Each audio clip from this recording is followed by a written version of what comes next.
Chapter 121. A Crisis Reveals True Hearts. Just then Lin Sheng spoke. I oppose killing Xiao Rufeng. His words stunned everyone present. Hey Lin Sheng, what are you saying? Guodong asked. What's your reason? Li Yu inquired. Lin Sheng's expression remained calm. I don't want to be a villain. Li Yu smiled slightly. I like your straightforward character, which is why I put you in charge of the Central Army. The Central Army had always been under the direct command of the nation's ruler. Previously, rumors had circulated that the ruler was seriously ill and unable to perform his duties, which was why Lin Sheng had been able to take command of this military force. Then, after a short pause, Li Yu added, with a 2-2 split, it seems the deciding vote rests with me. Honestly, I don't want to kill Xiao Rufeng either. How about this? Let's just draw lots. He paused, then produced a lottery box from inside the house, smiling faintly. Luckily, I had the foresight to prepare this lottery box in advance. Li Yu reached into the box and pulled out a slip of paper. He unfolded it. It read, Kill. Ah, fate, Li Yu said, shaking his head as he left. Qin Fan immediately rushed to the lottery box and pulled out the remaining slips. They also read, Kill. Qin Fan laughed. Ha ha, I see it really was fate, ha ha. Then, Qin Fan kicked the paper box, smashing it to pieces. He yelled angrily in the direction where the ruler had left. Li Yu, throughout history, tyrants never come to a good end. Li Yu ignored Qin Fan. After Li Yu left, a group of heavily armed soldiers rushed in and arrested Qin Fan. The capital city's 13th prison, also known as the Capital City Women's Prison. Underground, Xiao Rufeng stared at the magnificent underground prison facilities, somewhat amazed. He'd never heard that the women's prison had such a grand underground prison complex. Marshal Xia, please bear with this for now. There might be some misunderstanding. You should be released soon, the prison guard said. Xiao Rufeng didn't reply. He knew very well that once he was imprisoned, he wouldn't be released. Xiao Rufeng was then locked in a specially designed cell, impenetrable even to a Foundation establishment stage expert. Xiao Rufeng let out a self-deprecating smile. The cell didn't seem new, at least a year old. Yet, there were no signs that it had held any prisoners before. So, this cell was specifically prepared for me, and over a year ago, Xiao Rufeng was now beginning to admire the depth of their nation's ruler's scheming. However, Xiao Rufeng wasn't nervous. He knew there was danger, but he had still chosen to come to the capital city, naturally with a backup plan. His backup plan, shadow magic. Shadow magic was a very unfamiliar term on Blue Star. After all, to perform shadow magic, one had to have a shadow spiritual root. And shadow spiritual roots were extremely rare, with less than 1 in a million possessing them. Even with a shadow spiritual root, one may not have shadow magic. After all, even on Earth, shadow magic was rare. Even the lowest level shadow magic was of grade A. However, Xiao Rufeng knew it. He had stolen it from his first life. Speaking of which, who exactly was I in my first life? I know all sorts of magic. Compared to his first life, this life Xiao Rufeng had another trump card, his black hole Dantian. Xiao Rufeng didn't know where this black hole Dantian came from. The event he was associated with black holes in his first life was being swallowed by a super black hole. It was a terrifying black hole that had swallowed an entire star field, billions of stars, and countless living beings. Even those immortal kings and immortal emperors could not escape. Even now, the thought of the black hole swallowing that star field gave Xiao Rufeng chills. He shuddered and shook his head. In short, although this cell was impenetrable, he could find a chance to escape using shadow magic. Xiao Rufeng was waiting for that opportunity to present itself. After all, although shadow magic was powerful, it also had its weaknesses. It feared light. In bright areas, shadow magic would lose its effectiveness. About an hour later, someone else was escorted in. Qin Fan. Qin Fan was escorted by Guodong and Su Zhang. Brother Rufeng, I'm sorry. I was powerless to help you, Su Zhang said. Qin Fan spat at Su Zhang directly. You're aiding a tyrant, colluding with evil. Su Zhang took out a handkerchief from his pocket and wiped the spittle off his face, smiling faintly. Aiding a tyrant? Colluding with evil? Hey, Qin Fan, aren't you mistaken? You're the ones disloyal to the nation, colluding to commit treason. Yet, you try to slander us loyal subjects? I'm not responsible to anyone. I'm only responsible to the people. I allied with Xiao Rufeng, only to prevent chaos in the Night Owl Kingdom. My conscience is clear, Qin Fan said calmly. Don't worry. We won't tarnish your reputation. I've already figured out how to explain your death to the Eastern Army. Su Zhang paused, then grinned. Xiao Rufeng attempted to attack the ruler, and at the critical moment, Marshal Qin stepped forward and protected the ruler with his own life. You! Qin Fen coughed up blood. You're despicable and shameless. Qin Fen was furious. If it was described like that, then the Eastern Army and the Northern Army would inevitably develop a grudge, even possibly triggering a civil war between the two major armies. In his anger, Qin Fen was about to attack Su Zhang, but Xiao Rufeng stopped him. He knew that if Qin Fen attacked now, the heavy machine guns in the surrounding bunkers would immediately open fire. Even if Qin Fen was at the Qi condensation level 9 and was a powerful fighter in this confined space, he would not be able to withstand the barrage from at least a few dozen heavy machine guns. When does the ruler plan to execute us? Xiao Rufeng asked calmly. I wouldn't know, Su Zhang said before adding with a smile. While you still have time, you two should have a good chat. With that, Su Zhang left. Inside the cell, Xiao Rufeng looked at Qin Fen and suddenly sighed. Old Qin, I have to say. Qin Fen glared. What old Qin? Show some respect. I'm your father-in-law. You still acknowledge this relationship? Nonsense. I have a stubborn temper. As long as you don't die, you're my Qin Fen son-in-law, Qin Fen said. Xiao Rufeng's head hurt. If he was alone, he would have a good chance to escape. But now, with Qin Fen, his escape plan was completely messed up. To leave Qin Fen behind and escape alone was not in Xiao Rufeng's character. What a troublesome old man, Xiao Rufeng muttered. Qin Fen's face darkened. Hey, I offended the ruler for your sake, and you call me troublesome? Do you have no conscience? All right, save your strength. Xiao Rufeng closed his eyes and began to think about a plan to escape for them both. But honestly, without external help, it would be very difficult. But where would I find outside help? Xiao Rufeng had arranged for Su Ji. But that old fox, Li Yu, had actually imprisoned him in the women's prison. Who would have thought that he would be imprisoned in the basement of the women's prison? Then, Qin Fen suddenly said, Rufeng, when do you think Li Yu will execute us? I'm not sure, but not anytime soon, Xiao Rufeng said. How are you so sure? If I'm not mistaken, this cell was prepared for me a year ago. If they wanted to kill me, they wouldn't have gone through the trouble of preparing a special cell, Xiao Rufeng said. Then what is Li Yu's purpose in imprisoning you? Qin Fen asked. Chapter 122. The ruler's reason for killing Xiao Rufeng. Xiao Rufeng shook his head. Honestly, I don't know. You've seen our ruler for yourself. He's incredibly deep and scheming. It's impossible to guess what he wants.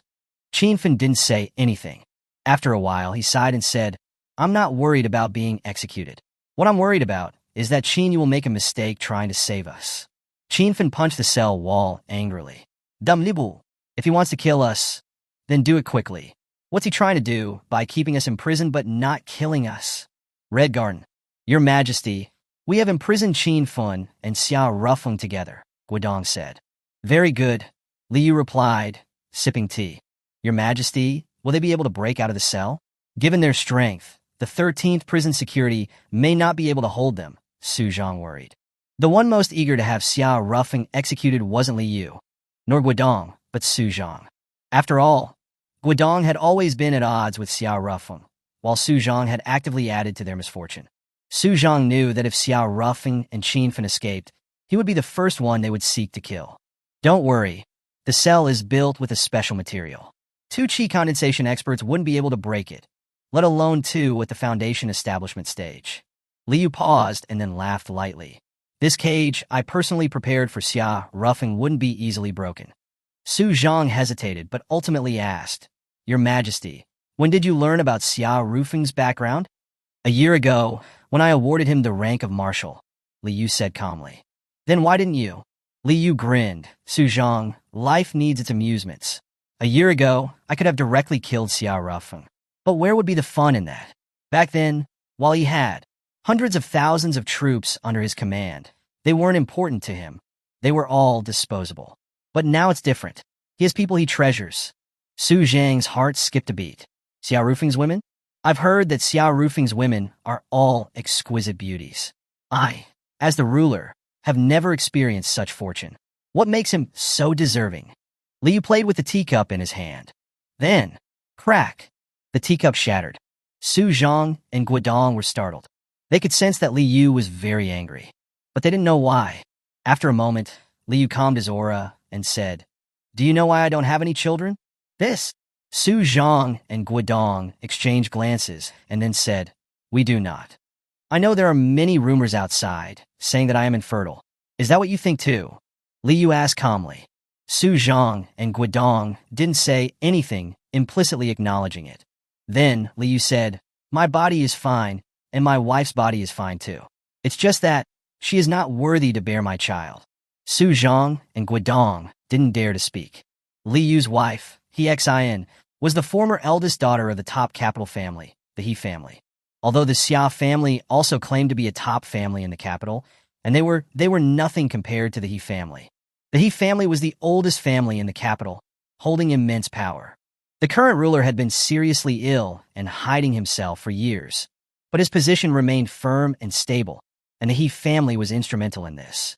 But this family's former eldest daughter was now being told by the ruler that she was not worthy to bear his child. If she was unworthy, then who was?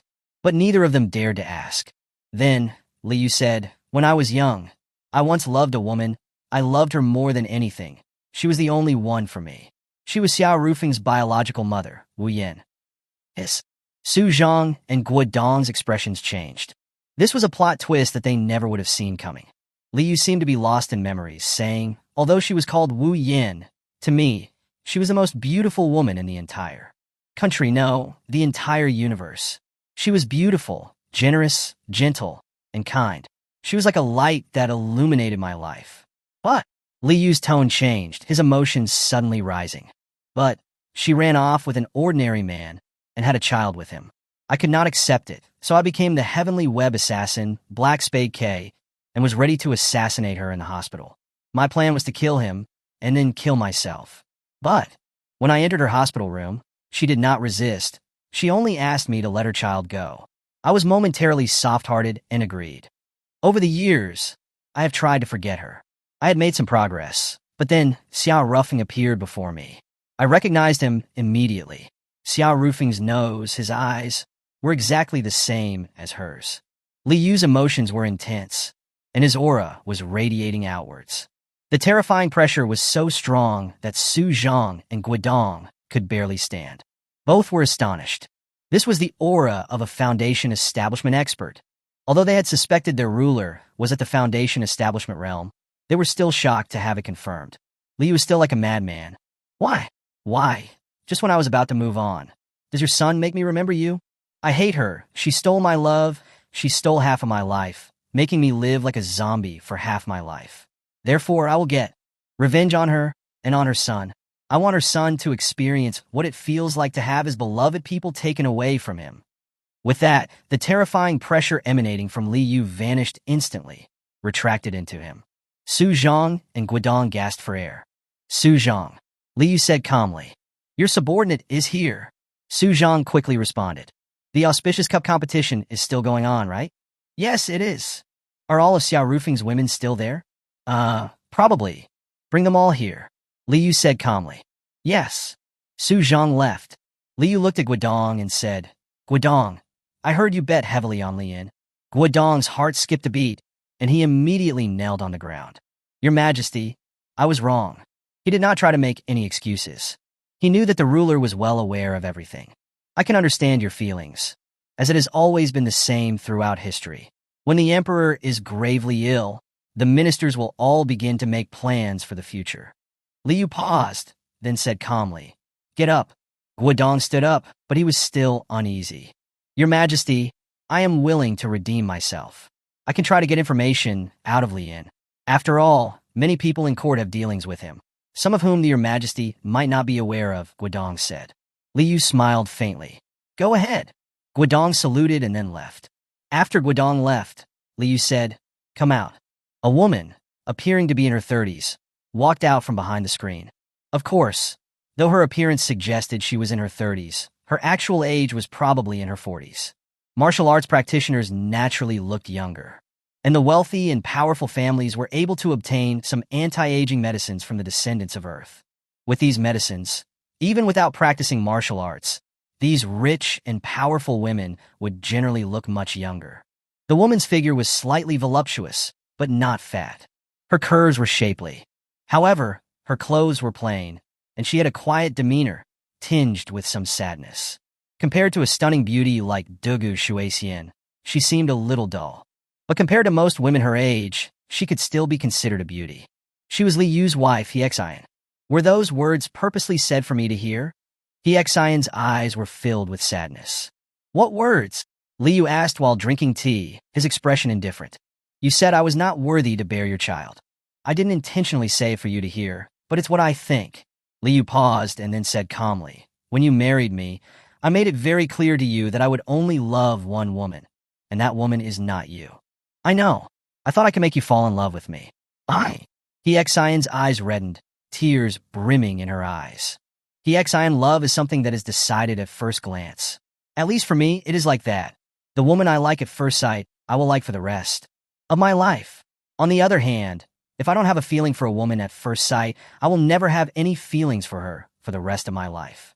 But there are also many relationships that develop over time, aren't there? Then you should look for that kind of relationship. Don't waste your time here. After speaking, Li Yu left. Hiexian tried hard not to cry, but eventually, tears poured out. But she didn't make any sound. Then a maid came running. Madam, the ruler is too much. Since he doesn't love you, and even asked you to go look for other men, then you should go and give him a green hat. Slap.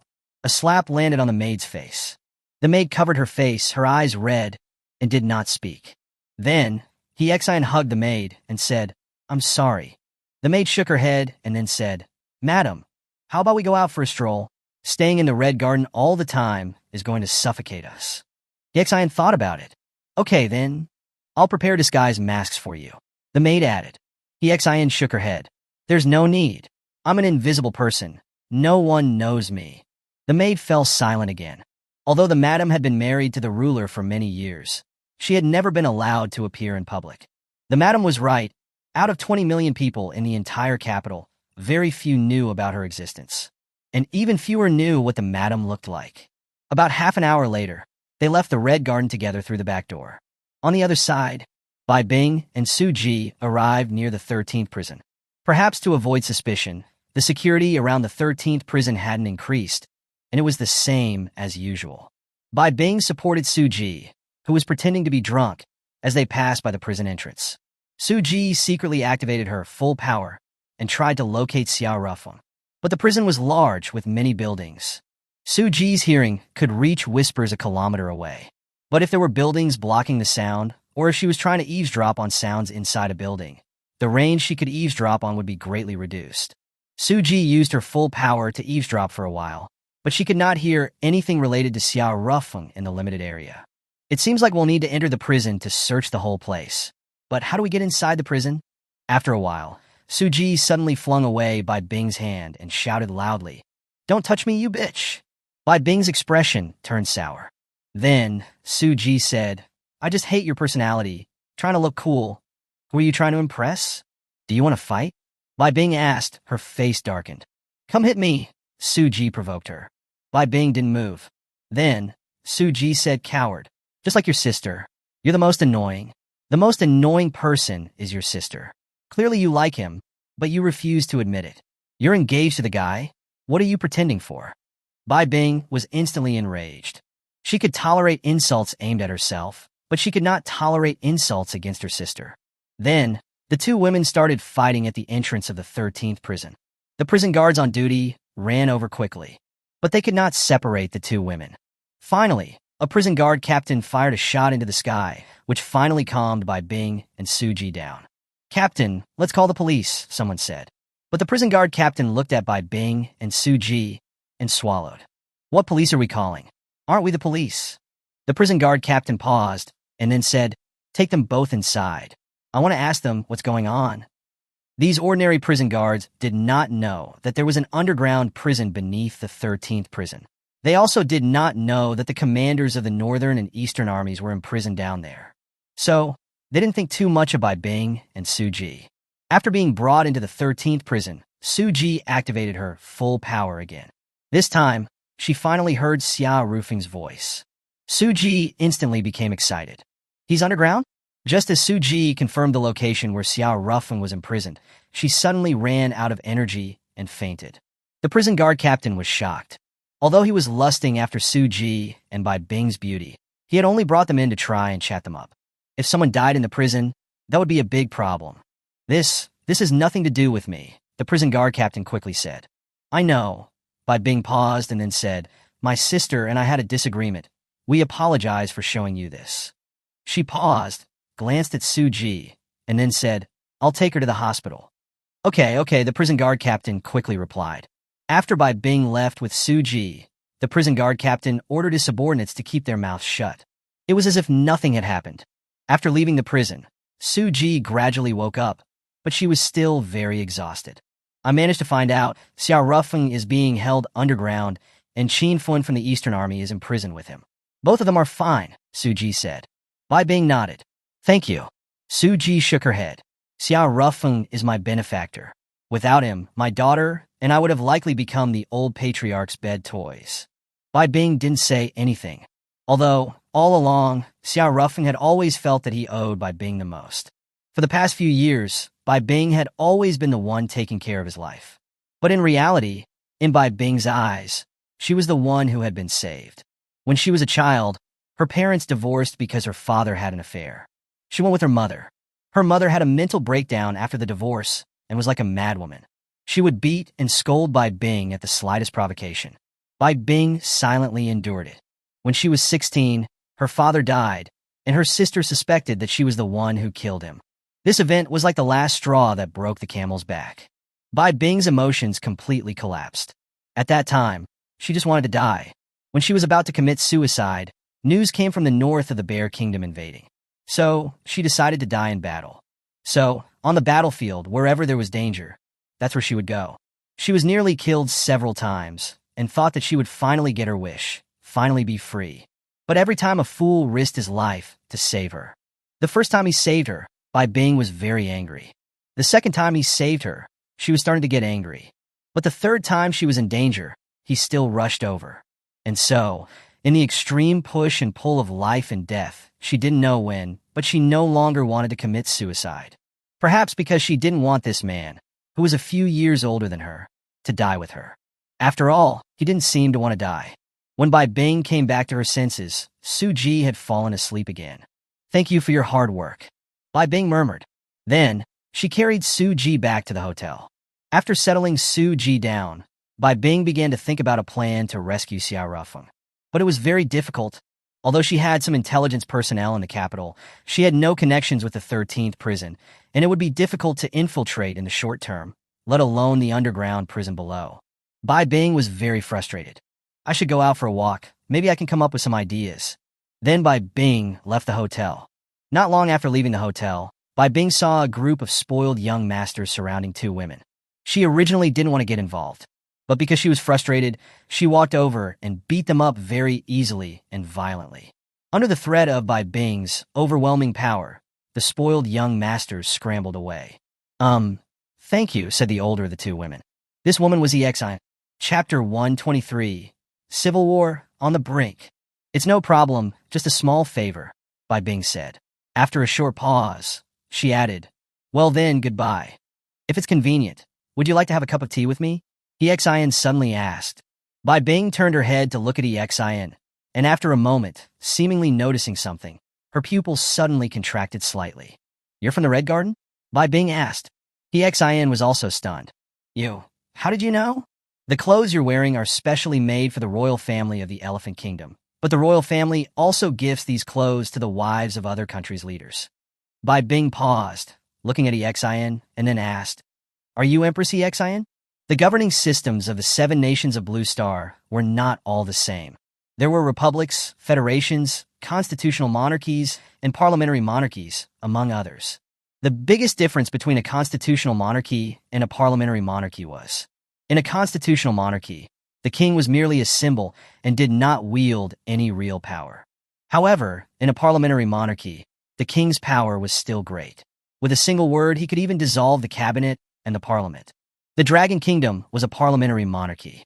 Who exactly are you? EXIN's maid asked vigilantly. I am Bai Bing, the adjutant of Xiao Rufeng, the commander of the Northern Army. Bai Bing paused and continued. I am currently searching for Marshal Xia. I wonder if the Empress knows his whereabouts. Xian's eyes instantly showed a hint of panic. She had heard behind the screen in the Red Garden about Xia Ruffing being imprisoned by Li Yu. Bai Bing's pupils narrowed, and she said calmly, "Empress, shall we find a place to have a cup of tea?" A moment later, the three of them arrived at a tea house. The Empress should know Xia Rufing's whereabouts, right? Bai Bing said directly. "No, I only know that he was imprisoned by Li Yu, but I really don't know where he is being held," Xian replied. "Why did the ruler arrest Xia Rufing?" Bai Bing then asked. This? Facing Bai Bing's forceful questioning, Xian's forehead was covered in cold sweat. Seeing this, the maid immediately said, "Bai Bing, how dare you? You know perfectly well that this lady is the Empress, and you shut your mouth." Bai Bing's aura suddenly became murderous. Not to mention that the woman was just an Empress in name only. Even if Li Yu was here, she would still dare point a gun at him. The maid was terrified by Bai Bing's sudden surge of aura and did not dare to speak any further. Xian was somewhat hesitant, but she eventually took a deep breath and said calmly, "I will tell you everything I know." After a moment, Bai Bing's expression was somewhat shocked. She never imagined that Li Yu was in love with Xia Rufing's birth mother and had killed her himself. As far as Bai Bing knew, after learning of his background, Xia Rufing had been investigating the Black Spade K, who killed his mother. It turned out to be the ruler, Li Yu. Bai Bing was silent, her brows furrowed. If Xia Rufing were to find out about this, he would definitely avenge his mother.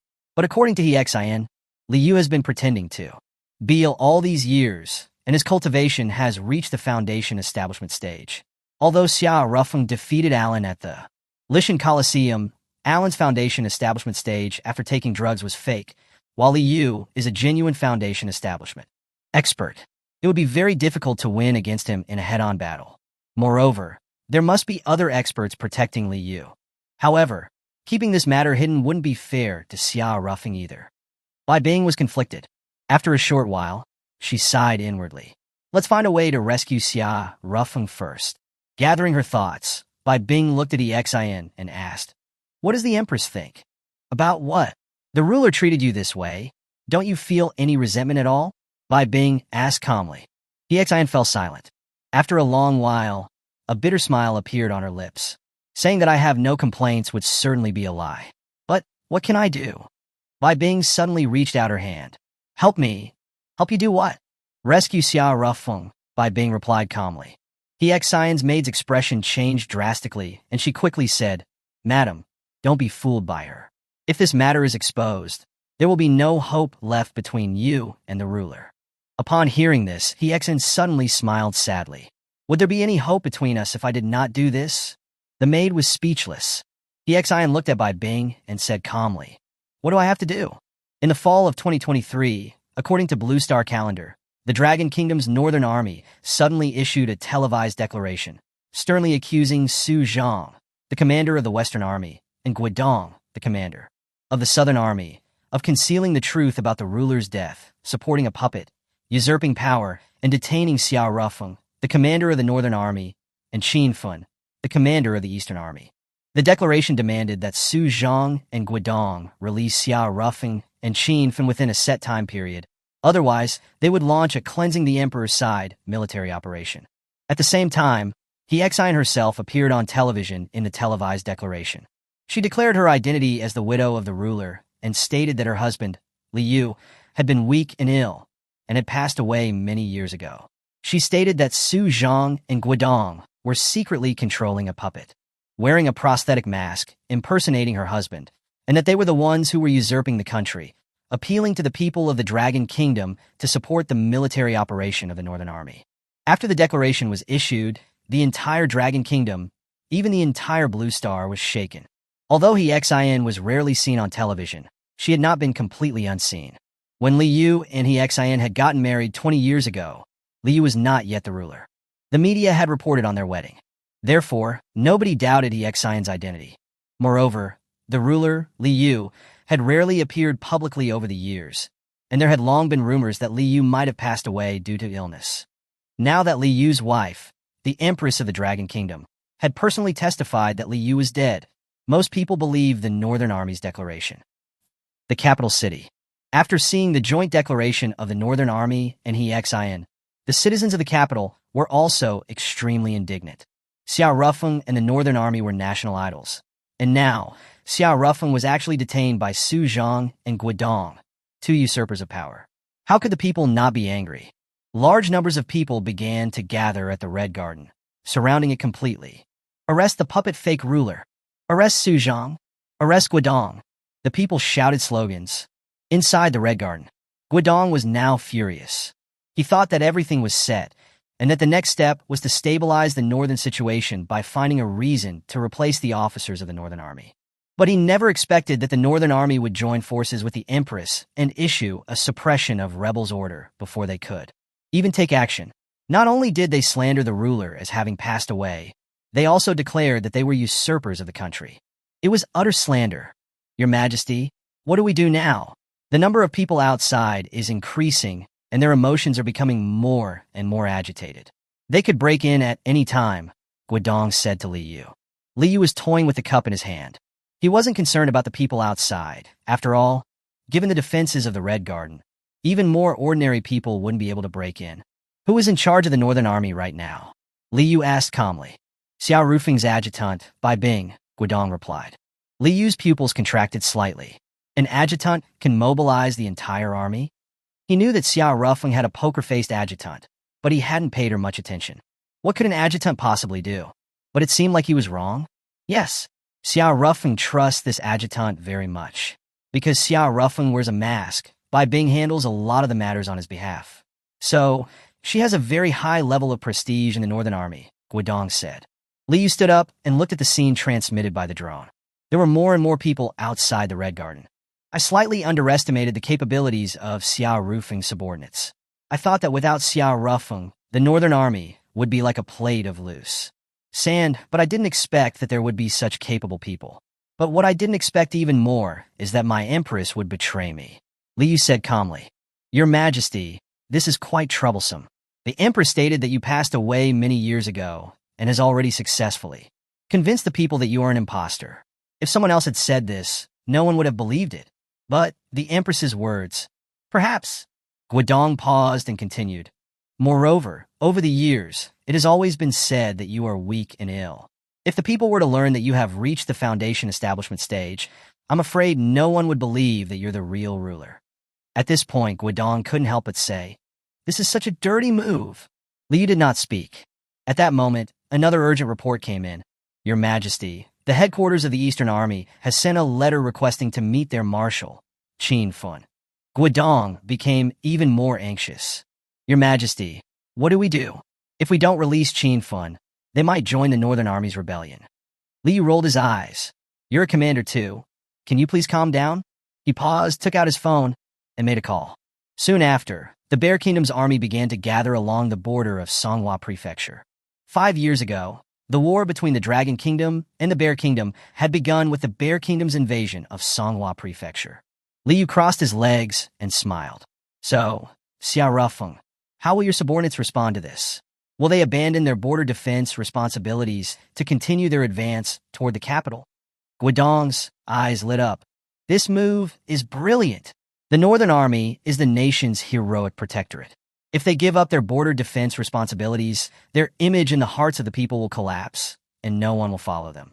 However, how did your Majesty reach an agreement with the Bear Kingdom? The more Guodong thought about it, the more he realized that something was amiss. Speaking of which, why did the Bear Kingdom suddenly launch a large-scale invasion of the Dragon Kingdom 5 years ago? Moreover, the Dragon Kingdom's original Northern Army was so vulnerable. Could it be that? He glanced at Li Yu, and his heart skipped a beat. Could it be that the invasion by the Bear Kingdom 5 years ago was also a result of some agreement between your Majesty and the Bear Kingdom? Guodong was covered in sweat. The ruler colluding with an enemy nation was unheard of. If this matter were ever to come to light, it would certainly cause even more outrage among the people. But now that matters had come to this point, he had no choice but to grit his teeth and follow Li Yu. After the Bear Kingdom's army gathered at the border, the Northern Army's suppression of Rebels' army indeed slowed down their advance. Just as Guodong breathed a sigh of relief, Bai Bing issued another declaration, recruiting martial arts experts to join the Northern Army. And the Northern Army would provide high-level magic techniques for everyone to practice. After this declaration was released, it immediately caused a huge sensation in the martial arts world. It was important to know that Xiao Rufeng had displayed powerful magic techniques during the Auspicious Cup competition. Those magic techniques were not even known to the 4 great cultivation families. Many in the martial arts world had been trying to figure out how to obtain the high-level magic techniques from Xiao Rufeng, but they had not had any luck. But now, Bai Bing was offering them a perfect opportunity. Even if everyone knew that this cake had poison, some were still willing to take a bite. In less than 3 days after the declaration was issued, at least 100 grandmasters, also known as Qi condensation experts, had joined the Northern Army. Nearly half of the Dragon Kingdom's Qi condensation cultivators had joined. And Bai Bing was indeed providing everyone with magic techniques that were even more powerful than those of the 4 great cultivation families. After all, Bai Bing had also awakened memories from her past life, and she also knew quite a few high-level magic techniques. Seeing that Bai Bing had actually brought out high-level magic techniques, the Qi condensation experts of other countries also began to successively join the Northern Army. Although the numbers were still small, it was a very terrifying fighting force. And by the 5th day, an even greater shock came. A Foundation establishment expert from the Southwest Elephant Kingdom also announced that he was joining the Dragon Kingdom's Northern Army. In terms of high-end combat power, the Northern Army now had an overwhelming advantage. The addition of these high-level experts placed enormous pressure on the Bear Kingdom, forcing them to withdraw their troops from the border. After all, if these high-level experts were to carry out assassinations, none of the generals of this Bear Kingdom border force would be able to survive.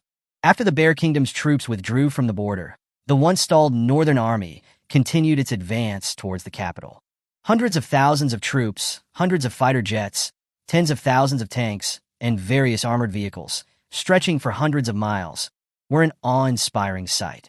At the same time, because they had not seen their commander, Qin Fun, for so long, and inspired by the Northern Army, the Eastern Army also began to dispatch large forces toward the capital.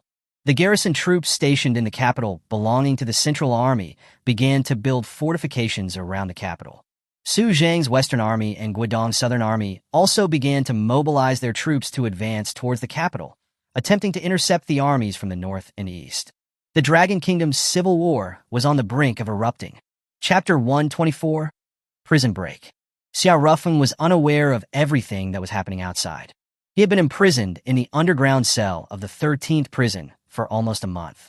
During this time, not only had the ruler Liu not come, but even Su Zhang and Guidong had not come. One day, a prison guard came to deliver food. Xiao Rufeng directly used his gravity manipulation to control him. However, Xiao Rufeng's move immediately triggered the alarm system, and the security weapon system of the special prison was activated. Numerous infrared beams were aimed at Xiao Rufeng. Wow, how scary. Xiao Rufeng released the prison guard, raised his hands, and then said, "I just wanted to ask, what's the situation outside right now? The leaders don't allow us to say anything." The prison guard quickly left after saying this. "Xiao Rufeng, don't waste your strength, just wait to die," Qin Fen said while lying on the ground calmly. "Hey, father-in-law, don't give up." Xiao Rufeng paused and then said, "How about we break out of prison? Did you see what happened just now? There are at least 10 heavy machine guns and a large number of snipers aiming at us," Qin Fen said while lying on the ground, turning over, and then said, "I don't want to die without a complete body." Xiao Rufeng did not speak, nor did he eat. Time passed quickly, and it was time for the next meal. Perhaps the prison guard who had delivered food before was frightened. This time a female prison guard came to deliver food. She glanced at the previous meal that hadn't been touched at all, and said, "Marshals, you must eat something." Qin Fen did not react, but Xiao Rufeng was stunned. This voice! He looked at the unfamiliar woman in front of him. Then, the female prison guard suddenly winked at him. Xiao Rufeng's heart skipped a beat. No way, could it be? At that moment, the female prison guard turned around and looked at the surveillance camera at the door, and then said, "Leader, can you open the prison cell door? I'll try to convince them to eat. If they keep not eating, and something happens to their health, it'll be more troublesome." "Open the prison cell door? What if something happens?" A man's voice replied, "There are still so many guards outside the cell. I heard that they usually come out of the cells to move around for a bit, and I've never seen anything happen." The female prison guard said. The other party thought for a moment and then replied, "All right then." Afterwards, he pressed the unlock code for the cell door. The cell door opened, and the female prison guard entered the cell carrying the food. There were no surveillance cameras inside the cell. The female prison guard had barely entered the cell before Xiao Rufeng grabbed her hand. "Hey," Qinfen said with a dark expression. "Have you been holding back for too long? Do you know how many years they'd sentence you for raping a female police officer? Do you think you can just do whatever you want just because you're the king of the Northern Territory?" Qinfen yelled, his eyes wide. However, not only did Xiao Rufeng not let go, he wrapped his arm around her waist and even kissed her on the face. "You beast!" Qinfen paused, looked at the female prison guard and said, "Come here, I'll protect you." At that moment, the female prison guard smiled and said, "It's fine. He's my husband." Qinfen. Of course, I don't mean to compete with Miss Qinyu for any titles. I'm just Xiao Rufeng's concubine," she added. Qinfen grabbed Xiao Rufeng's collar and then asked, "Hey, Xiao Rufeng, what exactly is going on?" "All right, let me introduce her." Xiao Rufeng paused, pointed at the female prison guard, and said, "This beautiful lady's name is Suji. Sikong Ming's wife. She's my woman now." Qinfen's mouth twitched. "Although I've long heard that you're into older women, I didn't think that you'd even."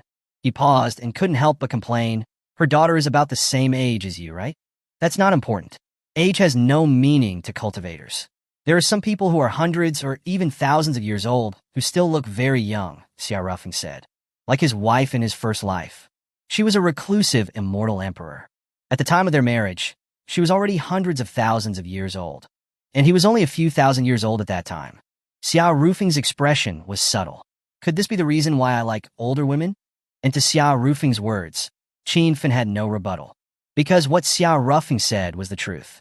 At that moment, Qinfen suddenly remembered something and turned his head to look at Su Ji. "Speaking of which, I remember you don't look like this." Su Ji smiled. "I used a transformation technique." "You know transformation techniques?" Xiao Rufeng was a little surprised. There was only one person in his group who was skilled in transformation techniques. Jiang Lu. As a level S assassin in Heavenly Web, Jiang Lu's transformation techniques had reached a point where they were almost miraculous. Su Ji smiled, then said, "A woman named Jiang Lu helped me with the transformation," she said. Having said this, Su Ji suddenly paused. "What did she say?" Xiao Rufeng asked. "She said that she had a one-night stand with you," Su Ji replied. Cough, cough. Xiao Rufeng choked. And Qinfen had already completely exploded. "Xiao Rufeng, you scumbag. Hey, father-in-law, when you betrothed Qinyu to me, was my reputation good?" Xiao Rufeng asked. Qinfen was again speechless. Xiao Rufeng had always been known as a scumbag. "Sigh, I can only blame myself for being too impulsive back then. I thought that you wouldn't go around flirting with other women after you had Qinyu. It seems that I was naive," Qinfen said with a sigh. He paused, then looked at Su Ji. "Right, Su Ji, what's the situation outside now?" "I managed to get in here to tell you about the situation outside." Then, Su Ji explained the situation outside. Both Xiao Rufeng and Qinfen were greatly shocked. Even if they had racked their brains, they would have never thought that in just 1 month, the situation outside had developed to the point where they were on the verge of a civil war. Xiao Rufeng had a concern for the nation and its people. Although he was a soldier, he did not wish to see war, especially a civil war, because the destructive power of modern warfare was too great, and it was the ordinary people who suffered the most. This was also the reason why he had given up on the restoration of the Night Owl Kingdom. But Bai Bing did not have this mindset. Her thoughts were very simple and direct. Give her back her roofing gauge, otherwise she would destroy the world. Xiao Rufeng was extremely anxious. He understood Bai Bing. If Liu did not release him, the girl would absolutely start a war. Huff! Taking a deep breath, Xiao Rufeng looked at Qinfen and then said calmly, "Father-in-law, I'm sorry, I have to leave this place." "Are you joking? How are you going to leave? There are so many machine guns waiting for you outside," Qinfen said.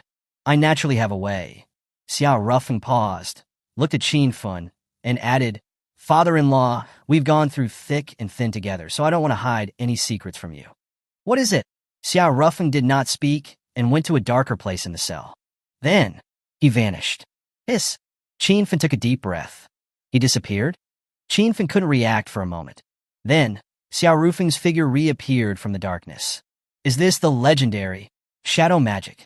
At that moment, Su Ji exclaimed in a low voice, "I heard that this kind of magic is extremely rare even on Earth." She looked at Xiao Rufeng, her expression shocked. What exactly are you? Someone you can trust, Xiao Rufeng replied with a smile. Suji didn't say anything. She knew very well that Xiao Rufeng had revealed this secret to her and Qin Fun because he truly trusted them. At that moment, Qin Fun finally recovered. Xiao Rufeng, you really know how to surprise people? Qin Fun took a deep breath and then said, go ahead. Don't worry about me. I will come back to save you. Then, Xiao Rufeng transformed into a shadow and successfully left the cell hidden in the food box Suji was carrying. Although there were many surveillance cameras in the underground prison, the surveillance personnel only saw Suji leaving alone and did not see Xiao Rufeng, so they did not stop Suji. Suji successfully left the prison. The Red Garden. Liu was holding a military conference there. He was no longer as composed as he had been a month ago. Bai Bing's preemptive attack had not only put her in the lead in the military campaign, but had also gained her a lot of support in public opinion. Your Majesty, the vanguard of the Northern Army has already occupied Liao City. A military report came in. Guodong, who was in attendance, suddenly stood up.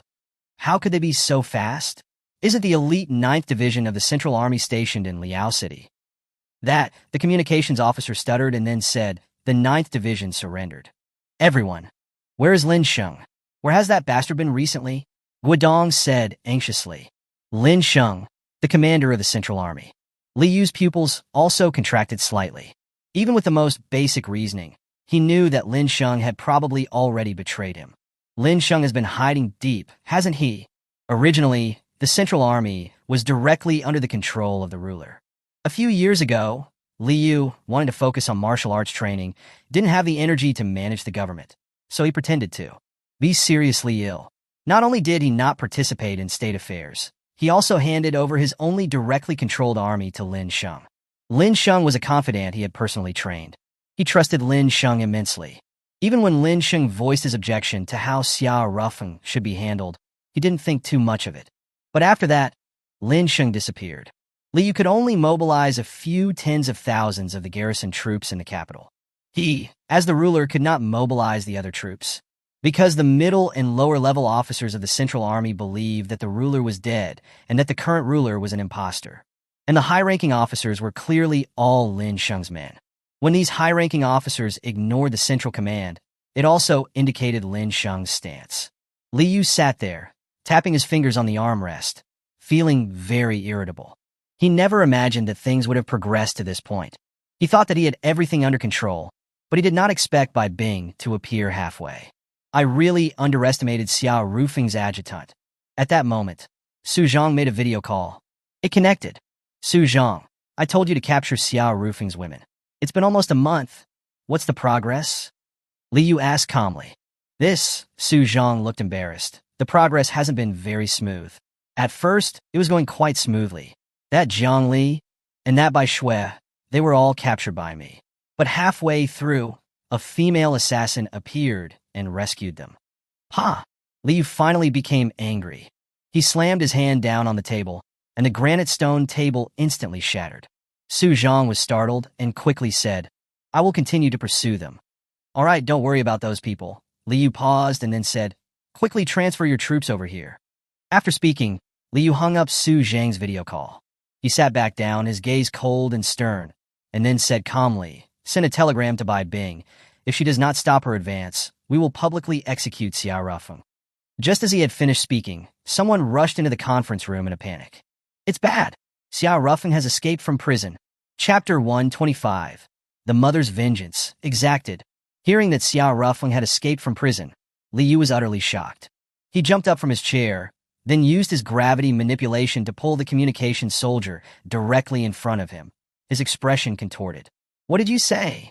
The communications soldier seemed to be terrified and began to stammer. It's... At that moment, in his fury, Li Yu suddenly sensed a strong danger. He instinctively released the communications soldier. At the same time, a long sword formed from spiritual energy instantly pierced through the communications soldier's body, going straight for Li Yu's heart. Then a figure suddenly emerged from the communications soldier. Xiao Rufeng. After he and Su Ji left the prison, they hadn't left the capital immediately. On the contrary, he decided to head towards the Red Garden area and seize an opportunity to assassinate Li Yu. In his mind, if he wanted to resolve the civil war, the only way was to kill Li Yu.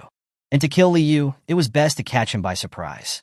Just at that moment, he saw a soldier wearing a communications uniform hurrying towards the Red Garden. Xiao Rufeng, inspired, transformed into a shadow, hit on the communication soldier, and successfully entered the Red Garden. And just as he had predicted, Xiao Rufeng successfully found an opportunity to assassinate Li Yu at close range. Li was caught completely off guard by Xiao Rufeng's sneak attack. Although he had sensed danger and had created distance, he was still struck in his body by the spirit sword. This was not an ordinary longsword, but a sword formed from spiritual energy. The spiritual energy that pierced into Li Yu's body raged wildly within him. Xiao Rufeng had no intention of giving Li Yu a chance to heal. He flicked the spirit sword, and the sword tip shot out a series of sharp sword chi. The sword chi sprayed everywhere, like thousands of bees attacking Li Yu. However, Li Yu was, after all, a Foundation establishment cultivator. He reacted by using his spiritual energy to form a long blade. The blade flashed like lightning, slashing towards Xiao Rufeng's longsword. For a moment, the conference room was filled with the soaring sword intent and the flashing shadows of the blades. Their figures flickered, like clouds shifting, at times as agile as ghosts, at times as fierce as wild beasts. Before the others in the conference room could figure out what was happening, Xiao Rufeng and Li Yu had already exchanged dozens of blows in a flash. At this moment, Xiao Rufeng's long sword stabbed diagonally, like a force that could break through anything. And Li Yu's blade flashed in a counterattack, aiming to cut at the tip of the longsword, but it stopped there, as if it had been blocked by some invisible force. Then, the longsword in Xiao Rufeng's hand suddenly vibrated, and a powerful energy surged from the sword, instantly pushing Li Yu back several meters. At this time, the people in the conference room finally reacted. Some had recognized Xiao Rufeng. It's Xiao Rufeng. Goodness, how could he be so daring? Does he not know that the ruler is already at the Foundation establishment stage? He finally escaped, and yet he's come here to court death. He's got some serious brain problems. But Guodong's heart was uneasy. He knew Xiao Rufeng and knew that Xiao Rufeng was definitely not the kind of person to rashly court death. This was not the first time he had done something like this, going alone into the enemy's camp to assassinate the commander.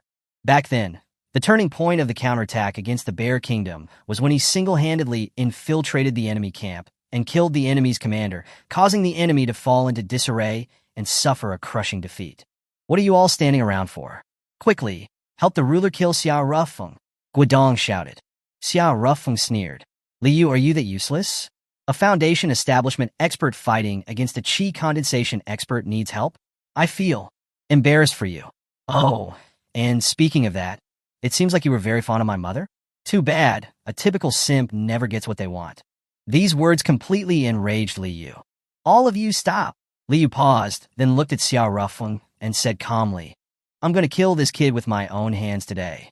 But, Your Majesty, you're injured. Even with injuries, it's still more than enough to kill a weakling at the chi condensation stage. Li Yu paused, looking at Xiao Rufeng. Xiao Rufeng, I should have killed you a year ago. No, back then, when I killed your mother in the hospital, I should have killed you as well. Xiao Rufeng's expression was indifferent. The hatred of murdering one's mother is irreconcilable. Li Yu, today, it's either you die or I die.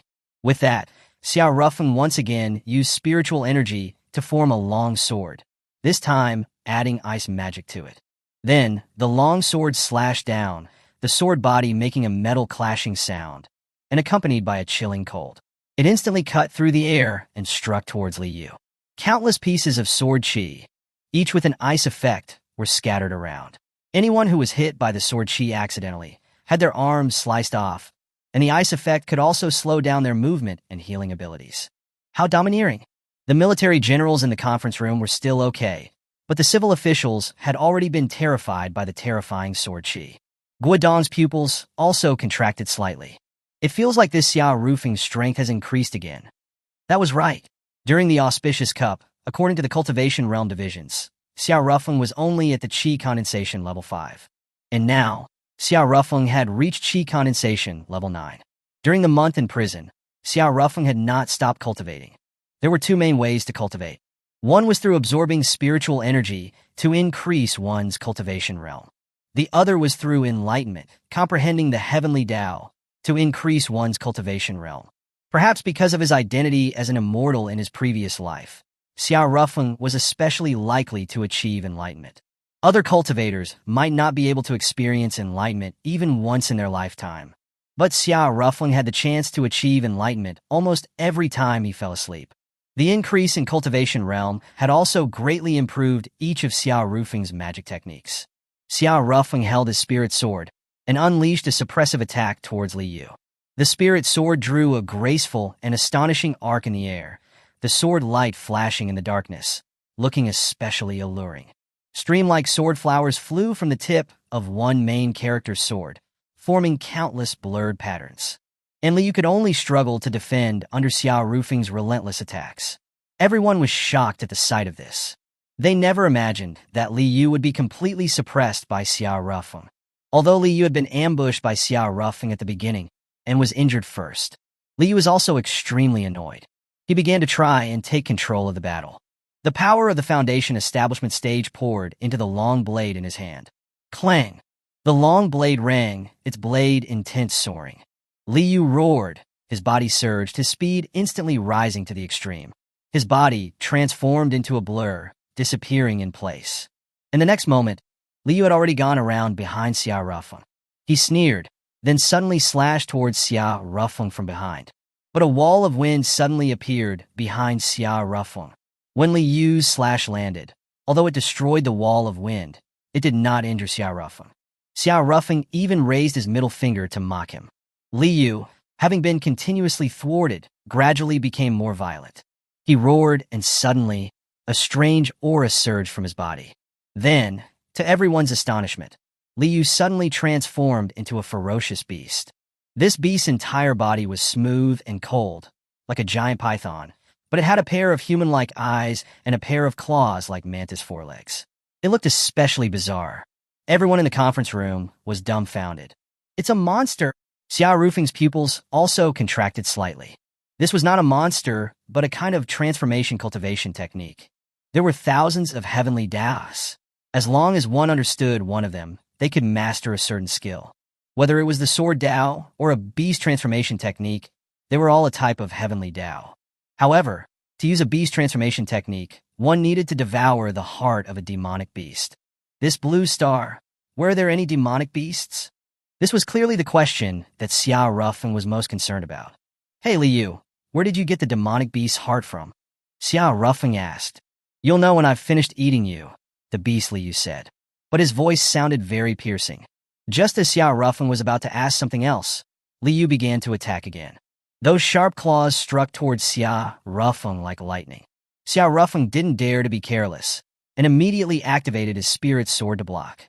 Clang! The huge clash of energies made Xiao Rufeng's arm tremble, and the spirit sword in his hand shattered.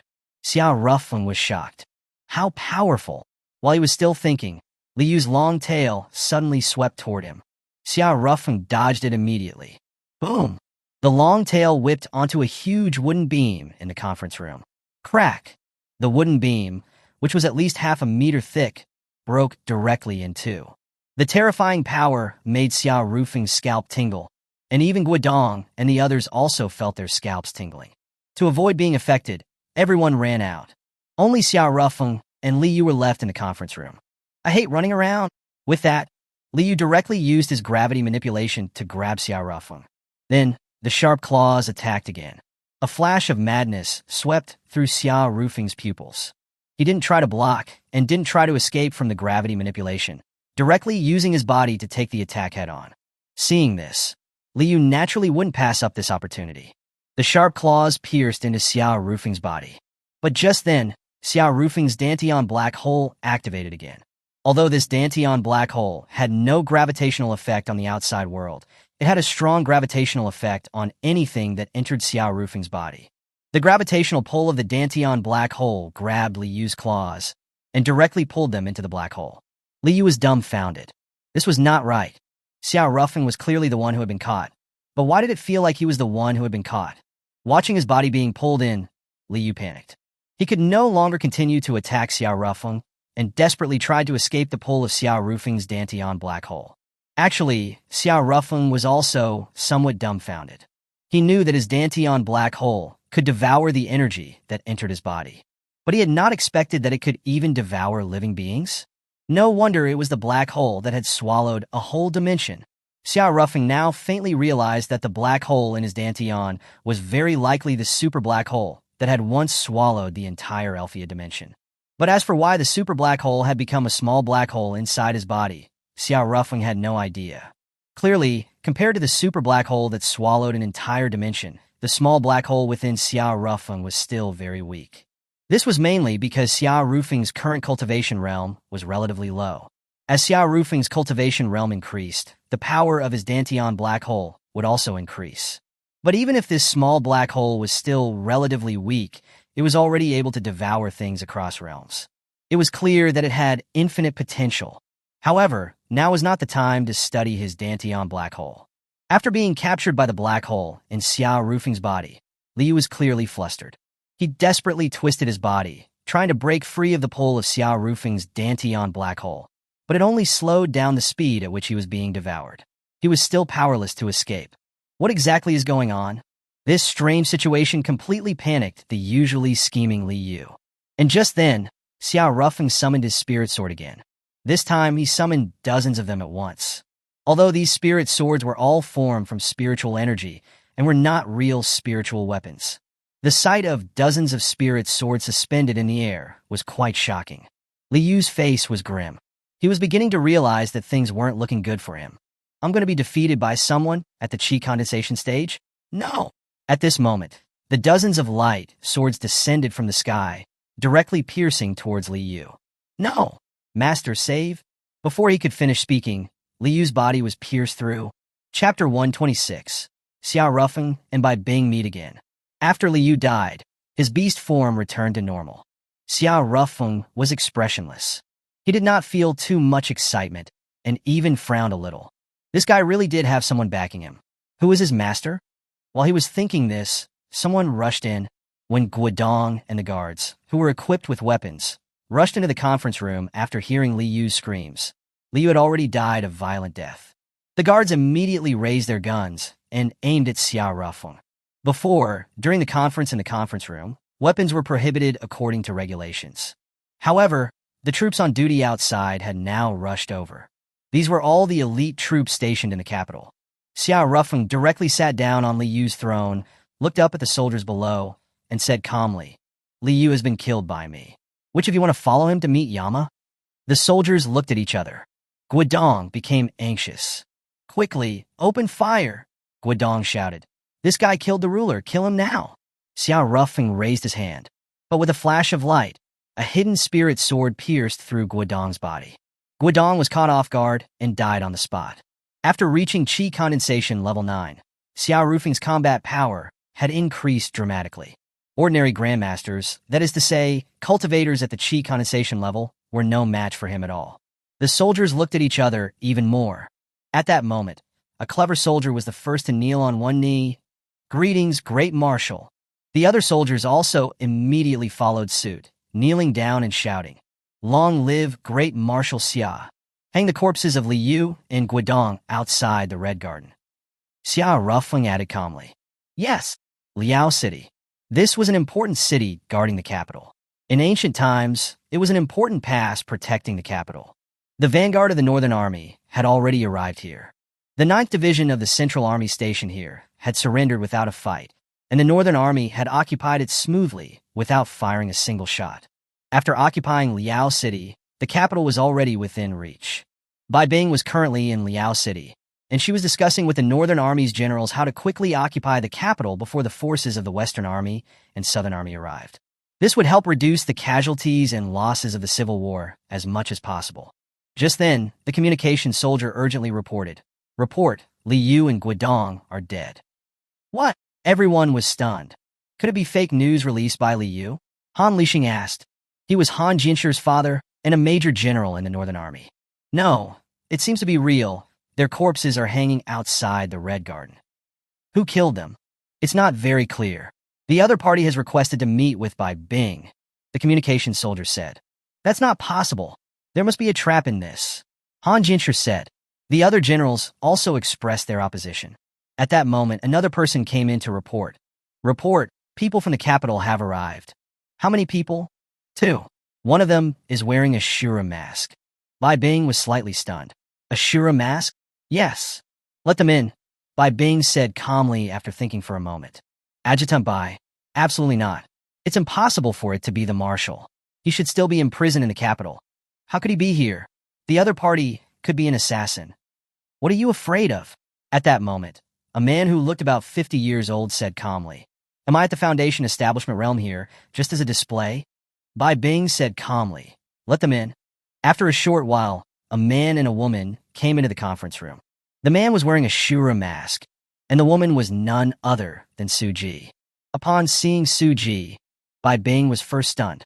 Then, she walked towards the man wearing the Shura mask. This action made everyone in the room extremely nervous. Adjutant Bai is being too careless.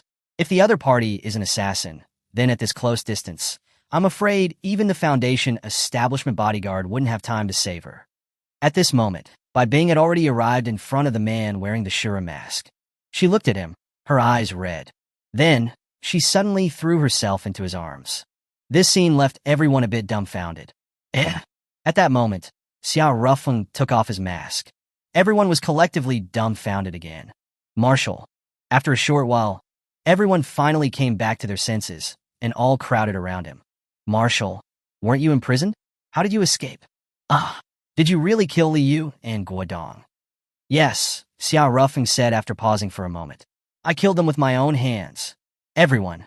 Marshal, I heard that Li Yu was at the Foundation establishment stage, and even though it was the early stage of Foundation establishment, it's still not something a qi condensation expert can defeat, right? Han Lixing asked timidly. Xiao Rufeng rolled his eyes. What? Did I not kill Alan, who was also at the Foundation establishment stage, during the Auspicious Cup competition?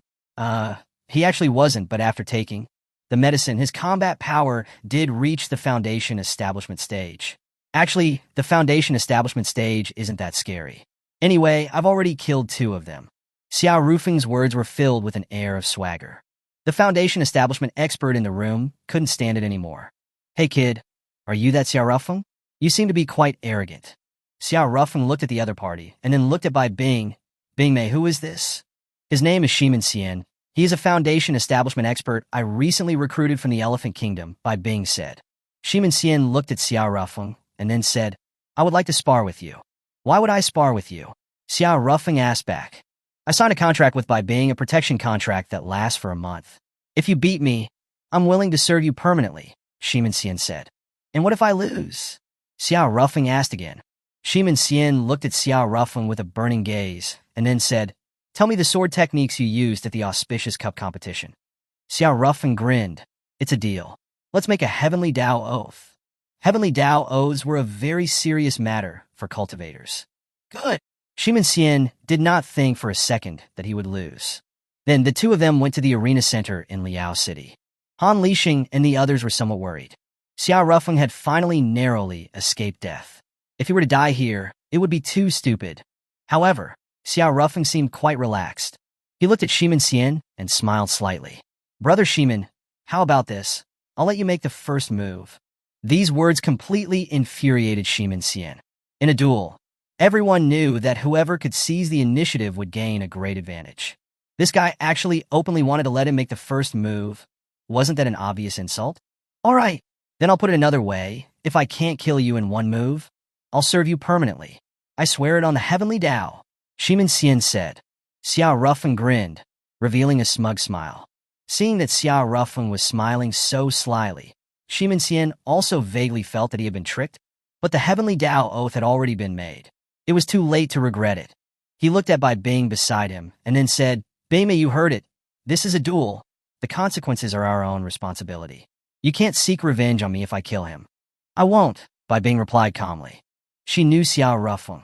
Since Xiao Rufeng dared to do this, there definitely wouldn't be any problems. Seeing that, Bai Bing agreed. Shimin Xian took a deep breath, and then lightning began to arc around his body. Everyone exclaimed, Holy crap, it's actually lightning element. The lightning element is known as the strongest element. Is boss going to get into real trouble? Everyone was even more worried. As time passed, the lightning around Shimin Xian's body increased, and all of it concentrated on his right fist. At this moment, his right fist was surrounded by lightning. One could feel the terrifying energy contained in that fist from far away. At this time, Shimin Xian arrived in front of Xiao Rufeng. Xiao Rufeng, I apologize for this. After speaking, Shimin Xian raised his right hand, pulled it back, made a fist, and then quickly swung it forward. Along the way, sparks and lightning flew. Its power was shocking. Boom! The fist heavily struck Xiao Rufeng's body. Zzz. The clothes on Xiao Rufeng's body instantly turned to ashes due to the high-voltage lightning. Han Lixing and the others all closed their eyes. This kind of attack, even cultivators who specialize in physical training can't withstand it. They didn't dare open their eyes. They were afraid that when they opened their eyes, they would see a charred corpse. How could this be? At that moment, Shimin Xian's shocked voice sounded. Everyone then opened their eyes. And then, they were all somewhat dumbfounded. Although the clothes on Xiao Rufeng's body had all turned to ash, there wasn't even a blackened mark on Xiao Rufeng's body. Of course, they didn't know what was happening. Xiao Rufeng's Dantian black hole could devour the energy that entered his body. Although the Dantian black hole had been activated previously in the capital, since it hadn't completely devoured Li Yu, it could continue to absorb energy. Although Shimin Xian's attack was terrifying, after Xiao Rufeng's cultivation realm had increased, the capacity of the black hole had also increased significantly and completely absorbed it. Therefore, he seemed completely unharmed. At that moment, Suji brought a new set of clothes over. While Xiao Rufeng was putting on his clothes, he smiled and said, "Remember, it's a deal." Shimin Xian replied weakly, "I know." A short while later, Xiao Rufeng, Bai Bing, and Suji appeared on the streets of Liao City. "So, you've completely taken control of the troops stationed in the capital?" Bai Bing asked. Xiao Rufeng nodded. The troops stationed in the capital originally belonged to the Central Army, including the 9th Division stationed in Liao City, which were all elite troops under the command of the Central Army. Doesn't Lin Sheng, as the commander of the Central Army, care about this? Bai Bing asked. I don't know what Lin Sheng is thinking, but he doesn't seem to be an enemy, Xiao Rufeng said. Then, what about Su Zhang? Bai Bing asked. Xiao Rufeng's pupils contracted, and he didn't reply. At that moment in Yuan City, Su Zhang's forces, that had been mobilized to defend the capital, had just marched to Yuan City when they suddenly heard the news that Li Yu and Guodong had been killed. After confirming the information, Su Zhang was dumbfounded. He ordered his troops to stand by where they were and not continue their advance towards the capital. Commander, what should we do? The adjutant asked nervously. Have Su Qi come here, Su Zhang said calmly. Su Qi, Su Zhang's only son, admired Xia Rufeng very much. A moment later, Su Qi came over. Father, Su Qi said, did you call me? Su Zhang looked at Su Qi and then said calmly, I captured Zhang Li and Bai Shui before. How were they intercepted by Heavenly Web assassins, even though their locations were so secretive? How would I know? Su Qi looked somewhat flustered. Tell the truth. Su Zhang asked sternly. Su Qi was silent.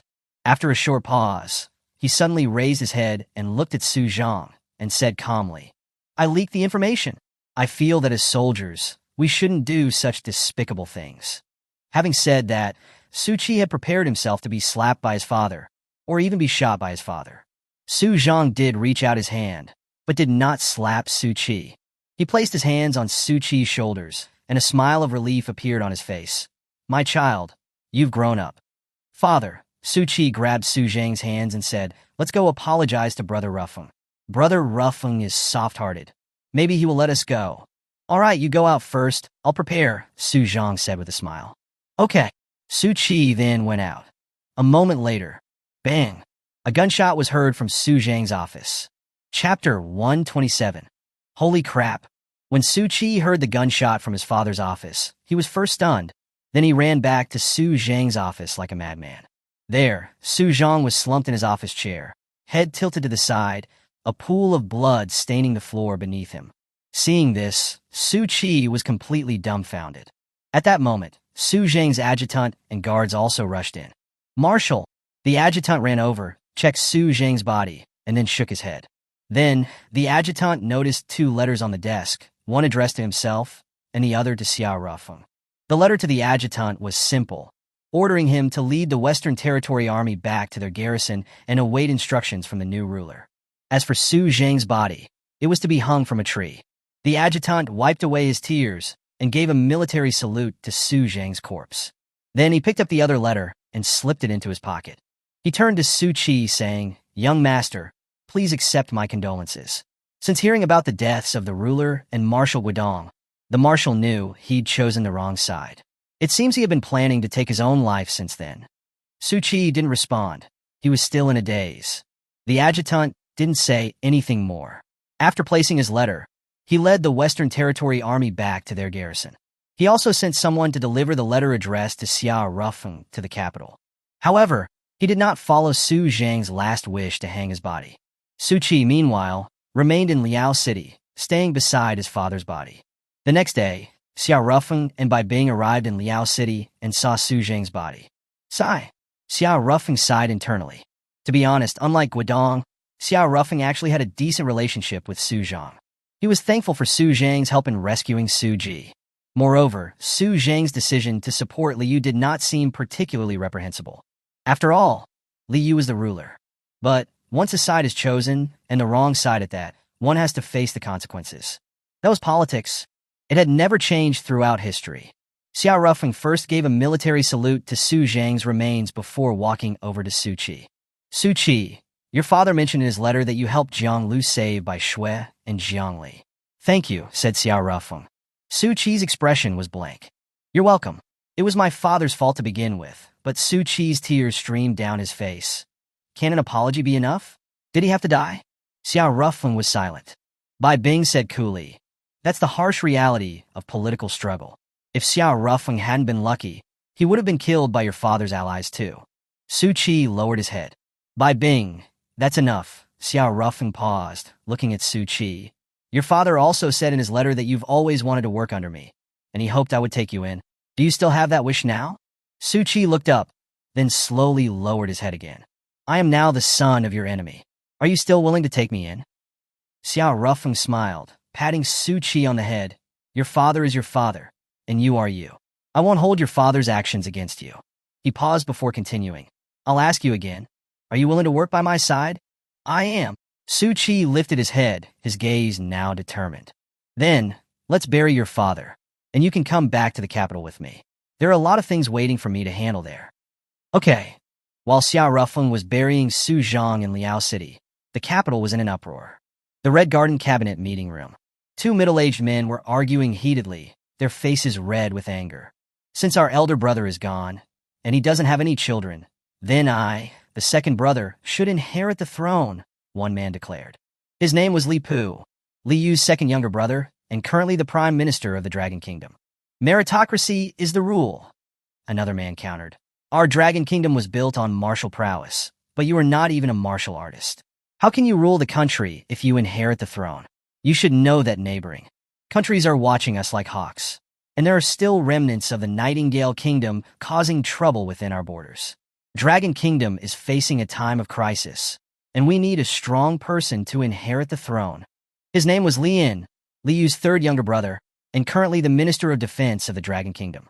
Despite being the Minister of Defense, the only troops he could mobilize were the conscripts that make up the conscript army, commonly known as the militia. The deaths of Guodong and Su Zhang had greatly excited him. If he could absorb the Southern Army and Western Army, he would become the most powerful man in the Dragon Kingdom. Then how will my second brother and I compete? However, reality was not so ideal. When he attempted to take command of the Southern Army using his authority as the Minister of Defense, he was rejected. After Guodong's death, the Southern Army was now under the command of Deputy Commander Li Qianli. Li Qianli, as mentioned before, was also a notable figure. He had risen from a small soldier to a deputy commander of an army group with a general rank. Li Qianli had also attended Elder Zhang's memorial service and met with Xia Rufeng there. Unlike Guodong, Li Qianli did not have strong political ambitions. He was a rather easygoing person. After running into a dead end with the Southern Army, Lin sent people to the Western Army. He was met with another rejection. The Western Army's response was that according to Su Zhang's will, the Western Army would only obey orders from the capital. That is, they would only obey the orders of the new ruler. As for the troops stationed in the capital, they were part of the Central Army. But since the leader of the Central Army, Lin Sheng, was missing, the troops stationed in the capital could not be mobilized. There's no other way. I have to seize the throne first. If worst comes to worst, I'll start a military coup. I still have the militia on my side. The civil officials on my second brother's side can't stop me at all. But Leanne's eyes flickered. There was still a big problem, and that was the troops stationed in the capital. The troops stationed in the capital were originally part of the Central Army, but they had now been secretly taken over by Xiao Rufeng. Of course, on the surface, the troops stationed in the capital still bore the designation of the Central Army and were commanded by Lin Sheng, the commander of the Central Army. These troops were currently not listening to Li An's orders as the Minister of Defense. Lian didn't know that the troops stationed in the capital had already pledged allegiance to Xiao Rufeng. He also didn't know that it was Xiao Rufeng who had killed Li Yu and Guodong. He thought it was done by the martial artists that Bai Bing had recruited. The fact that the troops stationed in the capital were ignoring him infuriated Lian. Damn it, we are clearly the royal family, yet you are not listening to my orders. Once I ascend the throne, I'll disband your unit. In the cabinet meeting room, the two factions of Li Pu and Lian were still shouting at each other, faces red with anger. Some were just watching the show, like the commander of the 8th Army of the Central Army stationed in the capital, Lai Changqing. He was also present when Xiao Rufeng killed Li Yu and Guodong. He was also one of those who bowed before Xiao Rufeng and shouted, "Long live Marshal Xia." During this period, both Li Pu and Lian had been trying to win Lai Changqing over. After all, while Lai Changqing only had a few tens of thousands of soldiers, he was responsible for the security of the capital. Without Lai Changqing's permission, no one could bring private soldiers into the capital. Otherwise, he could arrest and suppress them for treason. However, Lai Changqing had witnessed Guodong's death. That was the consequence of choosing the wrong side. He didn't want to follow in Guodong's footsteps.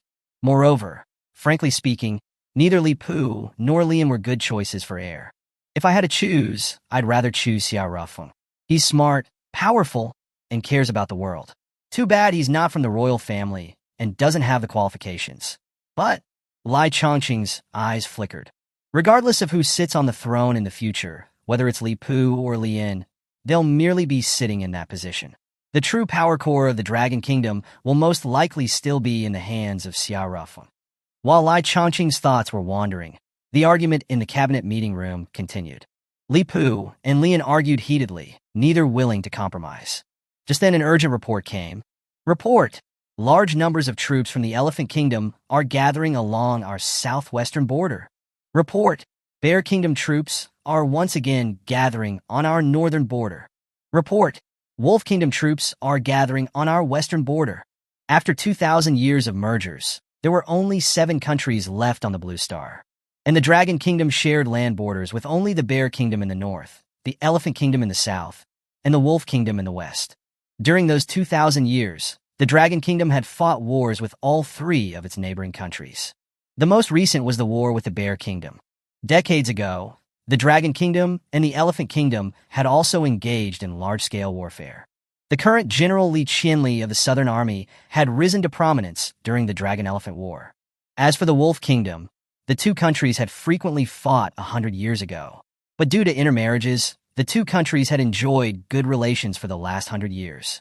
Unexpectedly, when the civil war in the Dragon Kingdom had just calmed down and the new ruler was yet to be decided, with the government in turmoil, the 3 countries had tacitly agreed to simultaneously station troops on the border. Hearing that all 3 countries were mobilizing their armies on the borders, Li Pu and Lian were both a little dazed. It's normal for the Bear Kingdom to deploy troops. After all, we were at war just a few years ago.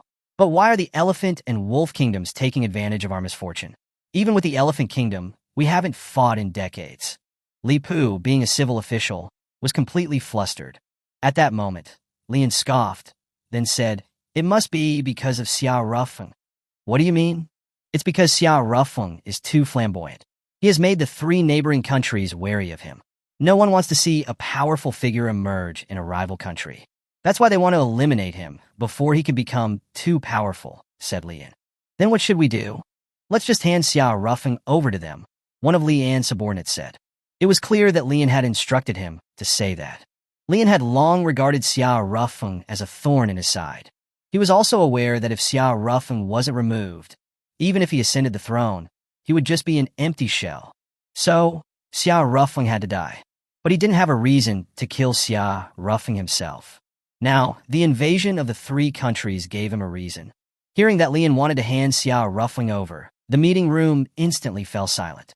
After all, the precedents set by Guidong and Su Zhang were still fresh in their minds. Everyone was hesitant to support this suggestion from Li An's subordinate. Even others from Li An's camp didn't dare to agree. Seeing this, Lian became even more enraged. Why is everyone so afraid of Xiao Ruffeng? He's just a more capable dog. I can remove him from his position with just a word, Lian stated directly. Compared to his elder brother, Li Yu, and his second elder brother, Li Pu, while Lian had good martial talent, he wasn't very bright. Logically speaking, when Xiao Ruffeng was currently on top, they should be avoiding him. But because of the anger in his heart, he actually used Xiao Ruffeng as a bargaining chip in the cabinet meeting. Lian's action directly scared many people from his camp into backing down. After all, following a master like this was too risky.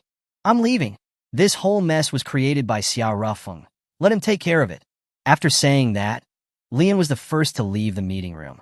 The others followed suit, leaving the meeting room one by one.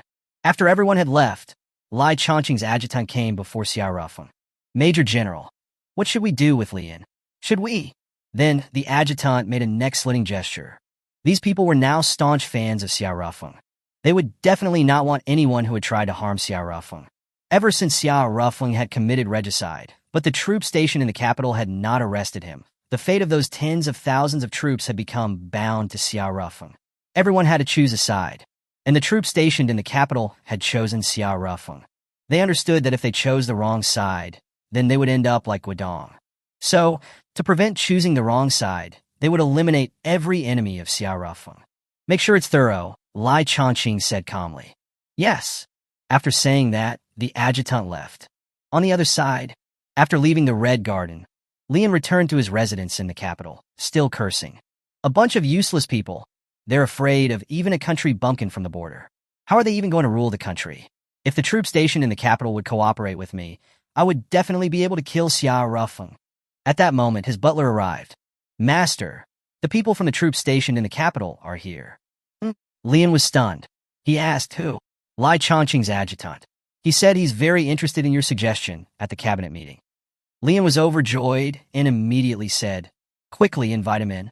A short time later, Lai Chongqing's adjutant arrived. After some pleasantries, Lian went straight to the point.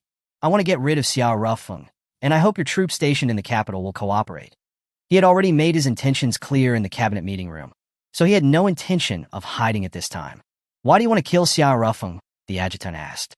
That power-hungry official has already become a threat to the safety of our country. Historically, if a country wants to prosper, it must remove powerful officials. My second brother doesn't have the guts, but I'm willing to bear the infamy for it, Lian said with confidence. What are the benefits for us? The adjutant smiled. After it's done, all those who contribute will receive generous rewards, Lian said. Oh! The adjutant paused before continuing. However, this matter requires your cooperation. What do I need to do? Lian asked. At that moment, the adjutant pulled a pistol out of his pocket and pointed it at Lian. Lian was stunned. What are you trying to do? Please die. The adjutant smiled. Do you know what you're doing? Lian asked in disbelief. That's what I wanted to ask you. Do you know what you're doing? Using a national hero as a bargaining chip to kill him. Is that something a human would do? The adjutant sneered. I'm royalty. Shouldn't I be able to kill a general from the border? Royalty? The adjutant paused, then grinned. It's worth Jack. To be honest, our troops stationed in the capital are already under Marshal Xia Rufeng's command. Oh, and just so you know, Marshal Xia killed both Li Yu and Guidong. You are completely ignorant of his power. Lian, Liao City. Just as Xiao Ruffeng had finished burying Su Zhang, news arrived from the capital. Lian was dead. However, what worried Xiao Ruffeng more than that was the news that 3 countries were amassing heavy forces at the border, especially the invasion from the Elephant Kingdom.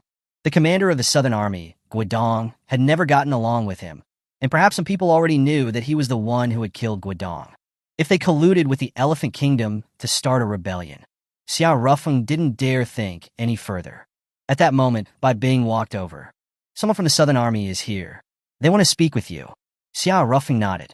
A short while later, when he met with the person from the Southern Army, Xiao Rufeng's mouth twitched. Holy crap. Chapter 128, The Wife Stealer. Yi Shuai, who was also Enlei's ex-husband. He came from the Southern Army. He was a close confidant personally trained by the current acting commander of the Southern Army, General Li Qianli. Back when He Shuai was still in college, Li Qianli had scouted him, and he directly dropped out of school to join the army. After that, his career had been smooth sailing, and he was already a major at a young age. This was also the root of his inflated ambitions. Because his career had been too smooth, he had developed a huge desire for power. But he was only concerned with his career and neglected his family, not only ignoring his wife, but also showing indifference toward his child. This was also the main reason for the rift between Enlay and him. "Oh my, if it isn't my ex-husband. It's been a while. How have you been?" Xiao Rufeng suppressed his emotions and said with a smile. He Shuai was feeling extremely awkward at that moment. Just a little over a month ago, he had encountered Xiao Rufeng and his ex-wife, Enlay, strolling around in Lishan and kissing each other. At that time, He Shuai had been consumed by jealousy. He had told Enlay not to underestimate him just because he was poor now. He had also said that while he might only be a major now, if he was given 10 years, he was confident that he could be promoted to Major General. He had also said by then, what would Xiao Rufeng have to compare to him? At that time, he had no idea that Xiao Rufeng was the famous Shura war god, the commander of the Northern Territory.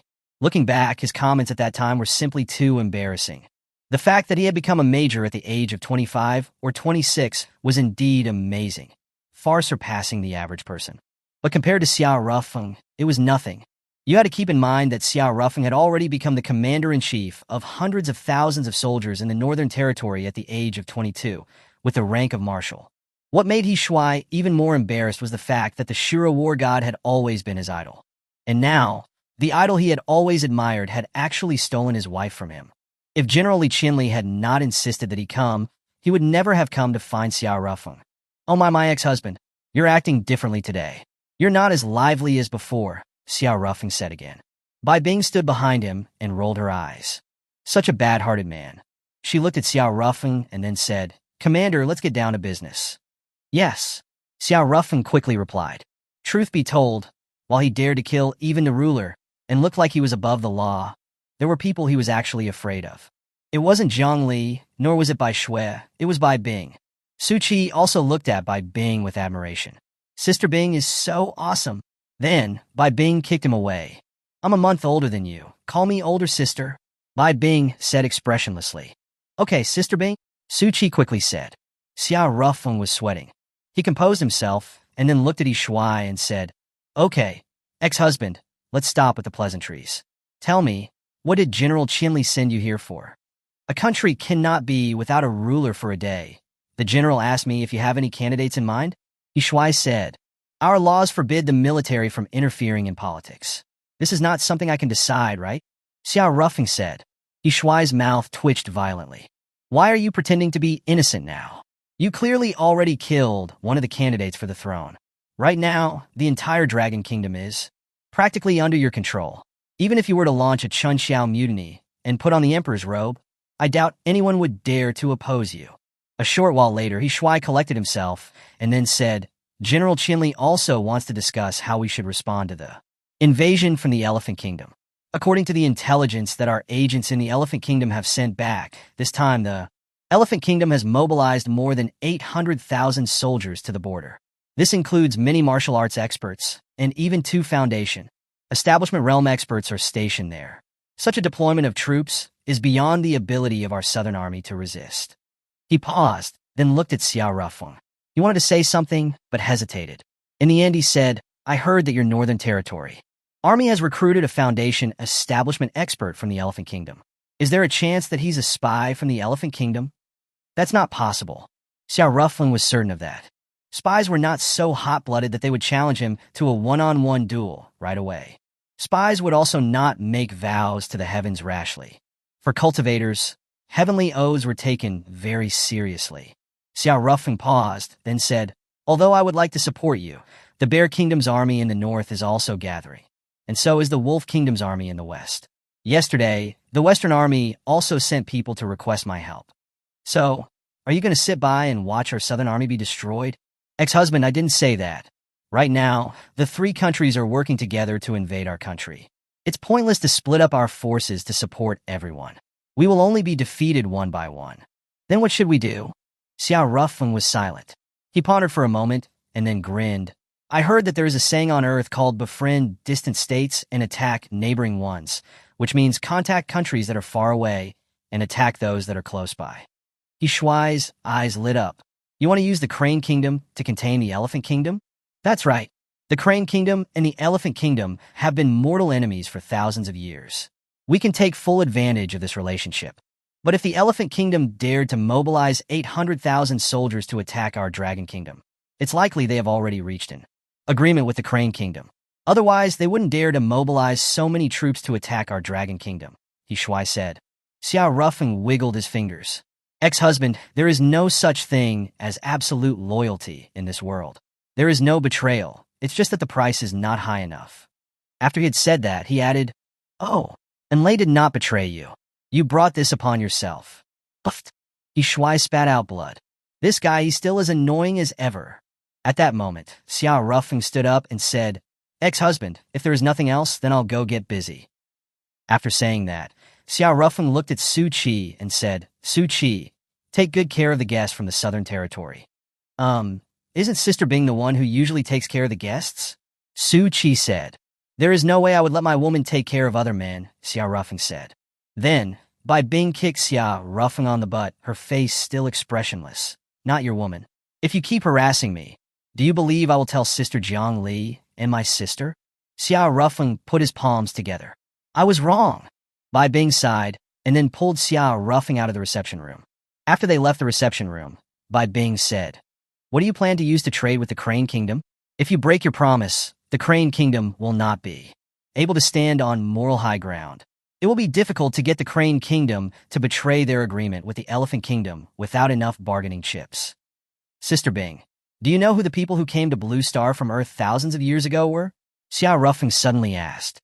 The 8 great families, the Shao family, the Yun family, the Duga family, the Sikong family, and the Feng family, Long family, Yuan family, and Shiman family that have already disappeared in the river of history. The latter 4 families that you mentioned did not disappear, Xiao Ruffeng said calmly. Bai Bing's eyes narrowed. They still have descendants? That's right. Ning Tao's master is a descendant of the Feng family, Feng Wuxian. How did you know that? Bai Bing asked. Lin Sheng told me. The commander-in-chief of the Central Army, Marshal Lin Sheng? Yes. Speaking of which, that Lin Sheng has disappeared ever since you were captured and brought to the capital. How did you contact him? Bai Bing asked. He's been helping us secretly. That includes Su Ji's infiltration of the prison to save me. That was also done with Lin Sheng's secret assistance. Otherwise, how would Su Ji be able to get into the heavily guarded underground prison? Xiao Ruffeng said. No wonder you said that Lin Sheng was not an enemy. Even so, I still haven't figured out what his purpose is. We can't become enemies with him, but we can't let our guard down either, Xiao Ruffeng said seriously. Bai Bing nodded. Xiao Ruffeng composed himself, and then said, Besides the Feng family, there are also descendants of the Long family, Yuan family, and Shiman family. That Shiman Xian?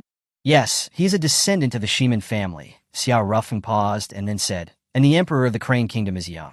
The power is in the hands of the Empress Dowager. And that Empress Dowager is a descendant of the Yuan family, Xiao Ruffeng said. So that's how it is. You want to go and seduce a married woman again? Bai Bing said expressionlessly. Xiao Ruffeng was sweating. What am I in your eyes? A wife stealer. Xiao Ruffeng. I was just joking, Bai Bing paused, then said, As far as I know, the reason why those 4 families, the Feng family, Long family, Yuan family, and Shiman family, disappeared from the Dragon Kingdom was mainly due to a conflict with the current 4 great cultivation families. Although they weren't completely wiped out, there must have been a lot of casualties. Otherwise, they wouldn't have been forced to flee to foreign countries. Now, the 4 great cultivation families are all working for our Dragon Kingdom. Shouldn't the other 4 Earth descendants be hostile towards our Dragon Kingdom? Would they help our Dragon Kingdom? Xiao Ruffeng grinned. No, they will. Hey, stop keeping us in suspense. What bargaining chip do you have? Sister Bing was already on the verge of exploding. Xiao Ruffeng beckoned her over with his hand. Although she wasn't willing, Bai Bing still walked over. Then, Xiao Ruffeng leaned forward and whispered into Bai Bing's ear. I have the method to go to Earth. Bai Bing. Although she was expressionless, it was obvious that she was shocked. If it were true, then this bargaining chip would definitely be enough to move any Earth descendant. For the Earth descendants, Going back to Earth was like a sacred quest. Actually, when Xiao Chun had told Xiao Ruffing about the method to go to Earth, he was just as shocked as Bai Bing was now. He had originally thought that it was just false information, but he didn't expect that it was actually true. Furthermore, Xiao Chun had brought a message. It was unknown since when, but the Earth side had found a passage that connected the two worlds first. Over the years, there had been many modern people from Earth who had come to Blue Star. However, it seemed that not many people knew of this passage on Earth, so over the years, not many modern Earth people had come to Blue Star. They had been unable to form a large enough force, and could only lay low for now, waiting for a chance to act. All right. At that moment, Xiao Ruffing suddenly remembered something. His eyes narrowed. If that's the case, then Li Yu's master. Xiao Ruffing's eyes flickered. Li Yu's master was most likely an Earth person who had recently arrived on Blue Star. At that moment, Bai Bing finally came to her senses. Bai Bing was usually calm. It was rare to see her so disturbed. How do you go to Earth? Bai Bing asked, looking at Xiao Ruffing. There is a spatial passage. Unlike the random spatial tunnels that the Earth descendants accidentally entered thousands of years ago, this spatial passage is relatively stable. Xiao Ruffing paused, looked at Bai Bing, then said, Do you want to go to Earth? Bai Bing suddenly became silent. She wanted to go to Earth because her past life was on Earth. Although her life in that past life was rather miserable, she still wanted to take a look. After we settle the matters here on Blue Star, I'll take you there, Xiao Ruffing said. If he were to leave now, then the Dragon Kingdom would definitely be divided up by the Bear Kingdom, Wolf Kingdom, and Elephant Kingdom. The fate of the citizens of the Dragon Kingdom could be imagined. Xiao Ruffing was a very sentimental person. He did not want his motherland, his homeland, to be destroyed. So, before resolving the crisis facing the Dragon Kingdom, he would not go to Earth. Bai Bing also knew what Xiao Ruffing was thinking, so she nodded. At that moment, Bai Bing's phone rang. After taking the call, Bai Bing returned to Xiao Ruffing's side. Sister in Lei is here. Xiao Ruffing was sweating. Should I say that she came at the right time? Or should I say that she came at the wrong time? While he was thinking that, Enlei had already arrived. My love! When Enlei saw Xiao Ruffing, she directly pounced on him. Thinking about it, it had been a long time since she had last seen Xiao Ruffing. She did miss him. Just as she hugged Xiao Ruffing, Shuai came out. Seeing that scene, he was instantly dumbfounded. Oh my, if it isn't my ex-husband? Enlei said, looking at Shuai, while still holding on to Xiao Ruffing's arm. That's indecent. You two aren't even officially registered yet, Shuai said with gritted teeth. Speaking of which, that's true. Xiao Ruffing paused, looked at Enlei, then said, I had originally planned to ask the city lord of Luoyang for your hand in marriage after the Olympus Cup, but too many things happened in the meantime, so it got delayed. It's okay. No, this is very important, Xiao Ruffing paused, looked at Bai Bing, then said, Sister Bing, go and bring the city lord of Luoyang over here. No, I should go there myself.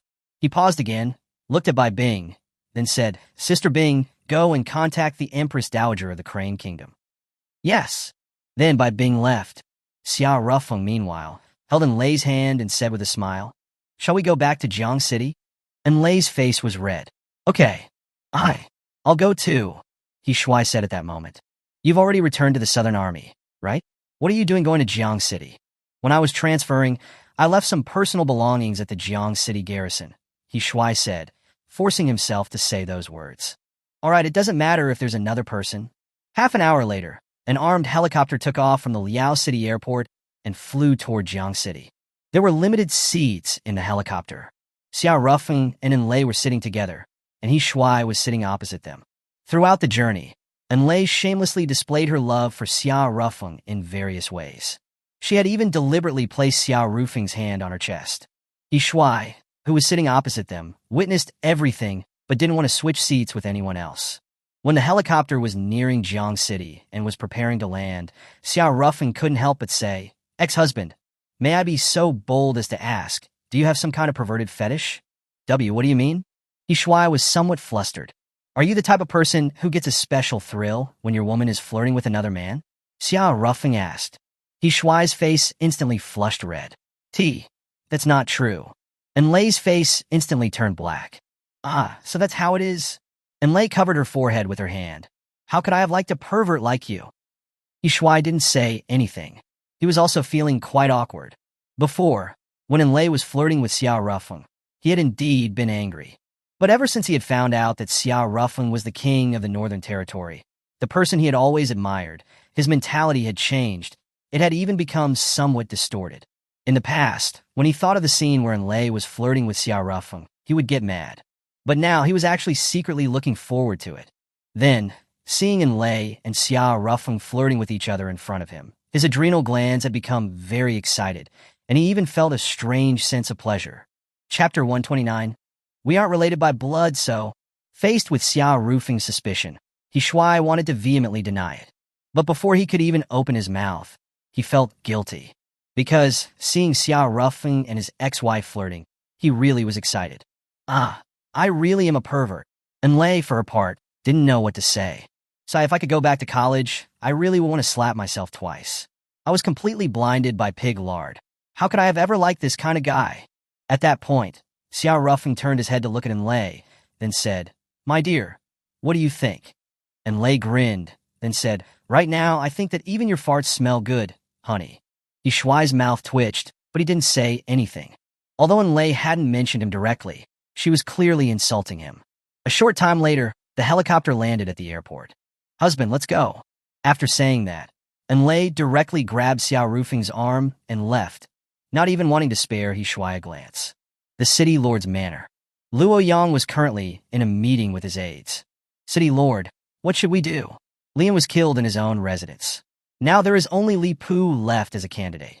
It should be him that becomes the next ruler, right? Should we pay him a visit beforehand? After all, when a new emperor ascends the throne, there will definitely be a great purge. If we can support Li Pu before he takes the throne, we can get a bigger slice of the pie when it's distributed later. Someone suggested, "Who do you think killed Lian?"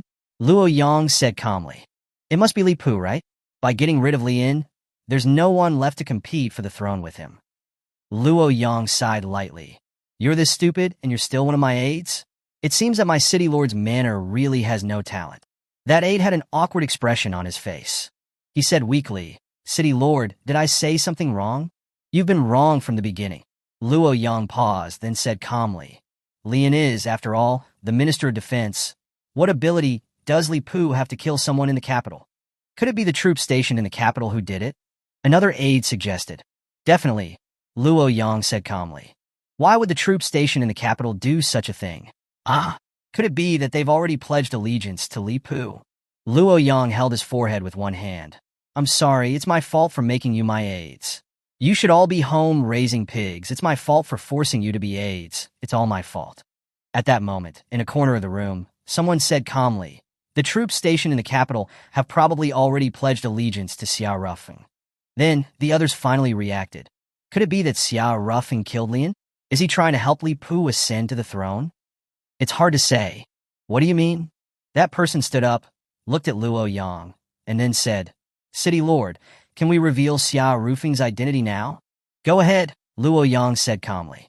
That person nodded, then said, "Xiao Rufeng is a descendant of the Nightingale Kingdom, and the Nightingale Kingdom's royal family.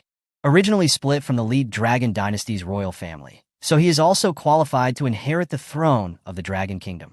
2,000 years ago, the Heavenly Qin Empire collapsed.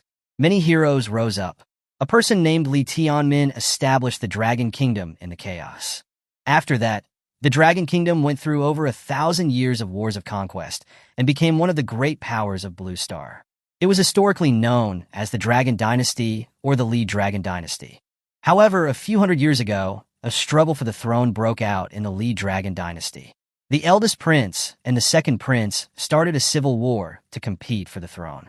The war ended with the failure of the eldest prince's faction. The eldest prince's forces withdrew from the capital, went south to the Nightingale region, established the Nightingale Kingdom, and continued to fight against the second prince's lineage who had inherited the rule of the Dragon Kingdom. The Nightingale Kingdom stood for over 300 years, before it was annexed by the Dragon Kingdom a few decades ago. Although the two countries had been hostile for hundreds of years, the people of the two countries shared the same culture and language, and even the rulers were of the same lineage, all descendants of Li Tianmin, the founder of the Dragon Dynasty. After hearing about Xiao Rufeng's background, everyone was extremely shocked. If this news were to have been revealed before, it would definitely cause a tsunami-like earthquake and trigger widespread condemnation and pursuit. But now, with Xiao Rufeng's power, Even if his background was revealed, it was likely that no one would dare to do anything to him. What was even more likely was that some people would push him to take the throne. After all, Xiao Rufeng was also a member of the Dragon Dynasty's royal family. He was a descendant of the ancestor, Li Tianmin, and was also qualified to inherit the rule of the Dragon Kingdom. At that moment, someone with a flexible mind suddenly realized something. So, City Lord, you want to support Xiao Rufeng to ascend to the throne?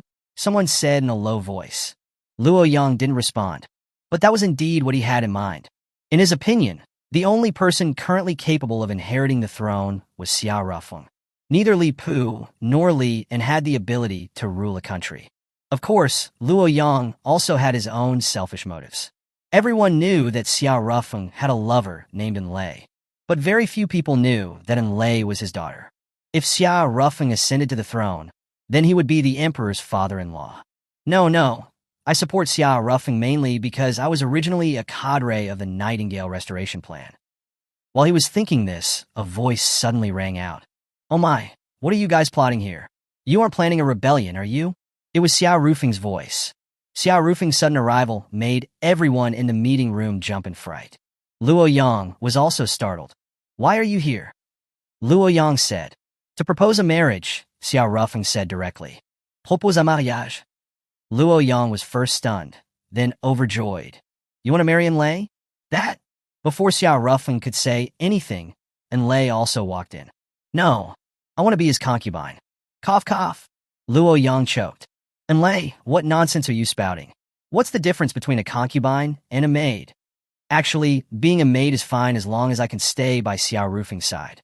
Enlei said with a smile. Seeing Enlei like this, Luo Yang knew that her mind was made up. He sighed. Then he suddenly thought of something. Huh? For ordinary people, the status of a concubine is extremely low and easily looked down upon. But if Xiao Rufeng became the emperor, then Enlei would be a noble consort. Her status would be different then. Thinking of this, Luo Yang's eyes also lit up. Since your mind is made up, then I agree. But I have a condition. Tell me. As long as I can do it, I'll agree to anything, Xiao Rufeng said. You must become the emperor, Luo Yang said calmly. Xiao Rufeng. Brother, the emperor of the Dragon Kingdom is surnamed Li. I know you are a descendant of the Nightingale royal family. Your original surname is also Li. Xiao Rufeng's pupils constricted. He looked at Luo Yang, and Luo Yang said calmly, now that things have come to this, I'm not going to hide it anymore. I'm actually a cadre of the Nightingale plan. Xiao Rufeng. Xiao Rufeng was not unfamiliar with the Nightingale plan. It was a rebellious organization with the goal of restoring the Nightingale Kingdom. Laming was a member of this organization. However, Xiao Rufeng did not expect that Luo Yang was also one. Huh? At that moment, Xiao Rufeng suddenly thought of something. Speaking of which, when I was having a secret talk with Lei Qing, the highest executive officer of Huai Province, he had told me to be careful of Luo Yang, saying that Luo Yang was very likely a descendant of the Nightingale royal family's followers. He hadn't paid it any mind, and even thought that Lei Qing was deliberately trying to provoke a conflict between him and Luo Yang. He had even cursed Lei Qing in his mind. But it was actually true.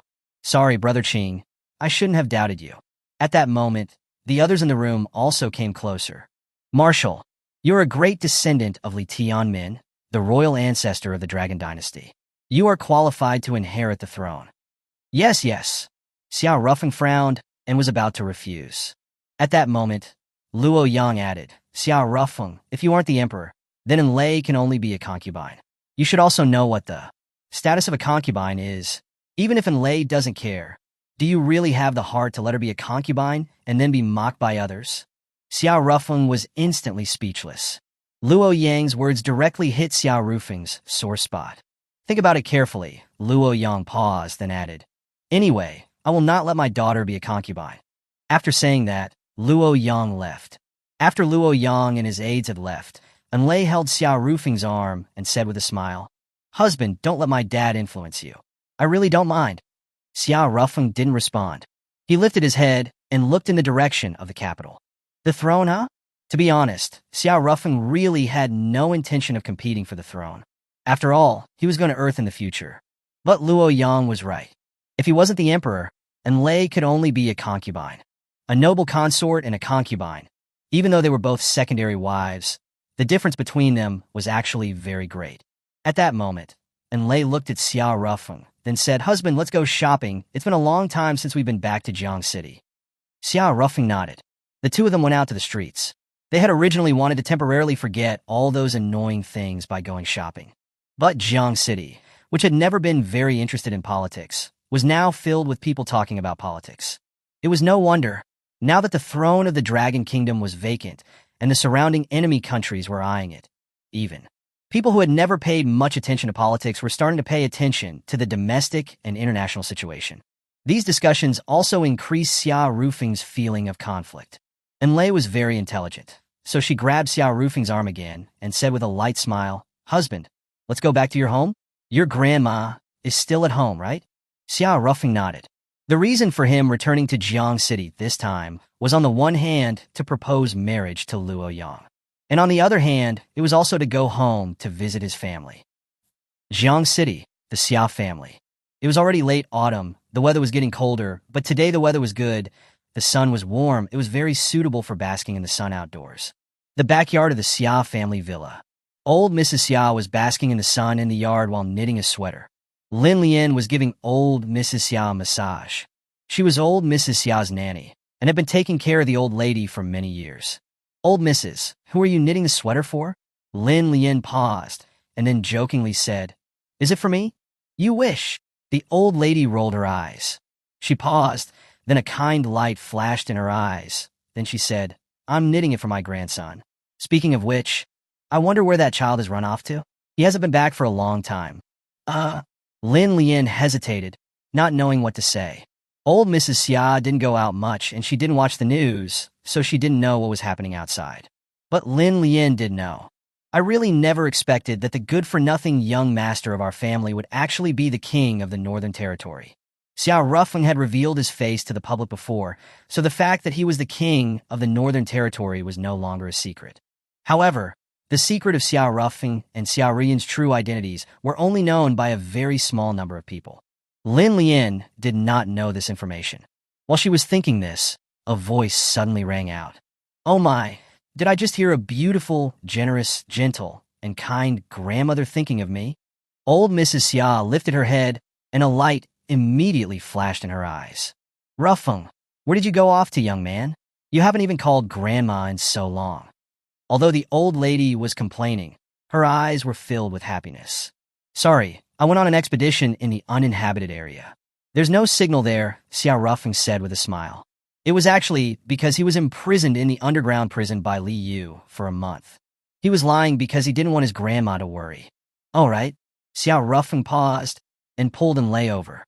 "Oh, isn't this little Enchi's mother?" Before, Enchi would often play at the Xia family, and she was very familiar with the old lady. "Now she has a new identity," Xiao Rufeng said again. "What?" She's my woman now," Xiao Rufeng said. "Oh, that's great. In that case, and she is a member of our family. I quite like that little girl." Old Mrs. Xiao paused and then pulled Xiao Rufeng over, then said in a low voice, "Hey, young man, where's Jiangli?" She did like Enlei very much, but the person she liked the most was still Jiangli. After all, she was the one her best friend had entrusted to her before her death. "I'm sorry, Grandma. Your grandson hasn't been able to win Jiangli over yet," Xiao Rufeng said. "So useless." The old lady paused, then asked, "Where's Jiangli now?" "I've placed them in a safe place." The old lady was startled. "Is someone trying to hurt them?" "Oh no, it's just that things have been a bit chaotic lately, for safety reasons," Xiao Rufeng said. "All right then." At that moment, Xiao Rufeng added, "Grandma, what are your wishes? Your grandson will help you fulfill them." He had the ability to say that now. The old lady thought about it carefully, and then sighed suddenly. "I don't have any wishes. It's just that I miss your mother a little." "Yvonne David." She went? "And if she's doing well now? Did she leave suddenly back then because I didn't take good care of you, causing you to fall and hit your head?" As she spoke, the old lady's tears started to flow. Xiao Rufeng quickly said, "Grandma, don't cry. I will help you find Mom." "Sigh, where are you going to find her? Your dad has been looking for so many years, and he still hasn't found her." "That's because he's stupid," Xiao Rufeng said. "Who are you calling stupid?" At that moment, Xiao Tiejuan's voice rang out from behind them. "Ah, old dad, you're back," Xiao Rufeng said with a light smile. Come here, Xiao Taijun said. Then, Xiao Taijun directly brought Xiao Ruffeng from the backyard to the front yard. Why did you come back? Xiao Taijun then said. He paused, then added, Isn't this supposed to be your busiest time? The new ruler hasn't been decided, and strong enemies surround us. How can you, the great marshal of the Northern Territory, be so leisurely at home? The affairs of the country and family are both very important to me, Xiao Ruffeng said. He paused, looked at Xiao Taijun, then said, Speaking of which, old dad, have you still not found mother? Xiao Taijun instantly wilted. Xiao Ruffeng patted his shoulder, then lowered his voice and said, Promise me one thing, and I'll help you find mother. Don't even think about marrying Ruyan, Xiao Taijun said directly. Who wants to marry that flat-chested woman? As soon as he finished speaking, 2 resentful glares looked in their direction. He didn't even need to turn his head. It definitely was Xiao Ruyan. Actually, I have some information about mother's whereabouts, Xiao Ruffeng said again. Xiao Tiejuan's eyes widened. Really? Yes. Xiao Taijun was overjoyed and said, What do you want me to promise you? Marrying Ruyan is also negotiable. Xiao Ruffeng was a little helpless. I've said it before, I'm not interested in my own sister. Xiao Ruyan's face turned dark. As if anyone wants to marry you. After saying that, Xiao Ruyan went to the backyard to find Enlai. Such a tsundere. Then what do you want me to promise you? After Xiao Ruyan left, Xiao Taijun asked. Xiao Ruffeng pondered for a moment, then said, If mother has deceived you, I hope you can forgive her. Xiao Tiejuan's real wife, Xiao Rufeng's birth mother, had been killed by Li Yu when Xiao Ruffeng was born. His later wife was actually Duga Lihua. She had used hypnosis to make Xiao Taijun mistakenly believe that she was his wife. Without a doubt, although it was to make up for her guilt towards Xiao Rufeng's birth mother at the beginning, later on, Duga Lihua had indeed fallen in love with Xiao Taijun. But if Xiao Taijun were to find out the truth in the future, it was unknown whether or not he would forgive Duga Lihua. The only thing Xiao Ruffeng could do was to help them prepare and reduce the shock that would come after the truth was revealed. After hearing Xiao Rufeng's words, Xiao Taijun was first stunned, and then said calmly, I know. Xiao Ruffeng smiled. I'm going to make a call. Coming to the side, Xiao Ruffeng dialed Dugu Shuexian's number. Oh my dear nephew. Did you miss your Annie? Dugu Shuexian said in a charming and seductive voice. Xiao Rufeng's face turned dark. Hey, don't use that kind of suggestive voice on your own nephew.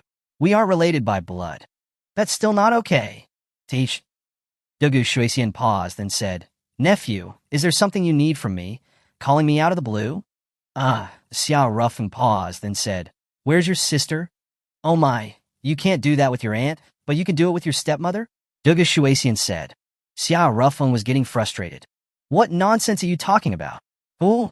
He took a deep breath, then calmly said, I've returned to Jiang City and Grandma misses your sister. If it's possible, have her come back to Jiang City. No need to be afraid. No one would dare to harm her now. Xiao Ruffeng actually knew that many people would attribute Li An's death to him. To be honest, Xiao Ruffeng hadn't authorized Lai Chongqing to make a move on Li An, but he hadn't denied it either, nor had he punished Lai Chongqing. It seemed that he was intending to take the blame. He also wanted to use this matter to deter those who were trying to threaten his friends and family. After all, he dared to kill even a candidate for the ruler. What else wouldn't he dare to do? My sister has already escaped from Lu Si's place, but honestly speaking, I really don't know where she is.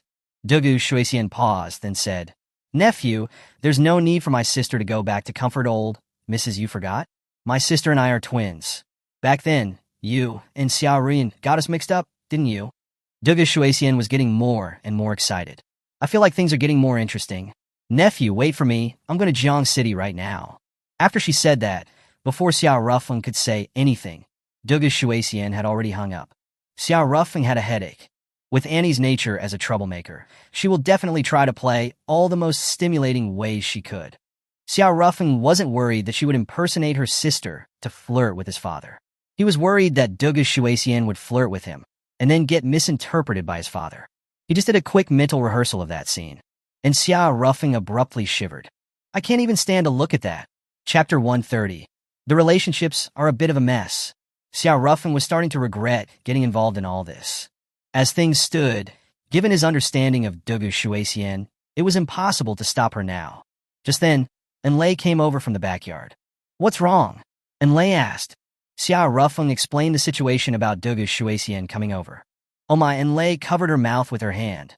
This is terrible. If Master teases you and your dad misunderstands it, your dad might kill someone, right? My head hurts. Xiao Rufeng paused, then directly grabbed Enlei's hand and said, Enlei, let's quickly leave this place of trouble. However, before they could leave, Lin Lian came over. Rufeng, the old lady is going to cook for you herself today, Lin Lian said. Xiao Rufeng's head instantly grew as large as a bucket. Let's just stay home for a little longer. It's not like Annie can get here so quickly anyway. Xiao Rufeng and Enlei stayed behind. After finishing the meal, Xiao Rufeng prepared to get up and say goodbye. Then, the doorbell of the villa rang. I'll go see who it is. After saying that, Lin Lian left. A short while later, she suddenly ran back. Lin Lian, what's wrong? You look so panicked, the old lady said. Madam, she.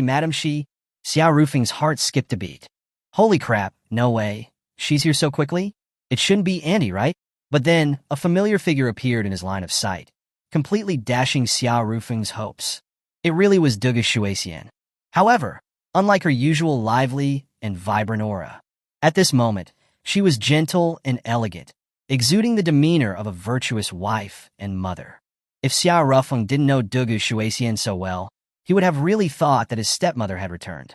While Xiao Rufeng was still in a daze, Xiao Taijun was the first to come to his senses. He was very excited. Shuexian. Xiao Rufeng's birth mother was actually named Wu Yin, but back when Dugu Lihua was impersonating Wu Yin and brought the child back home with Xiao Taijun, she had suggested changing her name. The reason was to cover her tracks. Her new name was Dugu Shuexian. Actually, this was the name of her twin sister. At that time, Dugu Lihua didn't even dare to use her own name because of guilt and unease. Shuexian. At that moment, Xiao Taijun was calling Dugu Shuexian's name while running towards her, reaching out his hands to embrace her. However, before he could embrace her, his body was trapped by Dugu Shuexian's telekinesis. Then, she ignored Xiao Taijun and went directly to the old lady. Grandma, hello. Cough, cough. Xiao Rufeng instantly choked. Lin Lian was also sweating and said with a smile, Shuexian, you should call her mom. How come you're calling her grandma, just like Xiao Rufeng? Dugu Shuexian sighed. There's something I've been hiding from all of you. She paused, looked at Xiao Taijun, then said, Actually, before I met you, I already had a fiancé. It was an arranged marriage that my family had set up for me. I didn't like it, so I escaped from home and met you. Later, the reason I left you was because that fiancé of mine found me. I was afraid that I would hurt you, so I left with him. Xiao Rufeng didn't say anything. What Dugu Shuexian was saying was actually her twin sisters, his stepmothers, Dugu Lihua's story. Hearing Dugu Shuexian's words, Xiao Taijun was also stunned. I'm sorry, Dugu Shuexian then said. So, you've already gotten married? Xiao Taijun asked. Yes, but I'll divorce that man, Dugu Lihua said. Hearing this, Xiao Taijun was overjoyed. Then after you divorce, will you come back? Yes, we will definitely become a family. Dad! Buffed. Xiao Rufeng nearly coughed blood. Xiao Taijun was also blinking. Dad? Cough, cough. Xiao Rufeng quickly said, Many couples these days like to call the male partner dad. There's even a way to call that? Xiao Taijun scratched his head, feeling a bit embarrassed. I'm a little out of touch with the times. Xiao Rufeng's mouth twitched, but he didn't say anything. At that moment, Dugu Shuexian looked at Xiao Rufeng and said, Could this be our son? Yes. Xiao Taijun paused, then said with a smile, He's a bit naughty. Dugu Shuexian reached out her hand to touch Xiao Rufeng's face. You can't be naughty. Come on, call me mom. Xiao Rufeng was about to explode. There was also another person who was also about to explode. Dugu Shuexian. At that moment, an infuriated voice rang out from the corner. Looking at the woman who had appeared from the corner, Xiao Taijun and the old lady were both dumbfounded. Huh? Exactly the same? Two Shuexians? The old lady was already in complete shock. The woman who had appeared in the corner was none other than Dugu Lihua. Actually, she had already come to Jiang City a few days ago and had been stalking Xiao Taijun for a few days. Just now, when she had seen Dugu Shuexian enter the Xiao family's courtyard, she had a bad feeling and had also quickly snuck in. She hadn't seen her flirt with Xiao Taijun, but it was immoral for her to be flirting with Xiao Rufeng. Even though they weren't related by blood, you were still Xiao Rufeng's aunt. Dugu Shuexian was laughing so hard she was bent over. When she arrived at the Xiao family, She had already noticed her sister lurking nearby in secret. So, she had intentionally not closed the door to the villa. What exactly is going on? Lin Lian asked. Dugu Lihua first glared at Dugu Shuexian, then went to the old lady. Thump! Under everyone's shocked gazes, Dugu Lihua suddenly knelt on the ground. Everyone was stunned. I'm sorry, Mom, Dugu Lihua said. Tears streamed down her face. At this moment, the old lady suddenly understood. This was her daughter-in-law. She reached out a trembling hand and wiped away Dugu Lihua's tears. Child, this was hard on you. Although the old lady was old, she wasn't confused. After recognizing Dugu Lihua, she also knew that what Dugu Shuexian had said earlier was actually about Dugu Lihua. Shuexian, what exactly, at that moment, Lin Lian asked again. Sister Lian, actually my name is Dugu Lihua. Dugu Lihua paused, pointed to Dugu Shuexian and said, she is Dugu Shuexian, my twin sister. I borrowed her name back then. Oh! Lin Lian still had a lot of doubts in her heart, but these things were not something a servant like her should be asking about. At that moment, Dugu Lihua went to Xia Taijun. She didn't say anything, but tears that she had just managed to hold back were streaming down her face again. Xia Taijun was a little flustered. Why are you crying? We finally met. I'm sorry, I deceived you, Dugu Lihua said again. Your sister had already told me. I don't mind. I'll wait for you to get a divorce. Xia Tiejuan's old face turned red as he said that. Compared to his son, Xia Tiejuan's skin was a bit thin. No, that's not what I'm talking about, Dugu Lihua said. When Xiao Ruffing heard that, he instantly knew what Dugu Lihua was about to say, so he quickly said, Auntie. Just as he called her Auntie, Xia Tiejuan's eyes widened. What are you saying randomly? She's your real mother. I'm not, Dugu Lihua suddenly said. Huh? Xia Taijun was stunned. Then he turned his head to look at Dugu Shuexian and said, could it be that she's Rufing's real mother? No, I'm his future wife, Dugu Shuexian grinned. Dugu Lihua's face turned dark. Don't even think about harming my son. Xia Taijun was dumbfounded. These relationships were a bit of a mess. He felt like he was in a daze. At that moment, Dugu Lihua took a deep breath, then suddenly pulled Xiao Ruyan over and said, this is my biological daughter. Huh? Xiao Ruyan was also instantly dumbfounded. She already knew that she and Xiao Ruffeng were not related by blood, and that she was not related by blood to Xia Taijun either. But she wasn't clear about her own origins. That was why she wanted to find Xiao Rufing's mother, because her origins were probably only known by Xiao Rufing's mother. But now, Xiao Rufing's mother was saying that she was her real mother. In other words, Xiao Rufing's mother is my real mother, but I don't have any blood relation with Xiao Rufeng, not even being half-siblings. So what the heck is going on? Xiao Rian's mind was about to break. Xia Taijun also felt that it was a little mind-boggling. At that moment, Dugu Lihua took a deep breath, looked at Xia Taijun, and then muttered something. A short while later, Xia Tiejuan's eyes became a little dazed, and then gradually cleared up. Then, who are you? He looked at the Dugu Lihua before him, startled. He paused, then said, I remember now. You're that bodyguard of my wife. I've seen your picture before, but it's the first time seeing you in person. What nonsense are you saying, child? At that moment, old Mrs. Xiao walked over and said, isn't this your wife? Mom, you have Alzheimer's, right? My own wife. Would I not recognize her? Although she's been gone for so many years, it's still impossible for me to mistake her, Xia Taijun said. At that moment, Dugu Lihua said calmly, your wife, Wu Yin, had already passed away more than 20 years ago. I used hypnosis to impersonate your wife. I'm sorry, Xia Taijun. Wu Yin is dead? Xia Tiejuan's legs went weak, and he staggered, nearly falling. Xiao Ruffeng quickly grabbed him. Xia Taijun looked at Xiao Ruffeng and said, Ruffeng, you already knew about this, didn't you? Yes. Xiao Ruffeng paused, then said calmly, I have personally killed the person who killed Mom. Dugu Lihua was stunned. You killed Black Spade K? Actually, that was Li Yu, Dugu Shuexian said at that moment. Hiss. Xia Taijun gasped. The Li Yu you're talking about? Isn't he the ruler? You killed the ruler.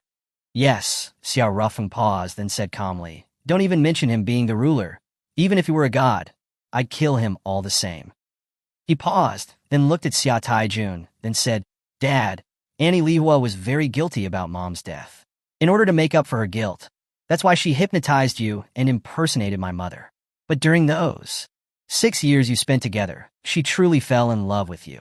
The reason she left you back then was also to protect our family's safety. I will not interfere in your choices, but I must say what had happened. After saying that, Xiao Ruffing looked at the others and said with a smile, Grandma, shall we go to the living room? Old Mrs. Xia knew what Xiao Ruffing meant and nodded. Then, except for Xia Taijun and Duga Lihua, everyone else went to the living room. At that moment, Duga Lihua ran over to old Mrs. Xia and said enthusiastically, Grandma, shall I give you a massage? Old Mrs. Xia's mouth twitched.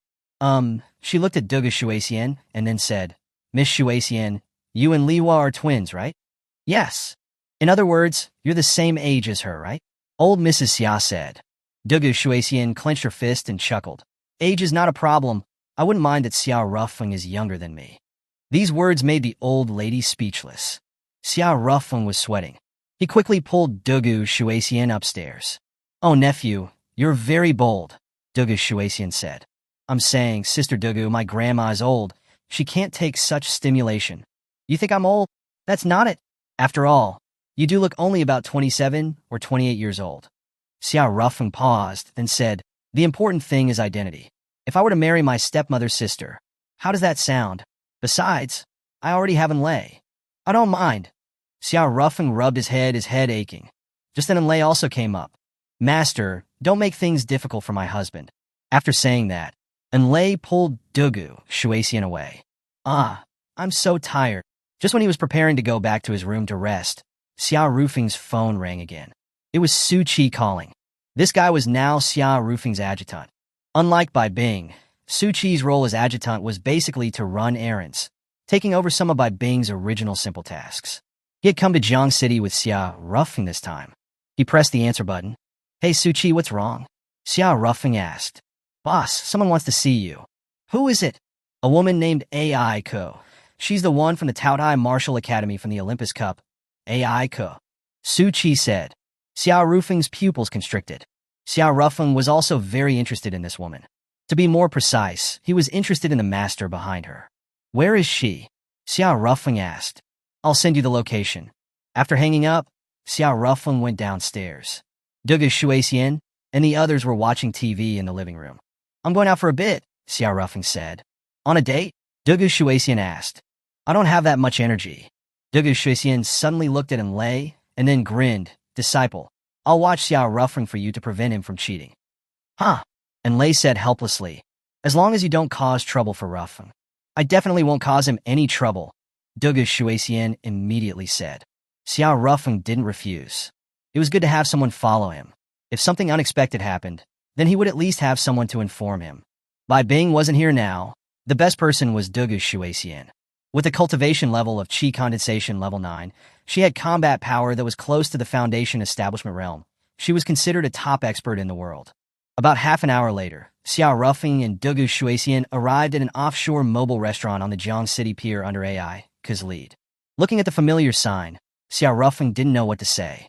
This was the Water Moon restaurant under his former fiancé, Gong Xin. After Xiao Rufing arrived, Su Qi, who had already been waiting at the pier, quickly ran over. Boss, you're here. At the same time, AI Ku also walked over. Marshal Xia, wherever you go, you're always accompanied by beauties, AI Ku said with a light smile. As before, this woman was full of flirtatiousness and superficiality. But Xiao Rufing didn't dare to let his guard down. At the recently ended Olympus Cup, Xiao Rufing had withdrawn halfway, and Bai Bing and the others had also withdrawn halfway. Although AI Ku hadn't withdrawn, she had also made it into the finals. But she had acted very perfunctorily and had confusedly lost to Wang Qinglong of the Azure Dragon Martial Academy. Wang Qinglong had become the overall champion of the 100th Olympus Cup. If it was the past, then at this point, the champion of the Olympus Cup would have already started their national tour. But unfortunately, when the Olympus Cup had finished, Bai Bing had launched a military operation to save Xiao Rufing. The attention of the whole country was focused on the civil war that might break out. So no one cared about this year's champion of the Olympus Cup.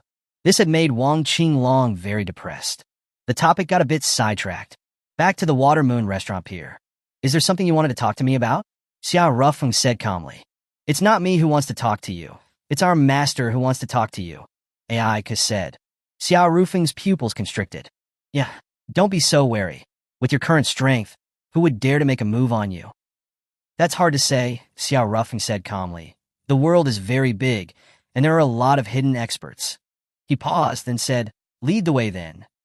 A moment later, under AI Ke's lead, Xiao Ruffing and Duga Shuixian directly arrived on the top floor of the restaurant. This was a VIP area. Without Gong Xian's permission, no one else could come up. Just as they reached the top floor, Gong Xian walked over with a smile. However, when she saw that Duga Shuixian was also there, Gong Xian's expression instantly turned sour. Gong Xian, where's the guest? Before Gong Xian could explode, Xiao Ruffing asked first. Inside, Gong Xian said. Xiao Ruffing didn't say anything else. Then he went inside. Then he was stunned. Chapter 131. We beseech Marshal Xia to ascend the throne.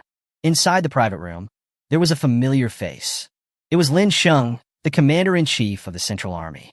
Ever since Xiao Ruffing and Qin Fen were captured, Lin Sheng had vanished from sight. Who would have thought he'd be in Jiang City? At that moment, many things became clear to Xiao Ruffing. During the AO Shin Cup, the heads of the various military legions in Dragon Country had been in contact with descendants of cultivation families from Earth. Ultimately, Xiao Ruffing's Northern Legion had recruited the Duga family. The Western Legion had recruited the Sikong family. The Southern Legion had recruited the Yun and Shao families. However, Lin Sheng of the Central Army had not recruited any cultivation families. Later, Bai Bing's intelligence revealed he was connected to the Feng family, a cultivation family that had been wiped out 100 years ago. Xiao Ruffing had initially thought Lin Sheng had secretly recruited the Feng family survivors. But now it seemed, Marshal Lin, you're actually a descendant of the Feng family, aren't you? Yes, I'm the only one left of the entire Feng family, Lin Sheng said calmly. Marshal Lin, why reveal your identity? What do you intend to do? Xiao Ruffing asked. Lin Sheng grinned. Consider it a show of loyalty? What do you mean? Lin Sheng stood up and said softly, Xiao Ruffing, I know you are a descendant of the Nightingale royal family, and the only survivor. We are in the same boat, and that is why I disagreed with Liu killing you. He paused, then continued. You have deep affection for this country, but do you think Li Pu has the ability to bring a peaceful and prosperous life to the people? Marshal Lin, let's be frank, speak your mind, Xiao Ruffing said. Lin Sheng turned to face Xiao Ruffing and said calmly, I hope you ascend to the highest position, and then unify the entire globe. Xiao Ruffing wiped away a bead of sweat. He had a vague idea that Lin Sheng wanted to support him as the emperor of Dragon Country. But he never imagined that Lin Sheng's ambition extended to unifying the world. What benefit would unifying the globe bring you? Xiao Ruffing asked. There is one. Lin Sheng paused, then said softly.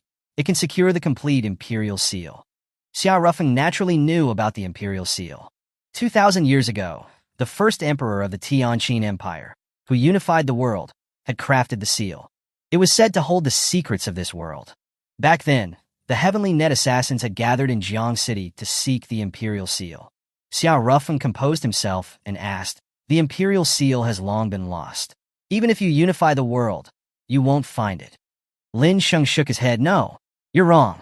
The Imperial Seal is not lost. It was divided into 7 pieces. Each of the 7 nations of the Blue Star possesses one. As for the rumors of its disappearance, someone deliberately spread them. Xiao Ruffing didn't speak. He didn't have much information about the Imperial Seal and couldn't determine if Lin Sheng was telling the truth. Marshal Lin, you want the Imperial Seal? Xiao Ruffing asked. Lin Sheng shook his head again. I am merely interested in the secrets hidden within the Imperial Seal. He paused, then continued, Think about it. 2,000 years ago, in such a backward era, how did the first emperor cross the oceans and unify the world? That was indeed a 1,000-year-old mystery. That's why there are many myths and legends, like how the first emperor was aided by demons and such, but no one knows what the real history was. As they spoke, even Xiao Ruffing began to grow interested in the secrets of the Imperial Seal. However, Xiao Ruffing looked at Lin Sheng and suddenly asked, Marshal Lin, who is it that wiped out the Feng family? Lin Sheng fell silent. After a short while, he said softly, The Li royal family. Xiao Ruffing. Then, Lin Sheng said calmly, I joined the army initially to take revenge on the Li royal family. But now I've changed my mind. Why? Lin Sheng suddenly showed a happy smile and took out a photo from his pocket. It was a photo of a 3 or 4-year-old little girl. My daughter, Lin Xing said with a smile. He paused and continued. Before I had a daughter, my entire being was consumed by revenge. But the birth of my daughter changed my perspective. She was born in this country, a citizen of this country, and she is very happy living here. I cannot destroy her future because of my own selfish desires. He paused again and continued. One of the reasons I want to find the Imperial Seal is also because of my daughter. I told her the story of the first emperor, unifying the world, and told her that the first emperor received much help from the demons, so he could unify the world. Later, my daughter told the story I told her in class to the children, but she was mocked by the children. The children said that the stories were fake because there are no demons in this world. My daughter was very sad. She genuinely believed that demons exist in this world. I want to find evidence of demons' existence through the Imperial Seal. Damn, Xiao Rufeng couldn't help but retort. For your daughter? You want to fight the whole world? Lin Sheng's expression suddenly turned serious. No, because of the existence of the Imperial Seal, everyone wants the complete one. So, even if we don't attack others, they will attack us. Just like now, our dragon country is in a bit of chaos. Other countries have already sent their troops to our borders, eyeing us like tigers, Lin Sheng said softly. Xiao Rufeng didn't say anything. That was the truth. During the silence, Lin Sheng suddenly knelt on one knee before Xiao Rufeng, for our homeland to not be ravaged by enemies, for our descendants to have a happy future. I beg Marshal Xia to ascend the throne and become emperor. I, Lin Sheng, swear to the heavens to be loyal to His Majesty Xiao Rufeng until death. Chapter 132. His gaze grows increasingly fiery. After Lin Sheng knelt, Aiku also knelt on one knee before Xiao Rufeng. Her face was no longer frivolous, but serious and solemn. Duga Shuaxian glanced at Xiao Rufeng without speaking. Naturally, she also wanted Xiao Rufeng to ascend to the throne, but it mainly depended on what Xiao Rufeng thought. Not everyone liked to be an emperor. Xiao Rufeng looked very conflicted indeed. After a while, he sighed and said, I understand. But this matter doesn't need to be rushed. The most urgent matter right now is dealing with the joint invasion of the bear, wolf, and elephant countries. Yes, Lin Sheng said. Get up, Xiao Rufeng added. Lin Sheng and Aiku then stood up. Your Majesty, do you have a plan for the invasion of the 3 countries? Lin Sheng asked. Your Majesty. Xiao Rufeng rubbed his head. He was very uncomfortable with this address. But Lin Sheng was right. At present, the entire dragon country, perhaps only he had the ability and the qualifications to sit on the throne. In modern society, countries are governed by law. If it was a time of peace, who became emperor was not really important. Like Li Yu, who hadn't appeared for several years and hadn't attended any important meetings. Yet Dragon Country continued to develop smoothly. But now, with 3 countries stationed on the border and ready to invade, it was indeed necessary for a figure who could unite the strength of the people. And as a constitutional monarchy, only a monarch with prestige could have this kind of power. At the moment, only Xiao Rufeng had this prestige. For the sake of the children's future, Lin Sheng is really using a reason that I cannot refuse. After all, Xiao Rufeng also had 2 beloved daughters, Zhang Yi and Enqi. Xiao Rufeng composed himself and said, there is no need to worry too much about the elephant and bear countries. I have countermeasures. Only the wolf country, which is adjacent to the western border, is a bit tricky. The wolf country was one of the 7 blue star countries. They believed in the fire worship religion, and its national system was a theocracy, where the Pope was both the religious leader and the ruler of the country. Lin Sheng was a bit surprised. He guessed that Xiao Rufeng would have some countermeasures, but he didn't expect that he could handle 2 countries on his own. Although he was very curious about how Xiao Rufeng managed to do it, Lin Sheng did not ask too much.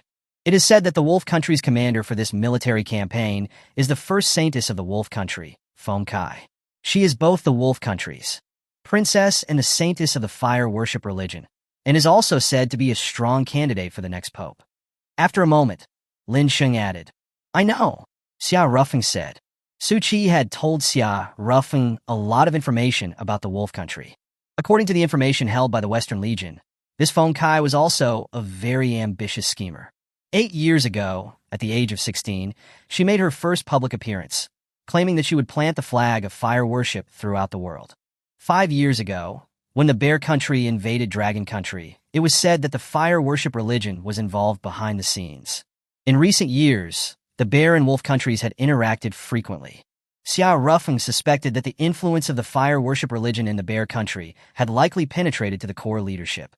At this time, Lin Sheng said seriously, "Over the years, I have been secretly investigating evidence of the existence of demons. The fire phoenix worshipped by the fire worship religion may actually exist." These words startled the others in the room. "Master, are there really demons?" "Not demons, not demonic beasts either, but demons," Lin Sheng said. "According to human standards of classification, intelligent demonic beasts are also called demons." Xiao Rufeng did not speak. Demons and demonic beasts certainly existed. After all, his second life was as a great rock demon. But that was in an extraterritorial world called Tianma Island. As for whether there were demons on Blue Star, Xiao Rufeng wasn't sure at the moment. "We need to learn more." Xiao Rufeng paused and, looking at Lin Sheng, said, "I want to send spies into the Wolf Country to gather information. Do you have anyone suitable?" Lin Sheng smiled slightly. "I do indeed." Having said that, Lin Sheng turned to AI Ku and said, "AI Ku, you infiltrate the Wolf Country and gather information about the Wolf Country." "Yes." AI Ku then left. Xiao Rufeng and Lin Sheng began to discuss how to deal with the Wolf Country's invasion. The Western Legion is leaderless and does not have a deputy commander with as much prestige as Li Qianli of the southern border, and its morale is low. If the Wolf Country launches a large-scale invasion, the Western Legion will not be able to withstand it. Although I can lead troops to the western border to support the Western Legion, I need an order from the ruler. Now that the throne of the Dragon Country is vacant, I cannot arbitrarily mobilize the Central Army's troops. So, Lin Sheng's tone changed and he said, "The most urgent task is that your majesty should ascend the throne as soon as possible. Only in this way can we coordinate the overall situation and mobilize troops. Now everyone can only act on their own, and their combat effectiveness will drop a lot." I understand." Xiao Rufeng paused, pondered briefly, and then said, "Tomorrow, will you come back to the capital with me?" Lin Sheng was overjoyed and immediately said, "Yes." After bidding farewell to Lin Sheng, Xiao Rufeng and Dugu Shuixian left the Water Moon restaurant together. Gong Xian did not come out to see them off. She leaned on the balcony, watching Xiao Rufeng's figure disappear from sight, then sighed heavily. At this moment, a slender figure walked out from the house. Gongya, Gong Xian's older sister, and Xiao Rufeng's first love in this life. "If you like him, you have to work hard to pursue him," Gongya said. Gong Xian slumped even further. "I tried, but it's no use. That Xiao Rufeng is a heart of stone," Gong Xian said, and, turning to Gongya, added, "Sister, how did you manage to win over Xiao Rufeng back then?" Gongya smiled slightly and said, "I took nude pictures of myself in various poses every day and sent them to him." Gong Xian broke out in a cold sweat. If the men of Jiang City knew that their dream lover, the gentle and pure goddess, was actually so lewd, they would probably have a mental breakdown. "Your image would probably be ruined too," Gong Xian said. Gongya walked over and leaned on the balcony as well, saying softly, "I don't care." Gong Xian looked at Gongya and, after a moment of hesitation, said, "Sister, if you like Xiao Rufeng so much, why did you break up with him?" Gongya didn't speak. The reason she broke up with Xiao Rufeng was that she had learned that there was another soul in her body, named Hanyu. Hanyu's soul was very powerful, and she hated men touching her body. Several times, Xiao Rufeng had almost been killed by Hanyu. For the sake of Xiao Rufeng's safety, Gongya had no choice but to bury her feelings and break up with Xiao Rufeng. But this was a reason she couldn't explain. She had made an agreement with Hanyu not to reveal her existence. But then again, where is Hanyu really from? It's certain that she is definitely not from Blue Star. Is she from Earth? It is said that low-level cultivators' souls disperse immediately after death. Only high-level cultivators can maintain their soul after death. And to possess someone for rebirth, you need to be at least at the Tribulation Realm. The cultivation realms are divided into Chi Condensation Grandmaster Realm, Foundation Establishment Realm, Golden Core Realm, Nascent Soul Realm, Transformation God Realm, Void Refinement Realm, Tribulation Realm, Mahayana Realm. Beyond that would be ascending to become an immortal. On Blue Star, the Foundation Establishment Realm was already the ceiling of cultivation. Gongya found it hard to imagine how terrifying a cultivator in the Tribulation Realm was. I am no match for Hanyu at all. My body will eventually be completely taken over by Hanyu, right? At that point, my own soul will be destroyed, and that can be considered death, right? Gongyu was silent, and then a hint of unwillingness appeared at the corner of her mouth. I'm a bit unwilling to die without even tasting the pleasure between a man and a woman. After a moment, Gongyu looked in the direction Xiao Rufeng had left, and her gaze grew increasingly fiery. Chapter 133, A Dangerous Little Ant. Meanwhile, after leaving the Water Moon restaurant, Xiao Rufeng and Duga Shuixian were on their way back to the Xia family home. Then, near the Xia family villa, they ran into Xia Taijun and Duga Lihua at a farmer's market. The two were chatting and laughing, looking very affectionate. Whoa, I'm so envious of my sister. I'm still a virgin, Duga Shuixian said. She paused, then looked at Xiao Rufeng with a fiery gaze. Great nephew. How about we two tonight? Don't say another word. Xiao Rufeng immediately interrupted. Duga Shuixian looked dejected. At that moment, Duga Lihua and Xia Taijun approached, carrying the groceries they had bought. Rufeng, you're back. I'll make dinner for you when we get back, Duga Lihua said with a smile. Thank you, Annie, Xiao Rufeng said politely. Duga Lihua then said, Thank you, mother. Duga Lihua's face darkened. Who's your mother? Call me sister. Duga Shuixian chuckled. Mom is angry. Duga Lihua was exasperated. Back at the Xia home, Duga Lihua and Duga Shuixian argued playfully while preparing dinner in the kitchen, while Xiao Rufeng and Xiao Rian watched television in the living room. Say, Xiao Rufeng, Xiao Rian said suddenly. What is your current situation with Qinyu? Xiao Rian asked. Only then did Xiao Rufeng remember that he had a marriage engagement with Qinyu, one that was known to the whole world.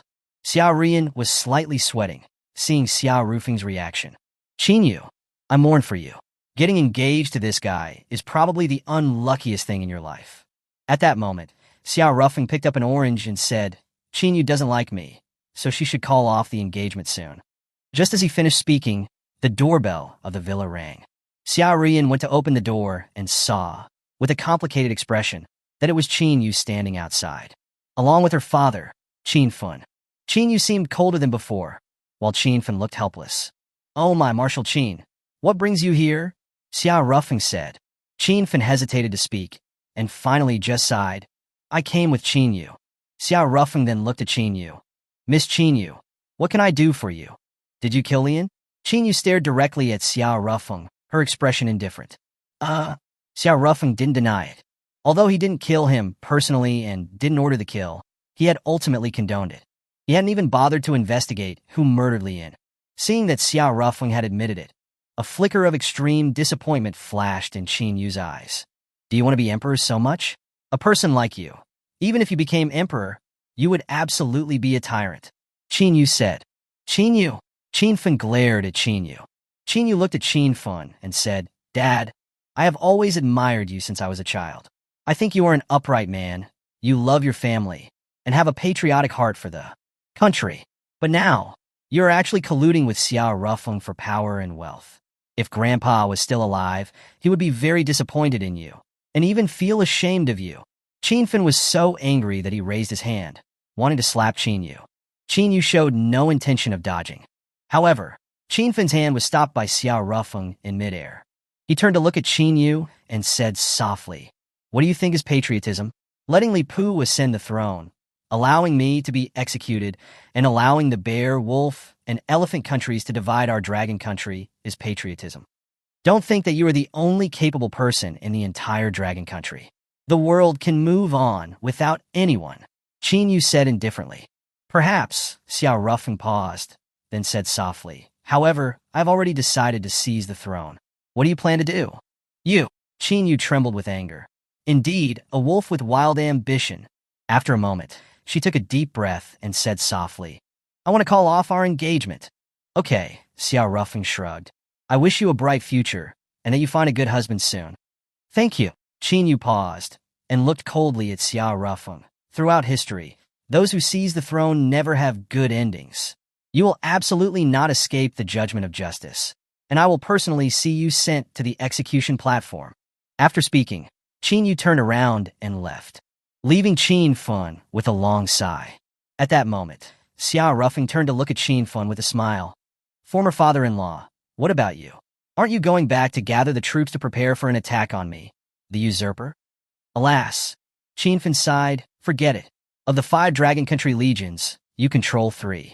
The Southern Legion is also showing favor to you. What can I do? And he paused and said softly, my daughter and I have different views. In my opinion, in this turbulent era, you are the only one who can rule Dragon Country. Neither Lien nor Li Pu have the prestige or the ability.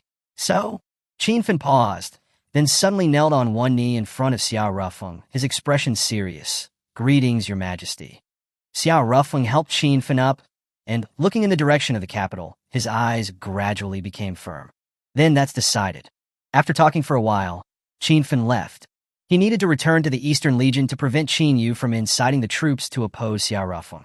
While a serious political discussion was taking place in the living room, the kitchen was a different scene altogether. Shui Xian, you're just trying to tease Rufeng. You don't actually want to be his woman, right? Dugu Liwa asked. Why does sister think that? Dugu Shui Xian asked. Because Xiao Rufeng is 24 years younger than you. Aren't you not interested in younger men? My tastes have changed. Dugu Shui Xian paused, grinned, and added, I like younger men now. There are so many younger men. Why do you have to set your sights on my son? Dugu Liwa said with a dark face. I wasn't interested in Xiao Rufeng at first, but then something happened that made me gradually start caring about him, Dugu Shui Xian said. What happened? Oh, going in and out, Manhwa, those kinds of things. You know what I'm talking about. Dugu Shui Xian said. Dugu Lihua's face had turned as black as charcoal. She held the kitchen knife and said darkly, Did you sleep with Rufeng? Sis, calm down, I was just joking. I wanted to sleep with him, but Xiao Rufeng wouldn't give me the chance, Dugu Shui Xian said. Dugu Lihua's head ached. She didn't want to interfere with Dugu Shui Xian's private life. But if she really does get together with Rufeng, just thinking about it made her scalp crawl. The seniority will be all messed up. However, what made Dugu Liwa feel a bit relieved was that although her twin sister was shameless, her stepson still had integrity. Rufeng, hold on, don't lose the lust. This Shui Xian is a woman who's good for nothing but a nice body. You can't be mesmerized by her. The stepmother cheered for Xiao Rufeng in her heart. In the evening, during dinner, everyone sat together. Even the Xiao family's old matriarch, who normally didn't eat in the front yard, had come. Rufeng, you really broke up with Qin Yu? Dugu Shui Xian said, her face full of happiness. Dugu Lihua's nerves tensed instantly upon hearing that. This girl is trying to seize every opportunity. She's like an eel, finding every opening. Dugu Lihua thought to herself. But on the surface, she said nothing. After all, she and Dugu Shui Xian were identical twins. Twins were very similar in many ways. If she said that Dugu Shui Xian was good for nothing, it would be equivalent to saying that she was good for nothing too. Now that her mother-in-law and husband were here, Dugu Lihua wanted to maintain a good image. At this moment, Xiao Rufeng nodded, yes. Oh, what a pity. Qin Yu is still quite pretty, very suitable for warming the bed. But it doesn't matter. Dugu Lihua paused, glanced at Xiao Rufeng, grinned and added, I'll warm your bed. Cough, cough. Dugu Lihua choked immediately. She couldn't take it anymore. She didn't want her mother-in-law to think that she was a pervert too. Dugu Shui Xian, Dugu Lihua said with a dark face. If you're lacking men, I'll find some for you. Don't cling to our child. Can you please have some integrity as a little ant? Xiao Rufeng and I have no blood ties. Shouldn't I sacrifice my happiness just because you married my brother-in-law? Is that fair to me? Dugu Shui Xian said. Dugu Lihua was speechless. She had a point. She couldn't argue with that. In fact, according to Dragon Country law, as long as there were no blood ties, or if the blood ties were more than 3 generations apart, no matter what the status, marriage was permitted.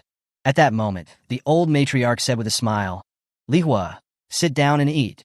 Shui Xian, you should eat properly too. The dinner table is for eating. You can talk about love elsewhere. Dugu Shui Xian grinned. Okay, Grandma. Mom, don't indulge her. That girl will take an inch and go a mile, Dugu Lihua said.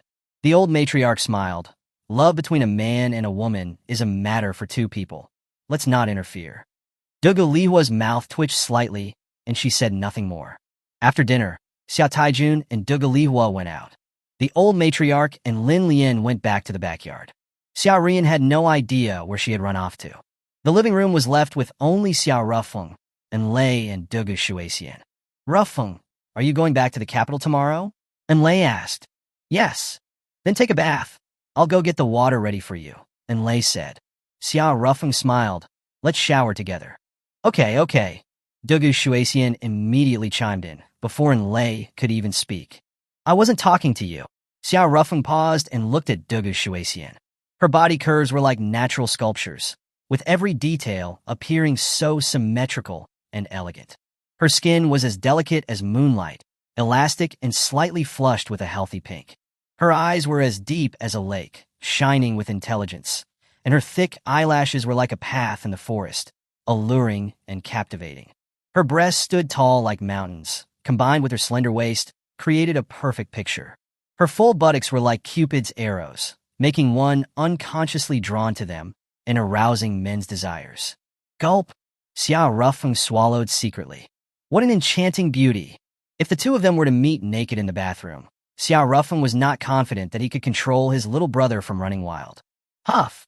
Taking a deep breath, Xiao Ruffeng pulled Enlay straight into the bathroom and locked the bathroom door. After a moment, Xiao Ruffeng and Enlay were naked in the bathtub. He held Enlay from behind. The fragrance of Enlay's perfume stimulated Xiao Ruffeng's hormones, and Enlay could clearly feel that Xiao Ruffeng's body temperature was rising. Her face flushed, and her heart was like a deer running wild.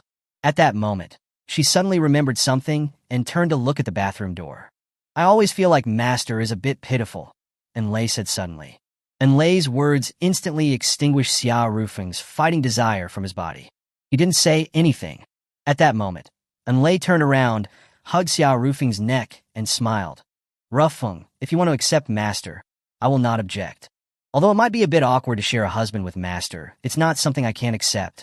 So, don't worry about me. Xiao Ruffeng still didn't speak. Outside, people spread rumors that Xiao Ruffeng was a womanizer, at least 100 slayer. But actually, Xiao Ruffeng had only slept with 3 women. One of them was a girl he had unknowingly violated after being drugged back then. Another was a one-night stand with Jiang Lu. The woman he had truly slept with was actually only Enlay. He was not the kind of person who would sleep with anyone. As for Dugu Shuexian, it would be a lie to say that Xiao Ruffeng had no feelings for her at all. Before, in the guest house in the depths of Mount Li, he and Dugu Shuexian had been in the same room together for a night. Even when she was asleep, Dugu Shuexian still exuded a huge temptation, making it difficult to control himself, and Xiao Ruffeng had to run to the balcony to cultivate himself. But the problem was, she was his stepmother's sister, his little aunt. Although there was no blood relationship, this identity was still quite sensitive. Some people who liked excitement would definitely call it fantastic. But Xiao Ruffeng was not the kind of person who liked excitement. He even had a moral shackle in his heart. It was not easy to cross this hurdle in his heart, to unlock the moral shackle. Ah, that's right. At that moment, Enlay suddenly stood up from the bathtub. I almost forgot. And she and I agreed to call her regularly. I won't wash anymore. I'll go call her. After speaking, Enlay put on her clothes and left the bathroom, leaving Xiao Ruffeng alone in the bathtub. After leaving the bathroom, she came to the living room. She didn't call, but instead searched for Dugu Shuexian in the living room. She couldn't find her. Enlay then went to the front yard. A mature, sexy woman was sitting on the swing in the front yard. It was Dugu Shuexian. Master. Enlay walked over and sat on the other swing. Finished so soon? Is Xiao Ruffeng not that good? Or is my disciple too powerful? Dugu Shuexian chuckled, making a crude joke. However, although she was talking crudely and smiling, Enlay sensed a faint loneliness in Dugu Shuexian. She suddenly took out a bath sponge from behind her. What's that for? Dugu Shuexian asked. Xiao Ruffeng asked you to go and scrub his back. Enlay said with a smile. Really? Why would I lie to you? Enlay paused, then added, or is Master chickening out? A little girl, you've learned to use reverse psychology. Do you think I'm so easily provoked? Dugu Shuexian said. Whatever, anyway, it's a fleeting opportunity, Enlay said, then started swinging her own swing. Dugu Shuexian looked at the bath sponge in her hand, hesitating and conflicted. But in the end, a touch of determination flashed in her eyes. I'll go then. Afterwards, Dugu Shuexian took the bath sponge and went to the bathroom door. Huff! She took a deep breath, then opened the door and walked straight in. Chapter 134. Turns out I slept with a fairy. However, Dugu Shuexian never expected that a woman had actually taken the first step. There was already a woman inside. She wore a beige professional skirt suit, intelligent and elegant, a little tight, highlighting her curvy figure perfectly. She wore black fishnet stockings with lace on her slender legs. Her fair face had the delicacy and tenderness unique to mature women, and her pink, moist lips exuded a teasing allure. What made a man's blood boil was that the buttons of the light pink, tight-fitting shirt underneath the suit jacket were unbuttoned, revealing a deep cleavage, and her full breasts, wrapped by a bra, were about to burst out. "Hey, Hanyu, what are you doing?" Dugu Shuexian said with a dark face. The woman in the bathroom was none other than Xiao Rufeng's first love in this life, Gongya. She had sneaked into the Xiao family home dressed in her boss lady attire, and then, while Enlei and Dugu Shuexian were chatting on the swings, she had sneaked into the bathroom. "It's Master. Why did you run into Xiao Rufeng's bathroom?" Gongya said with a smile. Dugu Shuexian's pupils contracted. It seems it's not Hanyu, but the other personality, Gongya?" Dugu Shuexian said. She didn't know that there were two souls in Gongya's body. She thought there were two different personalities. Composing herself, Dugu Shuexian's expression was confused. This Gongya was also her disciple. Back then, Gongya had fallen off a cliff due to a serious injury, and she was the one who saved her. She knew Gongya fairly well. For example, she knew that when Gongya's hormones were released too much, another personality, Hanyu, would awaken and take control of the body. But, at that moment, Gongya also saw through Dugu Shuexian's thoughts and said with a chuckle, "I took a hormone-suppressing pill when I came." "Dugu Shuexian? What exactly do you want?" Dugu Shuexian asked. "To merge with Xiao Rufeng," Gongya said bluntly. Cough, cough. Xiao Rufeng and Dugu Shuexian both choked. Miss Gongya, what's wrong with you?" Xiao Rufeng couldn't help but ask. His first love, although she often sent him nude photos in the past, never let him sleep with her. "Nothing. I just want a man," Gongya said with a chuckle. She hadn't told the truth. The reason she wanted to sleep with Xiao Rufeng was that she felt that she was becoming increasingly unable to control her body. Hanyu's power had been constantly increasing. If things continued like this, her soul would eventually be swallowed by Hanyu. At that time, although this body would still be alive, the world would no longer have Gongya. Thinking of this, a touch of sadness emanated from Gongya. She composed herself and looked at Dugu Shuexian. "Speaking of which, Master, what are you here for?" You wouldn't want to seduce Xiao Rufeng, would you? You were his little aunt. It's one thing to joke around, but you wouldn't really be serious, right?" Gongya said with a shocked face. Dugu Shuexian's scalp tingled. "No, I came here to—" "Oh, right, and Lei asked me to bring the bath sponge to Xiao Rufeng," Dugu Shuexian said through gritted teeth.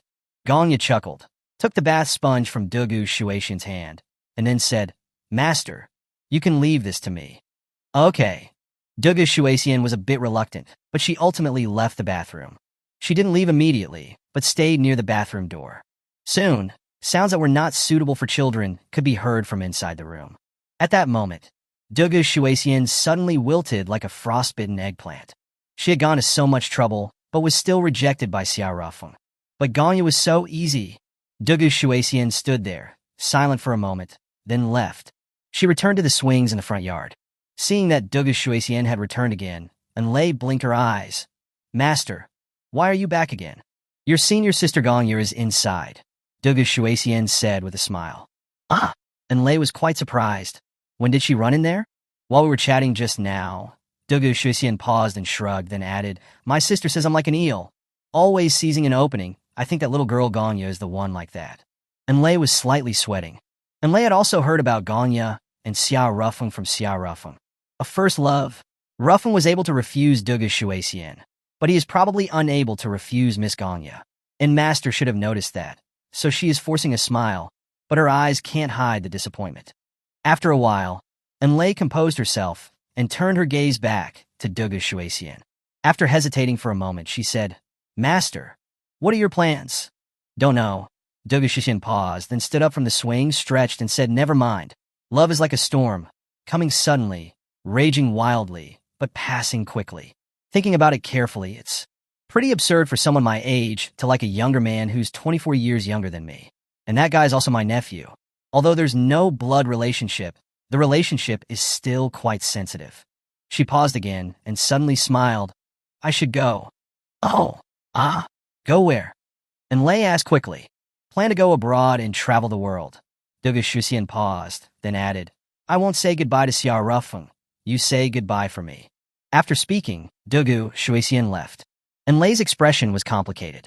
Just at that moment, boom! A terrifying power suddenly erupted inside the Xia family villa, shattering the villa's glass. Then, Xia Rufeng could be seen running out of the house in a disheveled state, without clothes. Following behind him was a woman with murderous intent. Miss Ganya? No, it's Hanyu. And Lei wiped away a bead of cold sweat. She vaguely guessed what was going on. It's likely that while Xiao Rufeng and Ganya were doing the deed, Hanyu woke up. At this time, Hanyu's eyes were furious and full of murderous intent. And Lei quickly ran over. Senior Sister Hanyu, it's not Rufeng's fault. You were the one who snuck into Rufeng's bathroom to seduce him, and Lei said. That wasn't me. Dual personalities are essentially one person, right? Ganya and I are different souls, Hanyu said softly. Ah, and Lei was stunned. Different souls? What's going on? I'll kill Xiao Rufeng first, and then we'll talk about this, Hanyu added. And Lei quickly hugged Hanyu. Let me go, or I'll kill you too, Hanyu said coldly. She was really angry, completely furious. When she suddenly woke up, a man was going all out on her. There were signs of blood in the bath, and the pain in her body made her completely dazed. It took her several minutes to finally recover. Then, emotions of grievance, anger, and shame washed over her. Her urge to kill was stronger than ever. I know that you are angry, but in any case, put on your clothes first, and Lei said again. Hanyu. Only then did she realize that she was not wearing clothes. She became conflicted, wanting to chase down Xiao Rufeng, but it was not proper to go out naked. At this time, hearing the commotion at the Xia family villa, the neighbors nearby also came over. Hanyu had no choice but to retreat back into the house. And Lei quickly grabbed a set of clothes from the clothes hanging in the yard and gave them to Xiao Rufeng.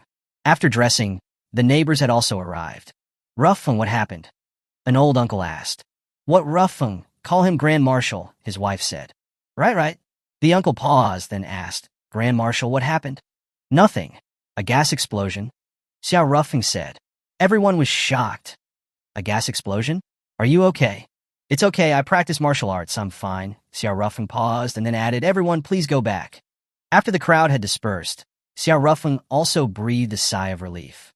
I almost died. Xiao Rufeng was also afraid. Although he appeared very powerful, with the strength of mid-stage foundation establishment, even early-stage foundation establishment Liu was no match for him. But he was also very clear that he was definitely not invincible in this world. Not to mention others, just by being was very strong. That girl had not even entered the Qi condensation realm, but she countered all cultivators. The two Bai family sisters had very special physiques. Bai Shui could neutralize any magic that entered her body, and Bai Bing could use her fist to decompose any magic, reorganizing it into starlight. Her abilities were very powerful. Of course, the special physique of the two Bai sisters was a unique case. But this world was very big, and none of the Earth cultivators who had sneaked into the Blue Star in recent years had surfaced. Like Liu, he himself was already at the early stage of foundation establishment. So how strong would his master be? Xiao Rufeng didn't know.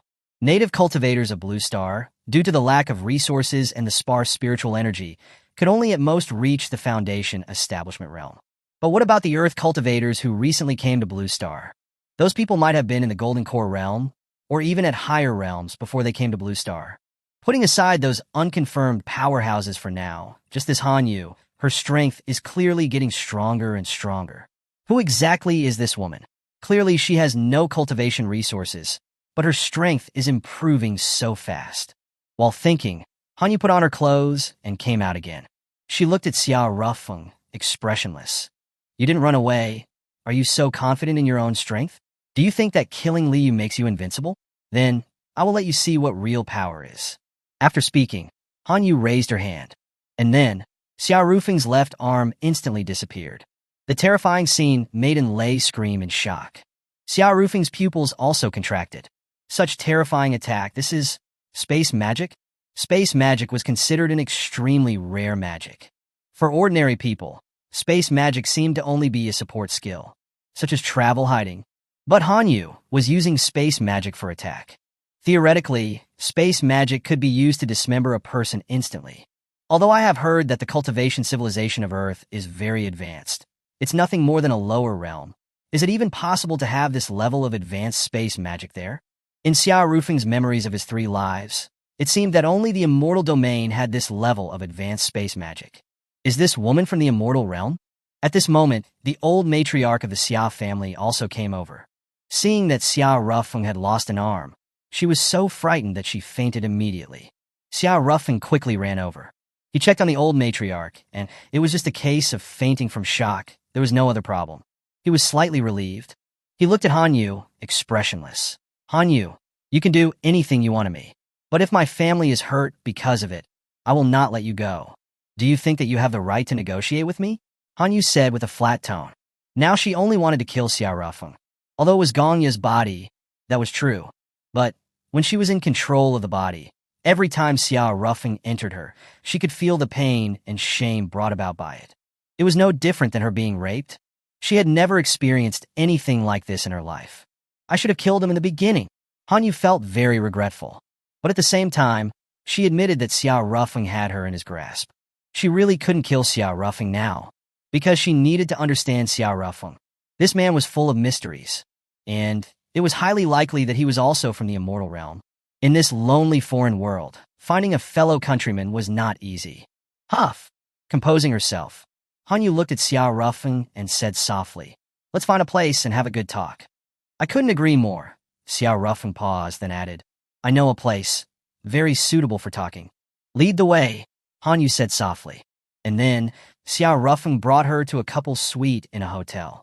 Chapter 135. Let's get married. "Do you really think I wouldn't dare kill you?" Han Yu said, her expression cold and sharp.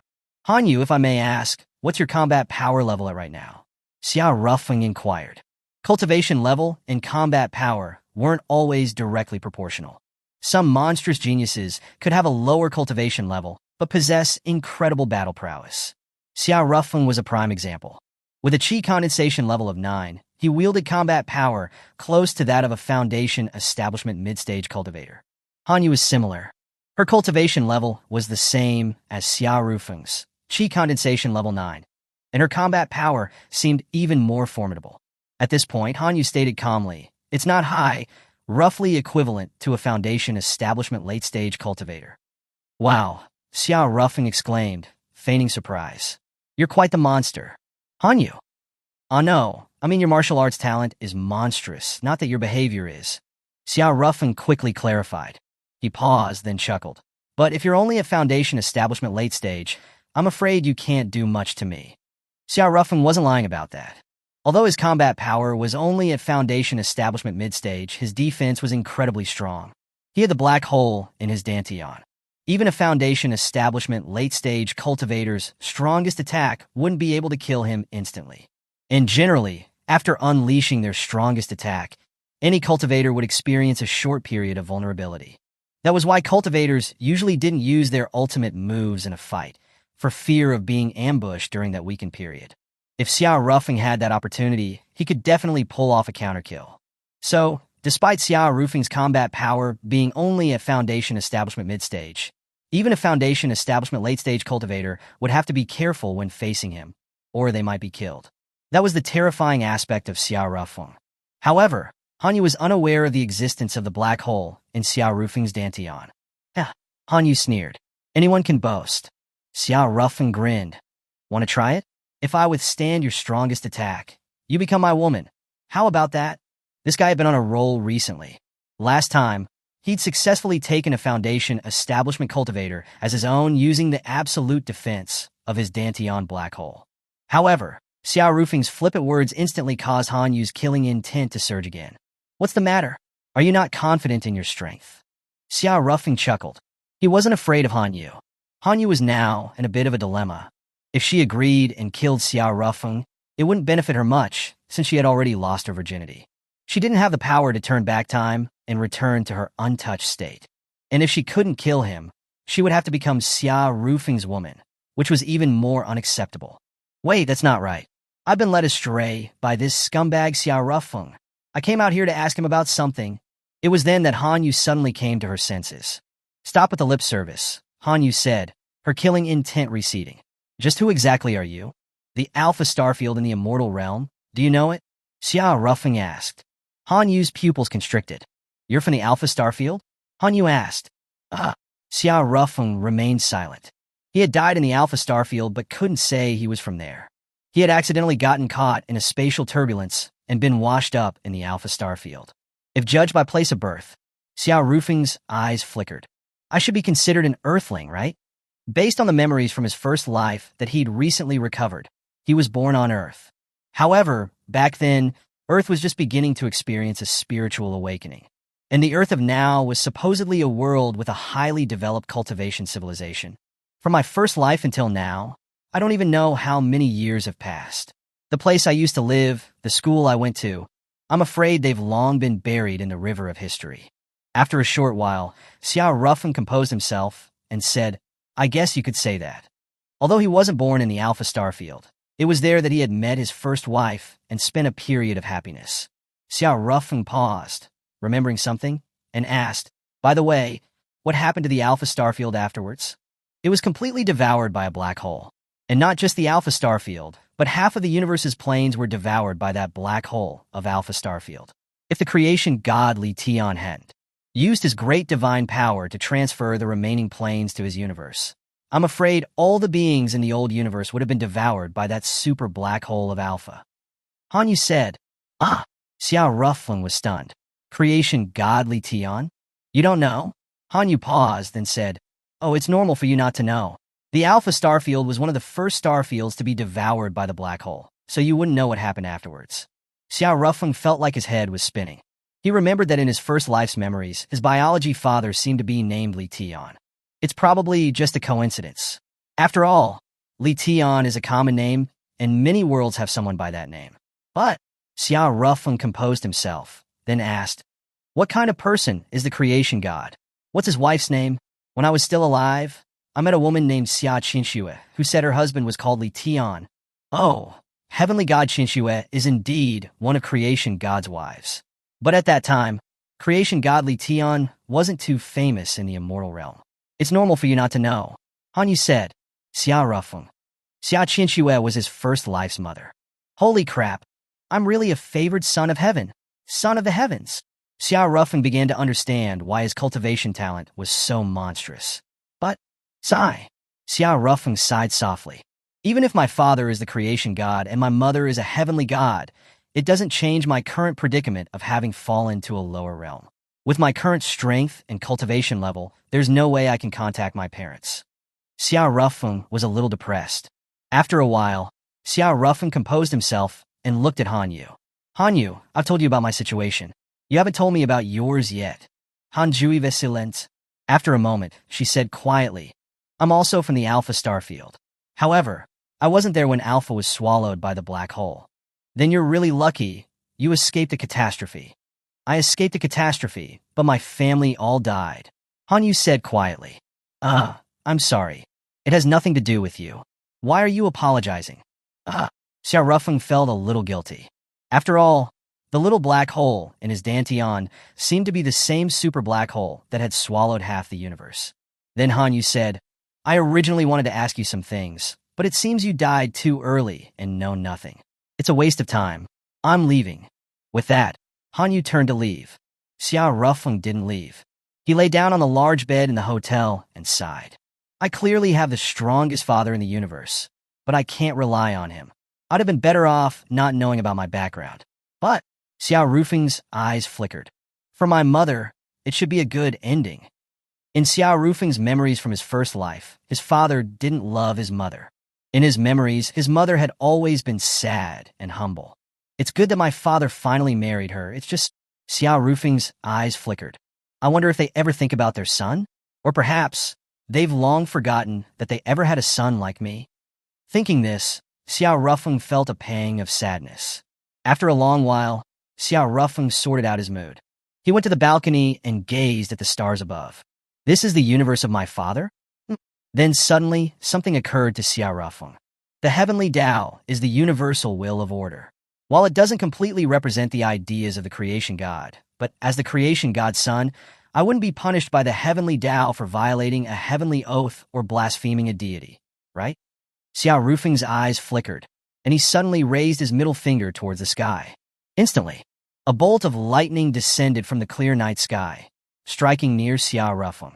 It gave Xia Rufeng a fright. After making sure he hadn't been struck by lightning, Xia Rufeng raised his middle finger towards the sky once again. Crackling. A series of lightning bolts descended around Xia Rufeng, cracking the balcony. But not a single bolt struck Xia Rufeng himself. Xia Rufeng was ecstatic. My dad really loves me. Of course, Xia Rufeng wouldn't expect his father to notice him. After all, these were all the universal laws and universal rules in operation, and the creation god was simply unaware of what was happening in these lower realms. A while later, Xia Rufeng returned inside. He lay back down on the bed. His hand touched his abdomen. My father transferred half of the old universe's planes, hundreds of millions of star systems, into his new universe space, while the other half of the old universe's planes were devoured by the black hole in my Dantian. His eyes flickered, not knowing what he was thinking. After a while, Xia Rufeng left the hotel and returned to the Xia family home. The Xia family members were all sitting in the courtyard. Seeing Xia Rufeng return, everyone quickly gathered around him. The old Mrs. Xia was checking Xia Rufeng's right arm over and over again. Previously, this arm had been severed by Han Yu using space magic, and they couldn't even find the severed limb. However, Xia Rufeng had light attribute spiritual energy within him, giving him powerful regenerative abilities. As long as it wasn't an instantly fatal injury, no matter how severe the wound was, Xia Rufeng would recover. Grandma, don't worry, I'm already fine, Xia Rufeng smiled. After confirming that Xia Rufeng was safe and sound, the old Mrs. Xia finally breathed a sigh of relief. By the way, Rufeng, I heard from Enlei that Shuexian has left? At this time, stepmother Du Gu Lihua spoke. Is that so? Xia Rufeng paused, looking at Enlei, and asked, Where did little aunt go? She said she was traveling the world. I don't know where she went. Enlei said. Xia Rufeng remained silent. Is it my fault? Du Gu Lihua sighed. No, it's my fault, Xia Rufeng said. Du Gu Lihua looked at Xia Rufeng, hesitating but finally said, Rufeng, if I hadn't objected, would you have accepted Shuexian? I don't know. Xia Rufeng shook his head. This was a delicate topic, and Xia Rufeng didn't know what to say. Enlei smiled and said, All right, Rufeng, let's go rest. We're going to the capital tomorrow. She cleverly helped Xia Rufeng avoid this somewhat awkward topic. Then everyone dispersed, and Xia Rufeng and Enlei returned to Xia Rufeng's bedroom. Xia Rufeng lay on the bed, still feeling somewhat complex when thinking about Du Gu Shuexian. He hadn't rejected a woman for the first time. He had previously rejected Gong Xian many times. But there was a difference. When he rejected Gong Xian, it was because he genuinely didn't have any feelings for her. Du Gu Shuexian was different. She held a unique place in Xia Rufeng's heart, teetering on the edge of forbidden territory, tense and exciting, knowing it wasn't possible, yet still made his heart flutter. As he mused, a fragrant scent suddenly floated in the air. Enlei had already changed into her pajamas and was lying on top of Xia Rufeng. Don't think too much.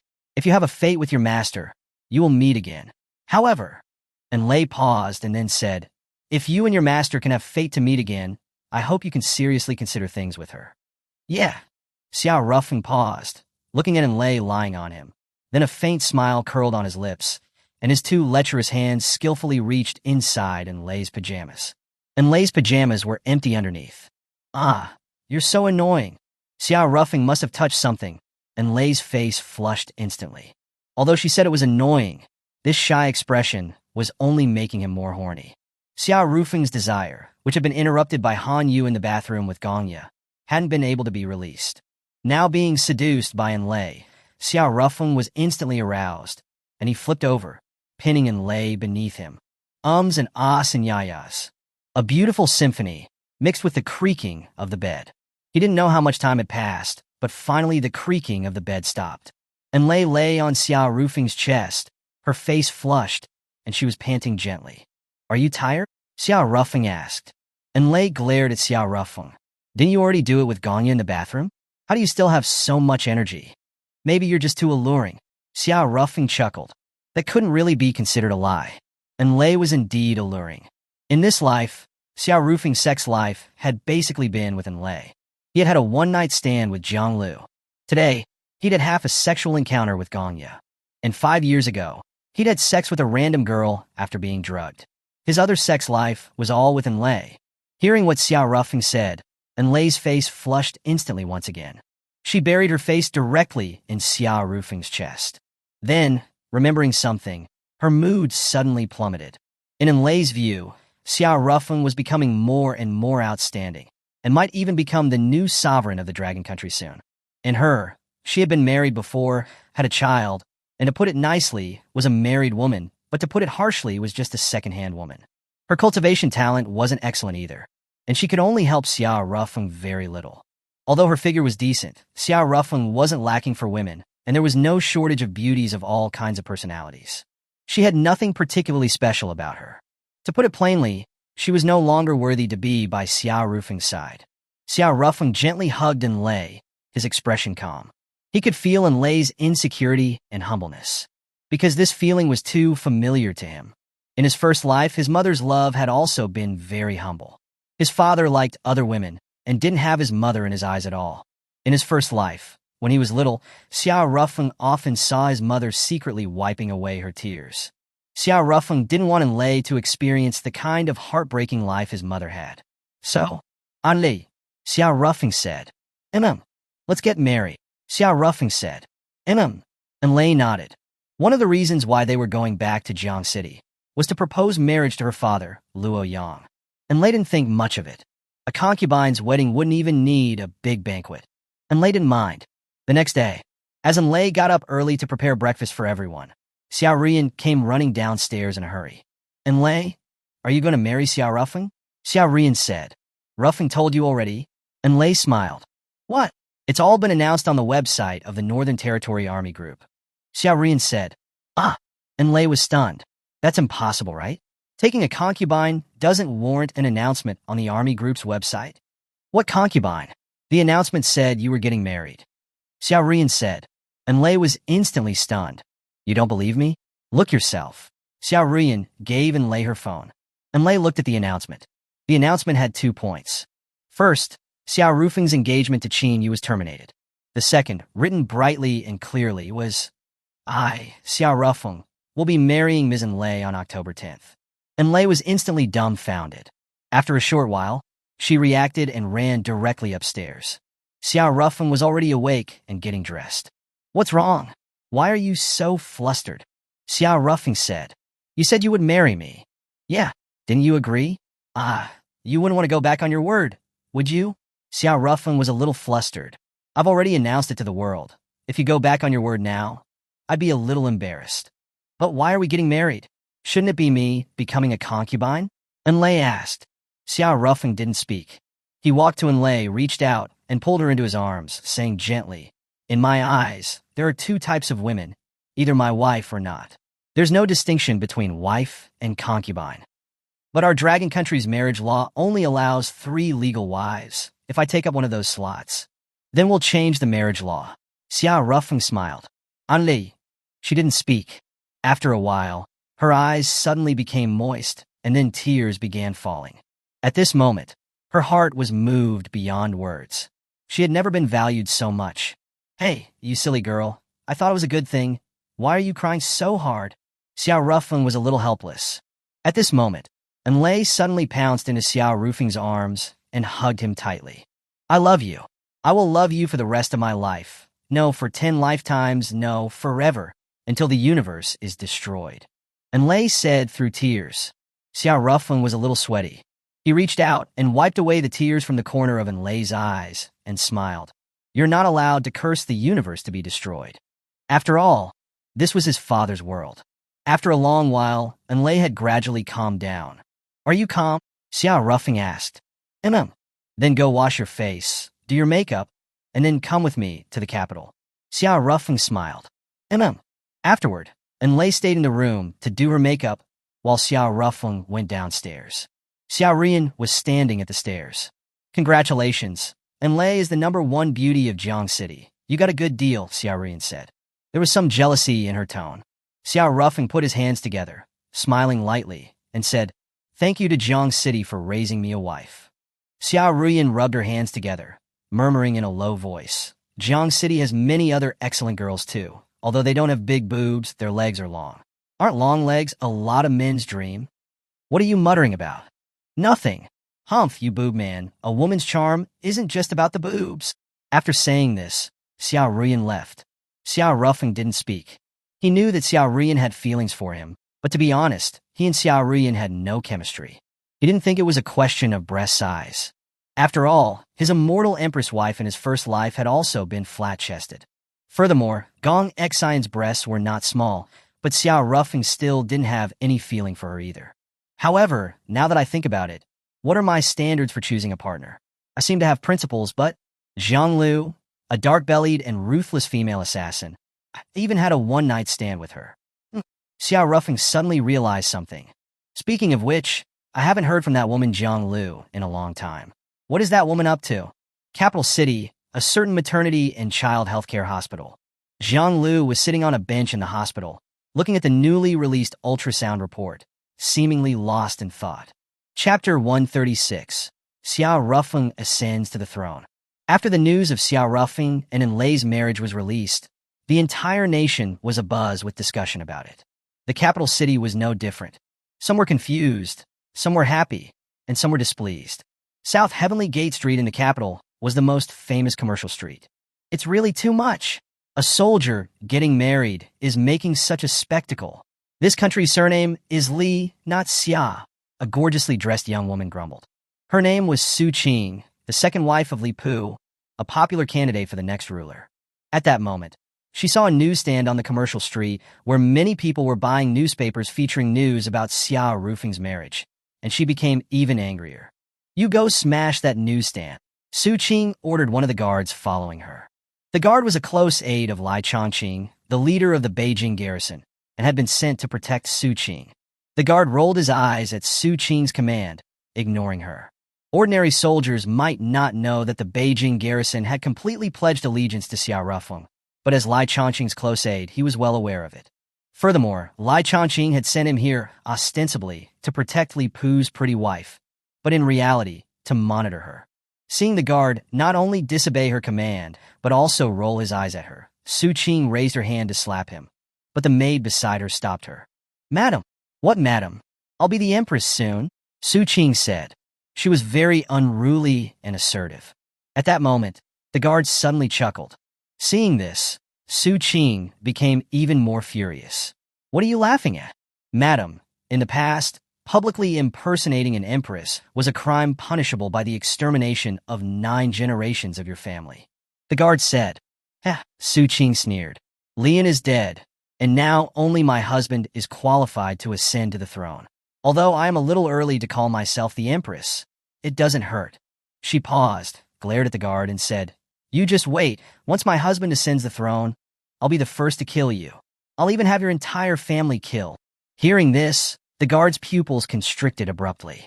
His hand rested on his sidearm, showing subtle signs of going berserk.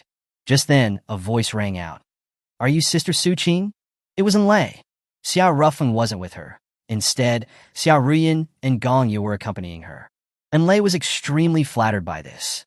In truth, she understood in her heart that while Xiao Ruffing was marrying her, she wasn't the most important person in his heart. Whether it was Zhang Li by Shui or Gong Yu, they were all ahead of her. However, Enlei didn't mind this. The fact that Xiao Ruffing wanted to marry her was enough to make her blissfully happy. She had initially only thought of being a concubine. As for her encounter with Su Qing, it was purely accidental.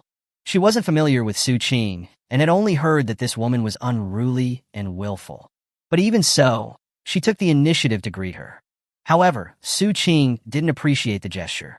She walked over to Enlei, grinned, and said, You're that second-hand woman of Xiao Rufing's, aren't you? These words made Enlei feel a little awkward. Gong Yu frowned, and Xiao Ruyan, with her fiery temper, immediately retorted, You're the second-hand woman. Your whole family is second-hand women. Su Qing instantly flew into a rage. Who are you? Do you even know who I am? I'm Li Pu's wife, the future empress. The future empress? Huh, Xiao Ruyan said with a mocking smile. Su Qing was even more furious. She looked at the guard and said, You go and arrest this woman. She has insulted a member of the royal family and must be severely punished. The guard didn't move. What a joke. That was Marshal Xia's twin sister, possibly the future princess. It wasn't even clear who the royal family members would be. Seeing that the guard didn't obey her command, Su Qing became infuriated. You just wait. I'm going to call your superior over right now. Then, after making a few calls, Lai Chongqing arrived with his men. What's going on? Lai Chongqing asked. Lai Chongqing, what kind of bodyguard did you send me? He won't listen to me. And also, Su Qing pointed at Xiao Ruyan and continued, and that woman over there insulted me and disrespected the royal family. Arrest them all. Lai Chongqing laughed. What are you laughing at? Su Qing was now instantly provoked by anyone who laughed. Do you know what meeting is being held at the Red Garden right now? Lai Chongqing asked. What meeting? The meeting regarding the selection of the next ruler, Lai Chongqing said. Su Qing was stunned for a moment. No way. My husband didn't mention this. She paused, smiled slyly, and said, but it's good too. The sooner he ascends the throne, the sooner I'll be the empress. Lai Chongqing grinned, but didn't say anything. Meanwhile, at the Red Garden, conference room number 1, all the most influential figures in the Dragon Country were participating in this meeting. The highest administrative officers from each province, representatives of major military legions, and the heads of the central government departments. There were several unfamiliar faces among these people. For example, General Li Qianli, representing the Southern Legion. In principle, this kind of meeting should be attended by the Grand Marshal of the Southern Legion. But Guodong, the leader of the Southern Legion, had died previously, so General Li Qianli had to attend instead. There were also faces that were both unfamiliar and familiar. For example, Lei Qing, the highest administrative officer of Huai Province. As the former commander of the Northern Legion, he had been relieved of his military post and assigned to be the highest administrative officer of Huai Province after the Bear Country's sneak attack 5 years ago, which resulted in the fall of the Northern Territory. In the few years that he had been in Huai Province, he had not attended a single provincial meeting and was in a state of seclusion. But he had unexpectedly attended this meeting. The meeting was presided over by Lin Sheng, the commander of the Central Legion, who had also disappeared for a while. The people are almost all here, so let's officially start the meeting. Today's meeting has only one topic, to select the next ruler, Lin Sheng said. As soon as he finished speaking, a man in a suit with a large belly stood up and said, there's no need for selection, right? Lian is dead, and the only candidate is Prime Minister Li Pu. We should just endorse Li Pu, and it's over. This person was clearly from Li Pu's faction. Li Pu was also sitting in the audience, smiling with an air of certainty and composure. With his biggest rival dead, Li Pu felt that he had nothing to worry about. In his opinion, today's meeting was just a formality. The former ruler has no children and didn't appoint an heir, who said that there is only one candidate. Even though Lian is dead, there are other members of the royal family, someone said. He had originally been part of Lian's faction. Now that Lian was dead, if Li Pu was to ascend the throne, he would definitely be the first to be purged when Li Pu began his cleansing. Therefore, he had to stop Li Pu from ascending the throne at all costs. However, he also knew that with Lian dead, there was no one to restrain Li Pu anymore. He had originally hoped that the military would introduce other candidates. But after Lian's death, the military hadn't made any moves to create momentum for any other members of the royal family. Has the military already reached an agreement with Li Pu? If that's the case, everything is over.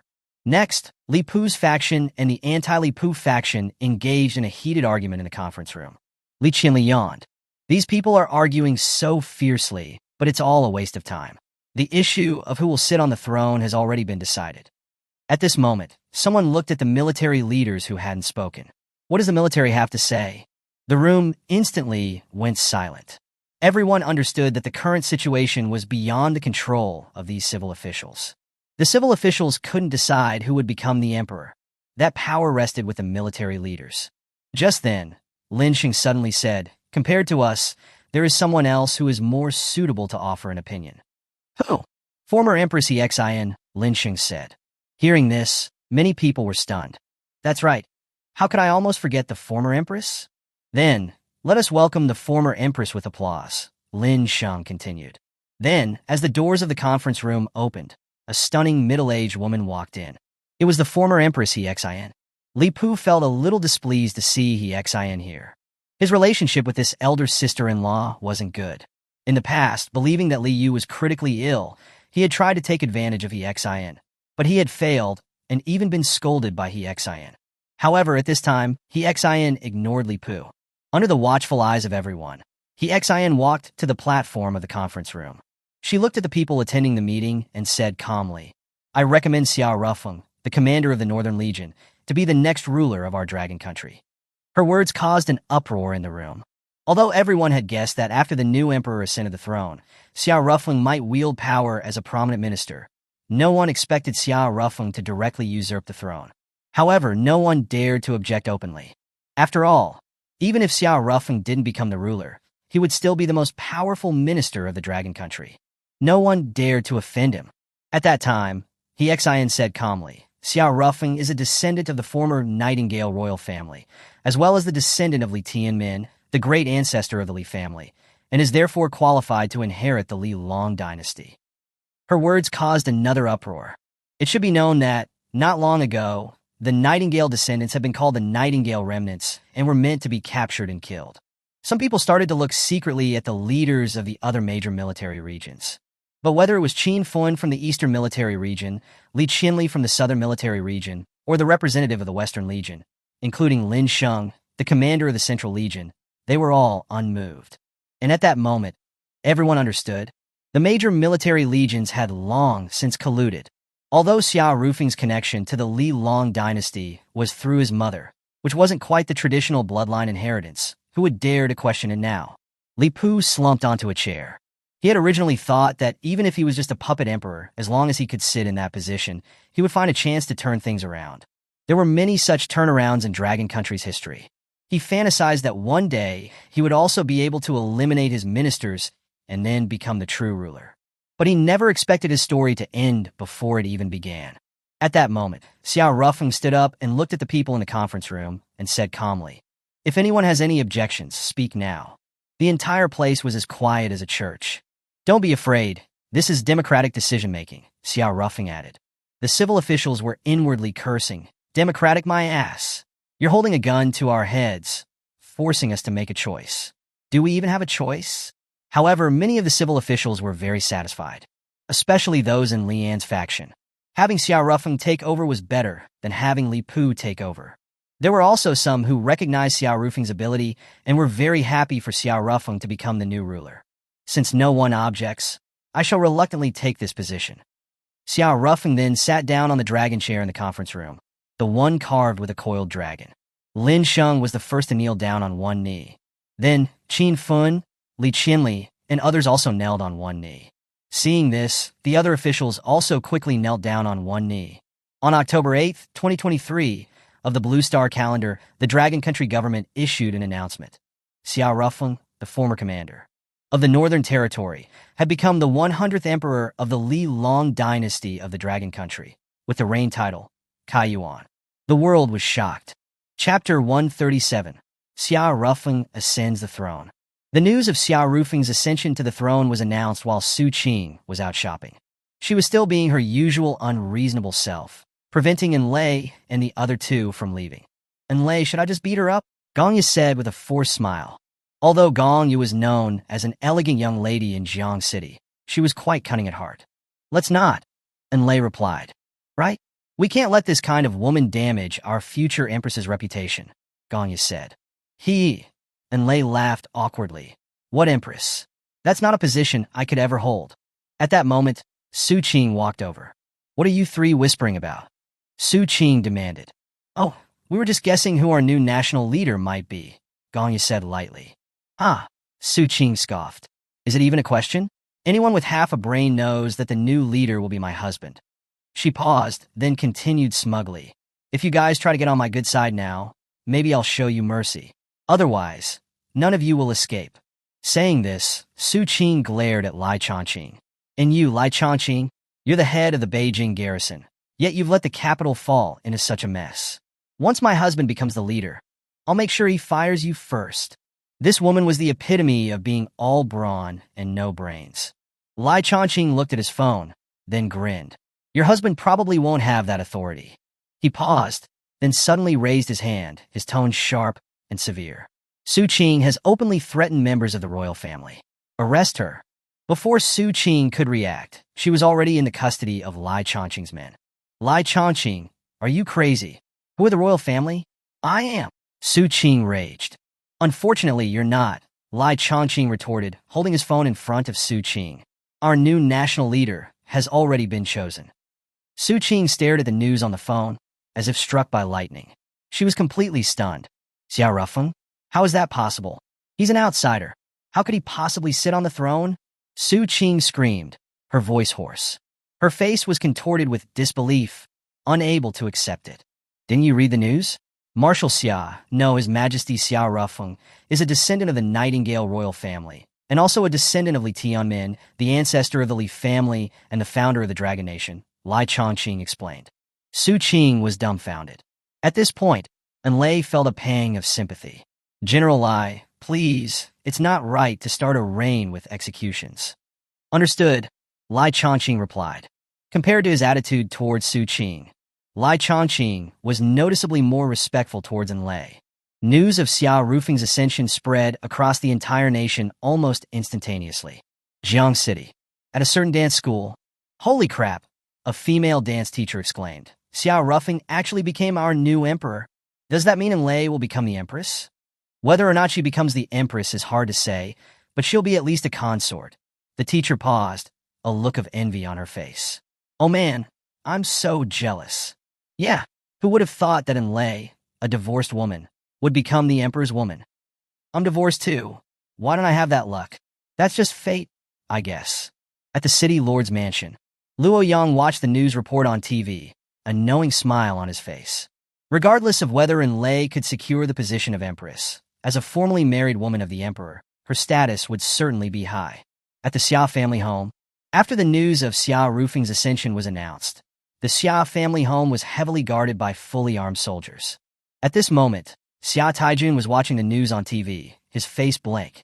He hadn't heard anything about this from Xiao Rufeng. Huh? Emperor? My son became the emperor. Then, Xia Taijun remembered something. So that means Wu Yin really is a princess. In the past, when Xia Taijun was dating Wu Yin, she had jokingly told him that she was a princess. But Xia Taijun hadn't taken her seriously. What kind of princess would date an ordinary person like him? It was actually true. At this time, Dugaliwa walked over. What are you thinking about? She asked with a smile. Oh, I was thinking about Wu Yin. He stopped himself as he realized what he was saying. Dugaliwa smiled. What's there to be afraid of? I'd be mad if you didn't think about Wu Yin. I've fallen in love with such a fickle man. Xia Taijun scratched his head.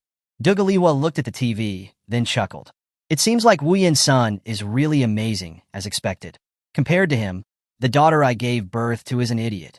She can't even hold on to a man. Eh? Xia Taijun didn't know how to respond. He knew that Xiao Ruyin was in love with Xiao Rufeng and that Xiao Rufeng wasn't interested in her. That bastard has caused so much trouble. At Jiang City University, in the teacher's office, everyone was talking about the same thing. So, Teacher Jiang Li and Teacher Bai Shui both had some history with Xiao Rufeng. You mean His Majesty, someone corrected. All right? His Majesty, the person paused. I remember back then, Jiang Li and Bai Shui both had somewhat ambiguous relationships with His Majesty, right? How did they lose to Lei? I'm not sure, but I'm so jealous of Lei. I regret not seizing the opportunity when His Majesty visited our school. What? Don't say it, it hurts my heart. Mount Li, at the mountain retreat Xiao Rufeng had purchased. Jiang Li Bai Shui, Jiang Yi, and Qi had been staying there for some time. Su Ji and Xikong Xingya were taking care of them all. They had also seen the news of Xiao Rufeng's ascension to the throne. What's wrong? Aren't you happy that your Papa Rufeng has become the national leader? Su Ji said with a smile. Jiang Yi sat by the lake, curled up, hugging her knees. After a long silence, she finally spoke. Is Papa going to marry Annie and Lei? Yes. Is Papa not going to want me anymore? Jiang Yi asked. Su Ji shook her head. Absolutely not. Although she hadn't been around Xiao Rufeng that much, she could tell that Xiao Rufeng's feelings for Jiang Yi were the most genuine. He was good to Qi as well, but he seemed to be even more doting on Jiang Yi. Jiang Li stood at a distance, a complex look on her face. If you hadn't been so hesitant, the position of Empress would have been yours, Bai Shui said, walking over. That goes for you too, Jiang Li retorted. Bai Shui shook her head. Not necessarily. Bai Shui, why did you reject Xiao Rufeng? Jiang Li asked suddenly. Bai Shui fell silent. After a long time, she said softly, Xiao Rufeng and I have no future. How can you be so sure? I just am, Bai Shui answered calmly. Recently, more and more of her memories from her past life were surfacing. And as those memories returned, Bai Shui's personality was gradually changing. In this life, she was only in her 20s. But in her previous life, she had been nearly 1,000 years old. 1,000 years versus 20 years old was an overwhelming difference. Her feelings in this life had been completely swept away by the memories and emotions of her past life. She had once had feelings for Xiao Rufeng, but now those feelings had become very faint under the influence of her past life. Regaining her composure, Bai Shui looked at Jiang Li. Jiang Li, you need to be more honest. And Lei's biggest advantage is that she's honest enough. Jiang Li was silent. She understood the logic. But changing her personality wasn't easy. Speaking of which, Jiang Li turned to look at Bai Shui. Bai Shui, they say that it's hard to change one's nature, but I feel like your personality has changed a lot recently. Before, you had the elegance of a female teacher, but now you're giving off more of a queen vibe. Queen? Huh? Bai Shui's eyes flickered. In her past life, she had been the empress of the Stellar Empire, Earth's largest empire. The current Heavenly Dawn Empire on Earth was built on the foundation of the Stellar Empire. Jiang Li's intuition was very sharp. After merging a lot of memories, Bai Shui's current consciousness was basically dominated by her previous life. Speaking of which, how did I die in my previous life? Bai Shui's memories of her previous life weren't completely clear. She only remembered wanting to die with the extraterrestrial demon who had violated her. But just before she self-destructed, the demon pushed her away and chose to self-destruct. I remember, after that demon exploded and died, I cried. Thinking about that, Bai Shui suddenly froze. Huh? I cried? I cried for that demon? How is that possible? How many people died on Earth because of that guy? I was even violated by him. That was my first time. He desecrated even those places that my fiancé, Tianqi, hadn't touched. How could I possibly cry for a man like that? I must have cried with joy when I saw him die. Yes, that must be it. I hate that guy. If I ever meet him again, I'll kill him myself. However, the odds of a mortal being reincarnated are low. That guy is probably long gone in the universe. Thinking about this, Bai Shui felt a little lost. Ugh, what's going on? Bai Shui was getting frustrated. I'm a woman with a fiancé. My fiancé, Tianqi, was severely injured trying to fight that demon for my sake. They say that he still hasn't woken up. He's not like Ning Tao. Tianqi is a loyal and righteous man. I can't, and I will never betray him. Just then, Chapter 138. Next time, remember to lock the door. Just then, Xiao Rufeng and Lei suddenly returned. Without even saying hello to Jiang Li and Bai Shui, he went straight to Jiang Yi. Papa is back. Xiao Rufeng was very excited. Although he had become the emperor, Xiao Rufeng's reaction to seeing his daughter was no different from that of an ordinary father. Jiang Yi was also very happy to see Xiao Rufeng, but her mood soon became depressed again. Xiao Rufeng picked Jiang Yi up and said tenderly, What's wrong? I'm afraid that Papa won't want me anymore, Jiang Yi said with teary eyes. Xiao Rufeng was a little flustered. How could that be? But if you marry Auntie and Lei, then she will be your only daughter, Jiang Yi said. Jiang Yi was more mature and sensitive than most children her age. Xiao Rufeng stroked Jiang Yi and said with a smile, How could that happen? You're also my beloved daughter. One of them. He didn't really want to add, one of them. In his heart, Jiang Yi was the child he loved the most. Although he also doted on Shi, deep down his feelings for Jiang Yi were closer. He couldn't explain why. From the moment he had gone to Jiang City and seen Jiang Yi, he had inexplicably felt a connection with her. That was why, on that stormy night, he had asked Bai Bing to help Jiang Li and her daughter. Why is that? Is it because I like Jiang Li, so I'm fond of Jiang Yi because of that? But even when my feelings for Jiang Li were cooling down, my affection for Jiang Yi didn't seem to diminish. I feel like this child is my destiny. He hadn't felt this way about Shi. Of course, while Xiao Rufeng was more fond of Jiang Yi, he wouldn't treat them differently. If Shi was in danger, Xiao Rufeng would risk his life to save her too. Hearing Xiao Rufeng's words, Jiang Yi stopped crying, but was still a bit uneasy. Still don't believe me? Xiao Rufeng said with a wry smile. Then tell me, what should Papa do for you to believe me? Jiang Yi blinked, then said, Marry my mom. Xiao Rufeng turned to look at Jiang Li. Zhongli, did you hear that? Zhongli walked over and looked at Jiang Yi. Whether he marries me or not, you're still his daughter. Don't try to trick me just because I'm young. I know that if you and Papa don't get married, then I won't really be Papa's daughter, Jiang Yi said. Family ties are unbreakable, Zhongli responded. Jiang Yi pouted. I'm not Papa's biological daughter. How can we have family ties? Then, why don't you two do a paternity test? Zhongli suddenly suggested. Xiao Rufeng looked utterly confused. After a short while, he finally understood. Zhongli, what are you implying? Xiao Rufeng asked. I'm not implying anything. After saying that, Zhongli left, with her hands behind her back. Zhongli hadn't planned on hiding the truth about her daughter's parentage forever. Moreover, her daughter was acting so pitiful, and she really couldn't bear it. At that time, Jiang Yi looked at Xiao Rufeng with her big eyes and asked, Papa, why did Mom tell us to do a paternity test? Xiao Rufeng didn't say anything. When Zhongli was almost out of sight, Xiao Rufeng suddenly called out, Zhongli, was the woman in the grove you? Zhongli stumbled, almost falling. Then, she flew back, grabbed Xiao Rufeng by the collar, and glared at him. Can you keep it down, you jerk? Do you want everyone to know the embarrassing things you've done? Zhongli's words were essentially an admission that she was the woman Xiao Rufeng had dragged into the grove that year. Xiao Rufeng was overjoyed. He suddenly hugged Zhongli and kissed her hard on the forehead. Hey, Zhongli said, her face darkening. Are you looking for a beating? Do you think that just because you became the emperor, I won't dare hit you? Xiao Rufeng retorted. You hid this from me for so long. It's your, but that deserves a spanking. He then reached out and slapped Zhongli's butt. Wow, it's quite bouncy. Zhongli was speechless. At that moment, Jiang Yi said innocently, Papa, Mom, what are you talking about? Nothing at all. Then, Zhongli directly picked up Jiang Yi and carried her away. At that time, Enlei also walked over. What happened? Why are you blushing so much? Enlei asked curiously. Nothing, Zhongli replied. Jiang Yi then said, Mom's but was spanked by Papa. Cough, cough. Zhongli choked. Shut up. Zhongli paused, then said, Enlei, let's go. Then, Zhongli pulled Enlei away. Bai Shui, however, didn't leave. Xiao Rufeng walked over and stopped in front of Bai Shui. Neither of them spoke.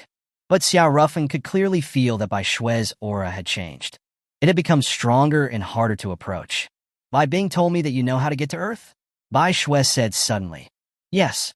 In the distant country of Eagle, there is a space that can connect with Earth. However, all this is information from the people who came from Earth to Blue Star in recent years. I haven't sent anyone to verify it yet, Xiao Rufeng replied. Eagle was the country among the 7 nations on Blue Star that was the farthest from the Dragon Nation. Xiao Rufeng's plan to unify the world was partly because he had been convinced by Lin Sheng.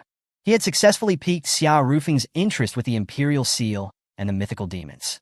But apart from this reason, there was another important reason. That was that the place where the connection to Earth was located was in Eagle's territory.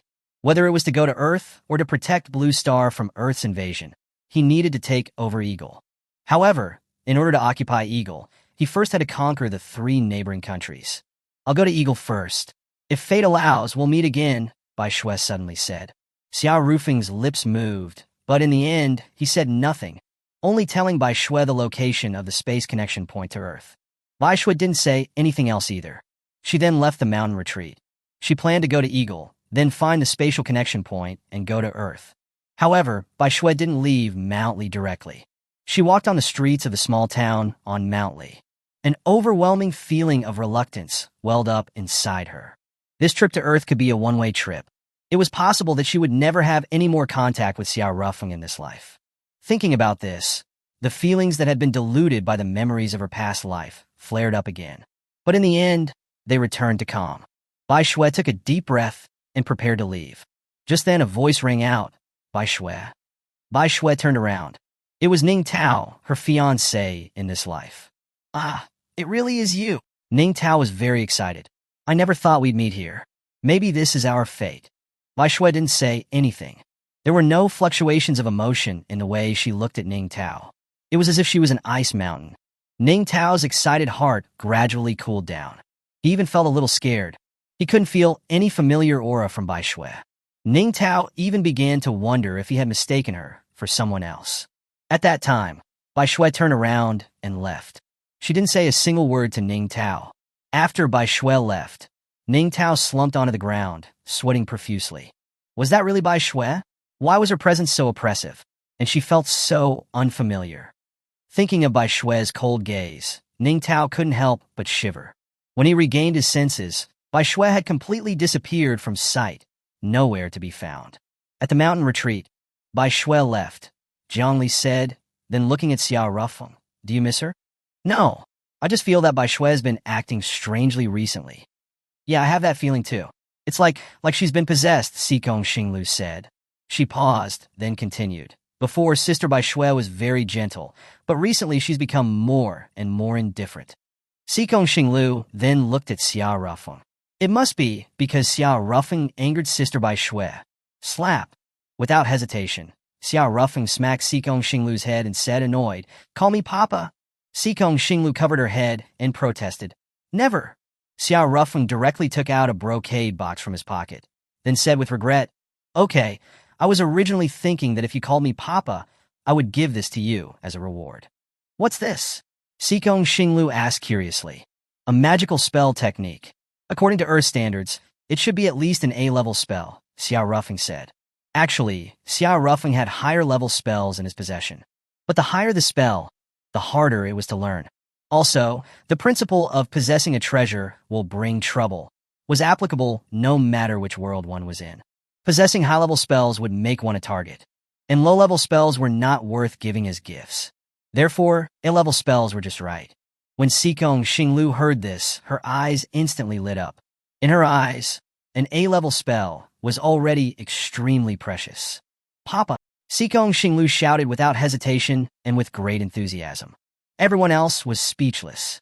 Such a lack of integrity, they thought to themselves. Xiao Rufeng stroked Sikong Xinglu's head and said with a fatherly kindness, "Good girl, take it."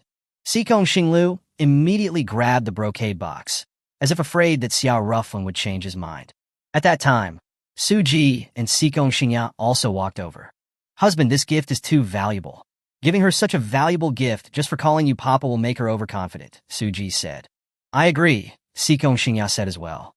Sister, you're just jealous." Sikong Xinglu hugged the brocade box, looking very smug. Su Ji was speechless. "I told you this girl is too easily conceited." At that moment, Xiao Rufeng laughed. "It was a gift I was going to give her anyway. Whether she called me Papa or not, I'd still give it to her." "Huh?" When Sikong Xinglu heard this, she was immediately stunned. At that moment, Xiao Rufeng took another brocade box from his pocket and placed it in Sikong Xingya's hand. "This is for you. It's also an A-level spell." Sikong Xingya was surprised and then very happy. "Thank you." Xiao Rufeng smiled. "You're welcome." When Sikong Xinglu saw this, she immediately protested, waving her arms about. "I object. Why doesn't my sister have to call you Papa?" Sikong Xingya was mortified and ran away. "Ah, sister is cheating." Su Ji rubbed her head, feeling a headache. That night, Xiao Rufeng stayed there. When it was time to sleep, Enlei was very understanding. She didn't sleep with Xiao Rufeng, but rather with her daughter, and she had originally thought of letting Xiao Rufeng sleep in Jiang Li's room. Xiao Rufeng did go, but he was immediately kicked out by Jiang Li. Although she had revealed the truth about Jiang Yi's parentage, allowing Xiao Rufeng and Jiang Yi to acknowledge their father-daughter relationship, she still didn't plan to be with Xiao Rufeng. After all, everyone had their own personality. Accepting polygamy was still a bit difficult for her. Xiao Rufeng was also a bit depressed. Unknowingly, he arrived at the door of Su Ji's room. Just then, Su Ji opened the door. Seeing Xiao Rufeng outside, she was surprised. "Why aren't you asleep yet? Don't you have to go back to Jiang City tomorrow to prepare for your wedding with Enlei?" Xiao Rufeng shrugged his shoulders. "I was kicked out. Jiang Li and Enlei both wouldn't let you into their room." "Yeah, sigh. I never thought that I, the Emperor of the Dragon Nation, wouldn't even have a place to sleep," Xiao Rufeng said, depressed. Su Ji smiled. "Even though that's the case, you still didn't think about coming to me. It seems that I've lost my charm as I've gotten older." "No, that's not it." Xiao Rufeng paused, looking at Su Ji. "It's just, how do I put it? You were forced to become my woman, and I don't want to force you." Su Ji suddenly grabbed Xiao Rufeng's hand. She pulled him into her room. Then, she closed the door. Only then did Su Ji say, "I don't see it that way. From the moment you saved me from Sikong Chi, I swore to serve you for the rest of my life. You don't have to think of me as your woman. Just think of me as your maid." Xiao Rufeng smiled. "There isn't a maid in the world that's as elegant, mature, and sexy as you." Su Ji's face turned red instantly. Even she hadn't expected that a man who was so much younger than her could make her blush. Seeing Su Ji's bashful appearance, Xiao Rufeng also swallowed. His hormones were starting to get out of control. Although Su Ji had been by his side for some time as his woman, Xiao Rufeng hadn't slept with her. They hadn't even had any intimate moments. Even though he had been rejected by both Enlei and Jiang Li that night, he hadn't thought about going to Su Ji's room. But now, Su Ji was wearing pajamas, and her body emanated the rich fragrance of a mature woman. Gulp! Xiao Rufeng swallowed again. Oh no, my inner philanderer is awakening again. In the past, when people said that Xiao Rufeng was into married women, he felt wronged and refused to admit it. But now, could it be that I'm really into this kind of thing? As he pondered, he heard the rustling sound of clothing being taken off. Xiao Rufeng looked up, and his gaze became even hotter. Su Ji had taken off her pajamas. Although she was still wearing a bra and panties, the scene was too arousing. Su Ji's figure wasn't as toned as that of a younger girl and was more voluptuous. But this perfect voluptuousness was what made a man thirsty. A mature woman was like a juicy peach. You could just squeeze it and water would flow out. A mature, sexy, and charming woman like Su Ji was like the apple from the Garden of Eden to Xiao Rufeng. She was full of fatal seduction. At that moment, Su Ji said, her face flushed, "The rest, you can take them off for me." Gulp! Xiao Rufeng swallowed again. This Su Ji is such a tease. Although Xiao Rufeng's self-control had always been good, he couldn't control himself at all when faced with such a feast. Okay. A short while later, a body that made one's blood boil was completely naked before Xiao Rufeng's eyes. Xiao Rufeng had reached his limit. He quickly took off his own clothes. And then, the door was suddenly opened. "Mom, have you seen?" The words abruptly stopped. Sikong, Xinglu stood at the door. She seemed to be in a daze. Su Ji was also in a daze. She had forgotten to lock the door when she came in. "What's wrong, Xinglu?" Sikong Xingya also walked over. Seeing the scene inside the room, Sikong Xingya's cheeks instantly turned crimson. Then, she quickly pulled Sikong Xinglu away. The sisters ran to the island in the middle of the lake next to the retreat before stopping. "Well, what was that?" Sikong Xinglu stuttered. At this point, Sikong Xingya had calmed down. "Haven't you seen a pig run, even if you haven't eaten one? Even though you haven't experienced that kind of thing, you've seen a few videos, right?" Sikong Xingya said. "I haven't." Sikong Xinglu paused, then said, "I know what they were doing. It's just that it felt so shameful." Sikong Xingya rolled her eyes. "You're not the one involved. Why do you feel ashamed?" "It's just seeing my mother naked with a man who is the same age as me." "Ah, I can't go on." Sikong Xinglu was starting to panic. Sikong Xingya didn't say anything. She sat down on a bench on the island in the middle of the lake and said calmly, "Mother is now Xiao Rufeng's woman. Isn't it normal for them to do that kind of thing?" "Even so." Sikong Xinglu paused, suddenly looking at Sikong Xingya. "Sister, are you angry at Mom?" "Why?" "If Mother hadn't gotten together with Xiao Rufeng, then you might have had a chance to become Xiao Rufeng's woman," Sikong Xinglu said. Sikong Xingya was silent. She had never confessed her feelings to anyone. She wasn't even clear herself about what kind of feelings she had for Xiao Rufeng. However, now none of that was important. Since her mother was now with Xiao Rufeng, she could only be a daughter. "Huh." She took a light breath. Then Sikong Xingya stood up from the bench and said with a smile, "Let's go back." The next morning, after Sikong Xingya woke up, her mother was already preparing breakfast. "Xingya, you're up so early," Su Ji greeted with a smile. She didn't mention anything about last night, and she didn't act awkward. After all, she was a mature woman. "Yeah, couldn't sleep," Sikong Xingya replied. Su Ji paused, then chuckled. "Is it because of last night?" Su Ji wasn't embarrassed, but Sikong Xingya's face instantly turned red. She turned her head to the side. "Next time, please remember to lock the door," Sikong Xingya said. "Okay. Well, you go ahead. I'm going for a run." After saying that, Sikong Xingya ran away. After breakfast, Xiao Rufeng and everyone prepared to return to Jiang City. His wedding with Enlei would be held in Jiang City tomorrow. Speaking of which, Xiao Rufeng, have you sent invitations to the heads of the other countries? Zhang Li asked. "I sent them 2 days ago." "Then will they come?" Zhongli asked again. Xiao Rufeng grinned. That I don't know. Hey, are you trying to use the wedding with Enlay as a political ploy? Zhongli asked, her face darkening. I definitely don't have that intention, but if they have a guilty conscience, they certainly won't come. Xiao Rufeng paused, then said softly, I also want to know, among the 6 remaining countries, who will attend my wedding with Enlay. When the plane arrived at Jiang City Airport, Bai Bing was there to receive Xiao Rufeng and the others. She's here, Bai Bing whispered. Who? Chapter 139. Mommy, why don't you marry this uncle? It's Empress Dowager Yuan Ling of the Crane Kingdom, Bai Bing stated. Xiao Rufeng's pupils contracted slightly. Yuan Ling, the Empress Dowager of the Crane Kingdom, a descendant of the Yuan family, Earth's descendants, and the actual ruler of the Crane Kingdom. Although her title was Empress Dowager, Yuan Ling didn't appear to be very old, perhaps around 30 years of age. Of course, her actual age was unknown. Earlier, Xiao Rufeng had asked Bai Bing to contact Yuan Ling, wanting to use an alliance with the Crane Kingdom to restrain the Elephant Kingdom. Unexpectedly, Bai Bing had brought her directly to Jiang City. Where is she now? Xiao Rufeng asked. She's at the Xiao family home. Let's go home.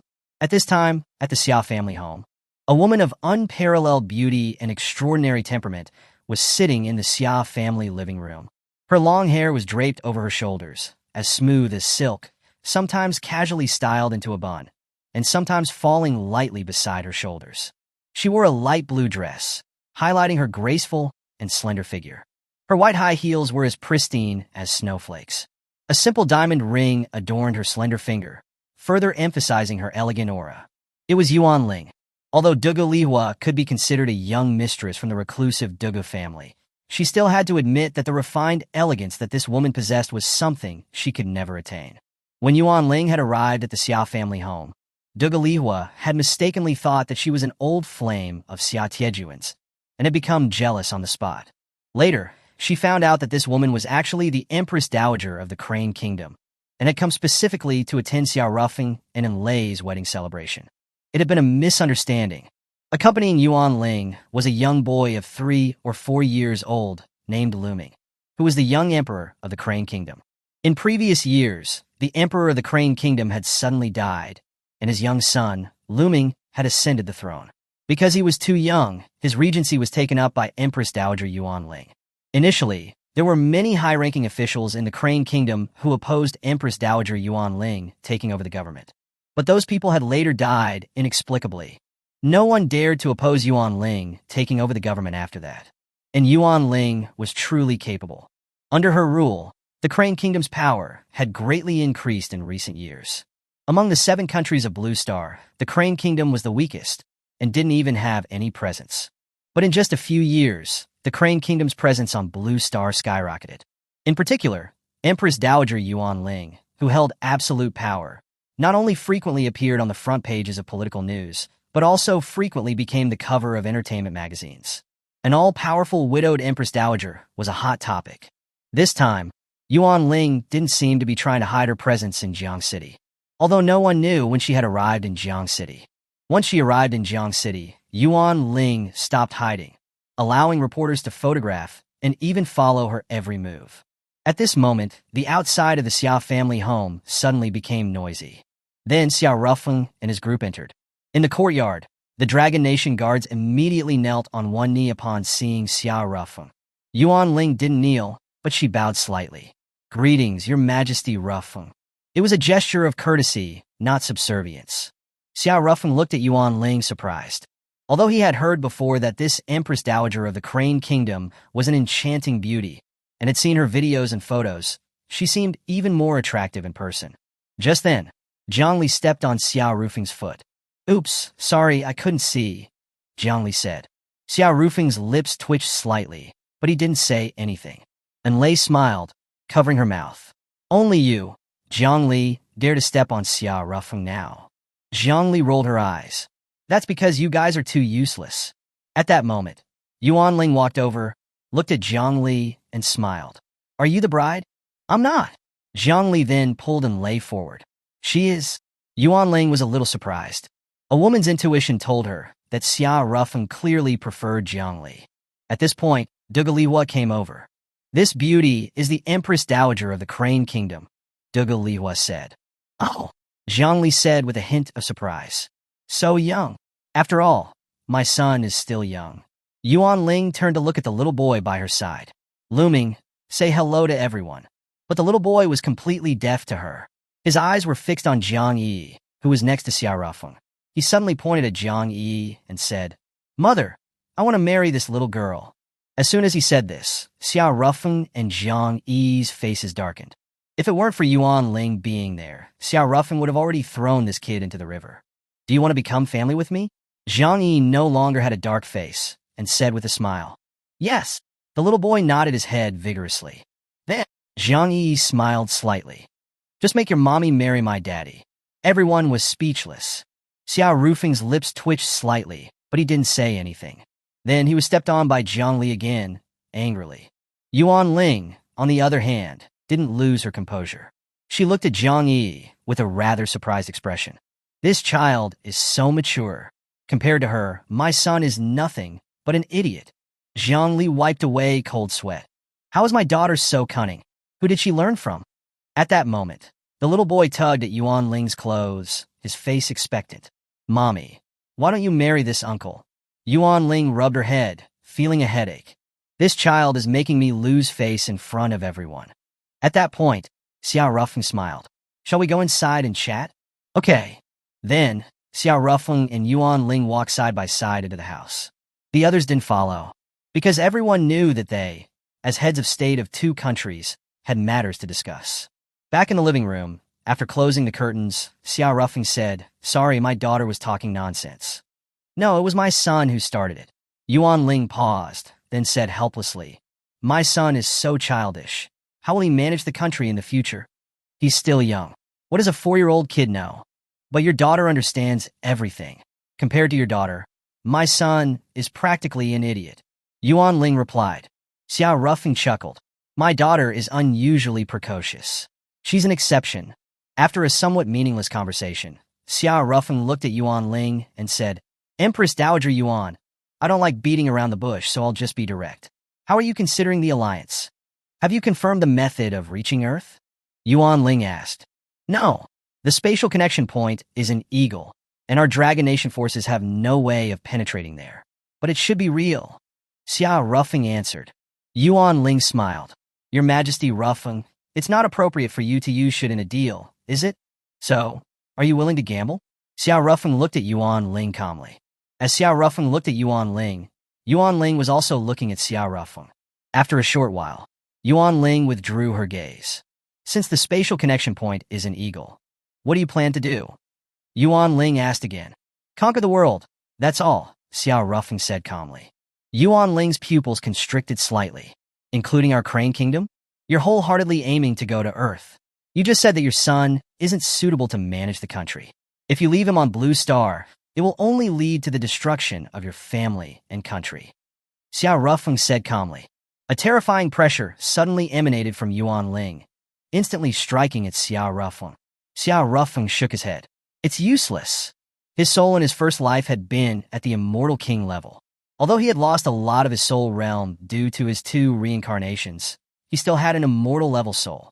Immortal realms, Immortal Realm, Immortal Lord Realm, Immortal King Realm, Immortal Emperor Realm. Even though his soul realm had dropped from the Immortal King Realm to the Immortal Realm, the pressure of a mere foundation-building realm was impossible to have any effect on Xiao Rufeng. Physical attacks could still inflict damage on Xiao Rufeng, but mental attacks were useless. Seeing that her peak foundation-building realm pressure was ineffective against Xiao Rufeng, Yuan Ling's expression changed slightly. Could it be that you've already reached the Golden Core realm? How could Yuan Ling have imagined that Xiao Rufeng had an immortal-level soul? In her opinion, since her peak foundation-building realm pressure was ineffective against Xiao Rufeng, there was only one possibility. The other party's cultivation realm was higher than hers. Xiao Rufeng folded his arms behind his back, adopting a profound posture. Empress Dowager Yuan, the world is vast, don't be a frog in a well. That was a solid 10 out of 10 for showing off. In reality, although Xiao Rufeng's soul defense was invincible, his physical body, being newly born, didn't have that strong of a physical defense. Even with the Dantian black hole, he could only withstand attacks from the late foundation-building realm at most. And Yuan Ling was already at the peak of the foundation-building realm. If they actually fought, Xiao Rufeng couldn't beat Yuan Ling. Xiao Rufeng's profound posture successfully intimidated Yuan Ling, and she dared not continue testing him. After withdrawing her pressure, Yuan Ling smiled enchantingly. I'm sorry. I just wanted to test your majesty. Xiao Rufeng smiled slightly. It's okay. I have a question. Yuan Ling paused, looking at Xiao Rufeng. With your majesty's talent, you surely won't remain on Blue Star forever. Then in the future, what will happen to the empire you leave behind? Xiao Rufeng frowned. Honestly speaking, this problem was also bothering him. He definitely had to go to Earth. But what would happen on the Blue Star side? He needed an heir. According to Blue Star's tradition, they had to be related to him by blood. Otherwise, there would be a lack of legitimacy, and it would be easy to cause a rebellion. But his only biological child was Jiang Yi. However, Xiao Rufeng didn't want to leave Jiang Yi on Blue Star. That girl definitely wouldn't want to be a queen. What should I do? Seeing that Xiao Rufeng didn't speak, Yuan Ling didn't continue pressing the question. She stood up and extended her hand to Xiao Rufeng. What is this? Xiao Rufeng asked. Deal. Yuan Ling paused and then added, I will assist you in completing your conquest of Blue Star. Xiao Rufeng was a little surprised. Things were going too smoothly, making him suspect that Yuan Ling had other intentions. Yuan Ling had also seen through Xiao Rufeng's thoughts and chuckled. She was extremely charming. Don't you trust me? Yuan Ling asked with a light smile. No, it's just that, Xiao Rufeng stuttered. Yuan Ling put her hands behind her back and said softly, Peaceful unification is the best outcome for the people of the Crane Kingdom. Otherwise, the Crane Kingdom, as a weak nation, would sooner or later be annexed by other powerful nations. Choosing to do it willingly and being forced into it are two very different outcomes. Do you have any requests? Feel free to ask, Xiao Rufeng said again. I do, actually, Yuan Ling replied. Xiao Rufeng's lips twitched slightly. This woman is really good at hiding her true intentions. She hides them until the very end before speaking up. Xiao Rufeng regained his composure and smiled. What requests? Tell me. Chapter 140. Jiang Lu is pregnant? When I get to Earth in the future, help me take revenge, Yuan Ling said calmly. Your Yuan family moved from Earth to Blue Star thousands of years ago. It's been so long. Are there still enemies on Earth? Xiao Rufeng asked. Yuan Ling shook her head. It's not a grudge of the Yuan family. It's a personal vendetta of mine. Ah! Xiao Rufeng was even more surprised. He paused and said, Are you really over 1,000 years old? But a foundation-building realm can't live that long, right? The maximum lifespan for a foundation-building realm cultivator was 500 years. Yuan Ling shook her head again. I'm not that old. But she did not reveal her actual age. After speaking, Yuan Ling fell silent. After a brief pause, a resolute look flickered in Yuan Ling's eyes. It was as if she had made up her mind. My husband was the former emperor of the Crane Kingdom, Yuan Ling said. I know that, Xiao Rufeng replied. But do you know how he died? Yuan Ling asked again. I heard it was a sudden and fatal illness. Yuan Ling shook her head. He's not dead. He ran away with a mistress. And if I'm not mistaken, that woman was a cultivator who recently came from Earth to Blue Star. Also, they should already be on Earth, Yuan Ling stated. Xiao Rufeng was shocked. You know about cultivators coming from Earth to Blue Star recently? Yes, that's why when Bai Bing told me about this, I immediately believed it. However, I don't know where the spatial connection point between the two worlds is, Yuan Ling said. So, who do you want me to kill? Your husband or that mistress? Xiao Rufeng asked. No need to sully your hands. You just need to catch them, and I'll handle the rest, Yuan Ling said. Xiao Rufeng thought for a moment. All right, please make a vow to the heavens. Yuan Ling paused, then continued with a serious expression. As a cultivator, you should know that violating a heavenly oath can lead to heavenly retribution. Of course I know. Xiao Rufeng paused, then raised his hand, his expression serious. I swear to the heavens, as long as Madame Yuan Ling helps me unify Blue Star, I will help her capture her husband and his mistress. If I break this promise, may I be struck by lightning. While making the vow, Xiao Rufeng actually wanted to laugh inside. Being the son of the creator god, he wasn't invincible either. Right now, a Golden Core Realm expert could easily kill Xiao Rufeng. But if someone wanted to use heavenly retribution to kill Xiao Rufeng, it would have to be unless the entire universe collapsed. Xiao Rufeng had already tried it before. No matter what he did, the heavens wouldn't hurt him. Yuan Ling naturally didn't know about Xiao Rufeng's identity. Seeing Xiao Rufeng complete the heavenly oath, she breathed a sigh of relief. In her opinion, no cultivator dared to disrespect the heavens.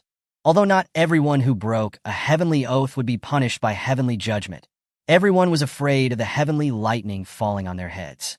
That was a destructive force comparable to a heavenly tribulation.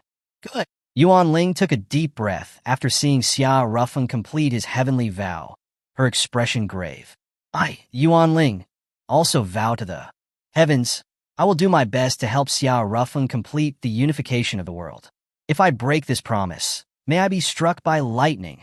Xiao Rufeng smiled slightly and then extended his hand to Yuan Ling. Yuan Ling also extended her hand. The two shook hands.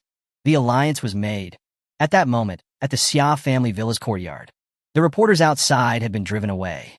Everyone was quiet for a change. Luming went running to Jiang Yi again. Yi, can I play with you? Sure, but you have to give me something, Jiang Yi said. What is it? The emperor's seal of your country, Jiang Yi replied. Jiang Li happened to be walking over and stumbled upon hearing this. She looked at Jiang Yi, completely bewildered. Jiang Yi is quite well behaved in front of Xiao Rufeng, but could it be that this child is actually a little dark-hearted in her bones? At this moment, Luming said in difficulty, My mother took the seal. You can steal it, it's your thing anyway. Jiang Yi tempted Luming like a little devil. Oh, you're right. Luming suddenly realized. Jiang Yi. Jiang Li walked over, looking utterly exasperated. Upon seeing that, Jiang Yi immediately ran towards the living room. Papa, save me. Xiao Rufeng and Yuan Ling had just finished their conversation and were opening the door to come out. What happened? Xiao Rufeng, hearing Jiang Yi's cry for help, immediately picked up Jiang Yi, then said, Who bullied my precious daughter? My mother. Jiang Yi said, hugging Xiao Rufeng's neck. Hey, Jiang Li, you can bully me, but you can't bully my daughter, Xiao Rufeng said. Jiang Li's face darkened. Do you know what your daughter was just doing? What was she doing? Your daughter was just trying to get Luming to steal the emperor's seal of the Crane Kingdom. Ah! Xiao Rufeng blinked, turning to look at Jiang Yi. Yi, what do you want the emperor's seal for? For Papa, Jiang Yi replied. Xiao Rufeng was speechless. He didn't know whether to laugh or cry. Hey, stop laughing. If you don't do something, your daughter will become the second Jiang Lu, Jiang Li said. Jiang Lu? Xiao Rufeng said, surprised. He now knew that Jiang Lu was a super sadistic and extremely cunning person. But Jiang Li probably doesn't know that, does she? After all, in everyone's eyes, Jiang Lu is a pitiful and fragile woman who deserves sympathy. As if guessing what Xiao Rufeng was thinking, Jiang Li said angrily, I always thought that Sister Lu was pitiful, but recently I found out that she was faking it. That woman is actually quite cunning. She also told me that she's pregnant and that the baby in her belly is yours. Cough, cough. Xiao Rufeng choked on his saliva. Don't be nervous. I won't believe something like that. I just never expected Sister Lu to use this to sow discord between us. It's too insidious. It seems I still don't know Sister Lu well enough, Jiang Li said. Xiao Rufeng felt quite guilty. After all, he had spent a wild night with Jiang Lu. But whether she was actually pregnant or not, Xiao Rufeng really had no idea. That woman was too cunning. You could never see through her. While he was pondering, Yuan Ling said with a light smile, I don't dislike clever girls. If she were to marry into our family, she could make up for my son's low intelligence. She paused, looked at Jiang Yi, and said, Yi, what do you say? Do you want to become our family? I don't want to marry your son. Jiang Yi paused, then added, If you want to become a family with me so much, then you should marry my dad. Oh, this. At that moment, Luming shook Yuan Ling's leg, saying, Mommy, why don't you marry Yi's dad? That way, Yi and I will be family. Yuan Ling rubbed her head, feeling a headache. How did I give birth to such a stupid son? Thinking about Jiang Yi's cleverness, the more Yuan Ling looked at her own son, the more stupid he seemed. Comparing people only made you angry. But it's okay. I wasn't planning on letting him continue being the emperor. If this child was to continue being the emperor, he would probably be a country-destroying ruler. Yuan Ling thought to herself. The Xia family was having a good time, but soon after, an announcement shocked the world. The announcement was simple. The Crane Kingdom and the Dragon Nation had signed a military alliance agreement. The two countries were now allies, and any military action taken by other countries against either of them would be considered an attack on both countries. Elephant Kingdom. The Elephant Kingdom had already gathered hundreds of thousands of troops on the border with the Dragon Nation. But Yuan Ling's visit to Jiang City, her stay at the Xia family villa, and the flirty interactions between her and Xia Rufeng made everyone feel uneasy. What the high-ranking members of the Elephant Kingdom did not expect was that the Dragon Nation and the Crane Kingdom had reached a military alliance so quickly. After the announcement was made, the high-ranking members of the Elephant Kingdom immediately suspended sending troops to the Dragon Nation's border and withdrew 200,000 troops from the border to defend their own border with the Crane Kingdom. If it had been before, the Elephant Kingdom wouldn't have paid much attention to the Crane Kingdom. However, since Yuan Ling had taken over, the Crane Kingdom had developed rapidly and had become a force to be reckoned with. If the Elephant Kingdom was fighting a fierce battle with the Dragon Nation, and the Crane Kingdom suddenly attacked from behind, it would be fatal. At the same time, the Bear Kingdom was unable to focus on the alliance between the Crane Kingdom and the Dragon Nation because a civil war had broken out within the Bear Kingdom. A faction within the Bear Kingdom that supported a People's Republic, the Republican faction, launched a military coup and began fighting with the monarchist faction that supported the Bear Kingdom Emperor. Because a large number of the monarchist troops had been transferred to the Dragon Nation's border, the defenses in the capital area were not strong. The Republican troops successfully occupied the Bear Kingdom's capital, Mo City. The Bear Emperor fled from the capital in a sorry state, arriving in the eastern part of the Bear Kingdom. He then angrily called back the border troops that bordered the Dragon Nation, preparing to counterattack Mo City. Just like that, the three-nation alliance was suddenly left with only the Wolf Kingdom's army remaining on the border. Xiling. This was the border military stronghold of the Wolf Kingdom. Over this period, the Wolf Kingdom had gathered more than 500,000 troops here, preparing to attack the Dragon Nation along with the Elephant and Bear Kingdoms. The Dragon Nation's new emperor had just ascended the throne, and its domestic situation was unstable. They intended to divide the Dragon Nation. But unexpectedly, the situation had changed dramatically. The Crane Kingdom had allied with the Dragon Nation, the Elephant Kingdom had withdrawn its troops, and a civil war had broken out in the Bear Kingdom. Inside a certain military camp, a woman wearing a military uniform with a voluptuous figure was looking sullen. It was none other than the Wolf Kingdom's first princess and first saint, Feng Kai. At this moment, someone entered the tent. "Princess, you were right. There are indeed Dragon Nation spies involved in the civil unrest in the Bear Kingdom. They incited Republican military officers to launch a military coup," the person said. Smack! Feng Kai smashed her hand on the stone table beside her. The stone table broke at once. The terrifying power was evident. It must have been done by Xia Rufeng. Although I tried my best to guard against him, it seems I still underestimated him. At that moment, someone else entered. "Princess Xia Rufeng, the new emperor of the Dragon Nation, has invited you to Jiang City to attend his wedding celebration." As soon as he said this, the strategists in the military camp immediately expressed their opposition. "Princess, this is a trap. You can't go." "Yes, you absolutely cannot fall into the enemy's trap. That Xia Rufeng is despicable and shameless. If the princess falls into his hands, who knows what kind of torment she would suffer." Feng Kai's expression was indifferent, and she didn't say anything. After a short time, she stood up from the chair and said softly, "Immediately prepare a congratulatory gift. I am going to Jiang City.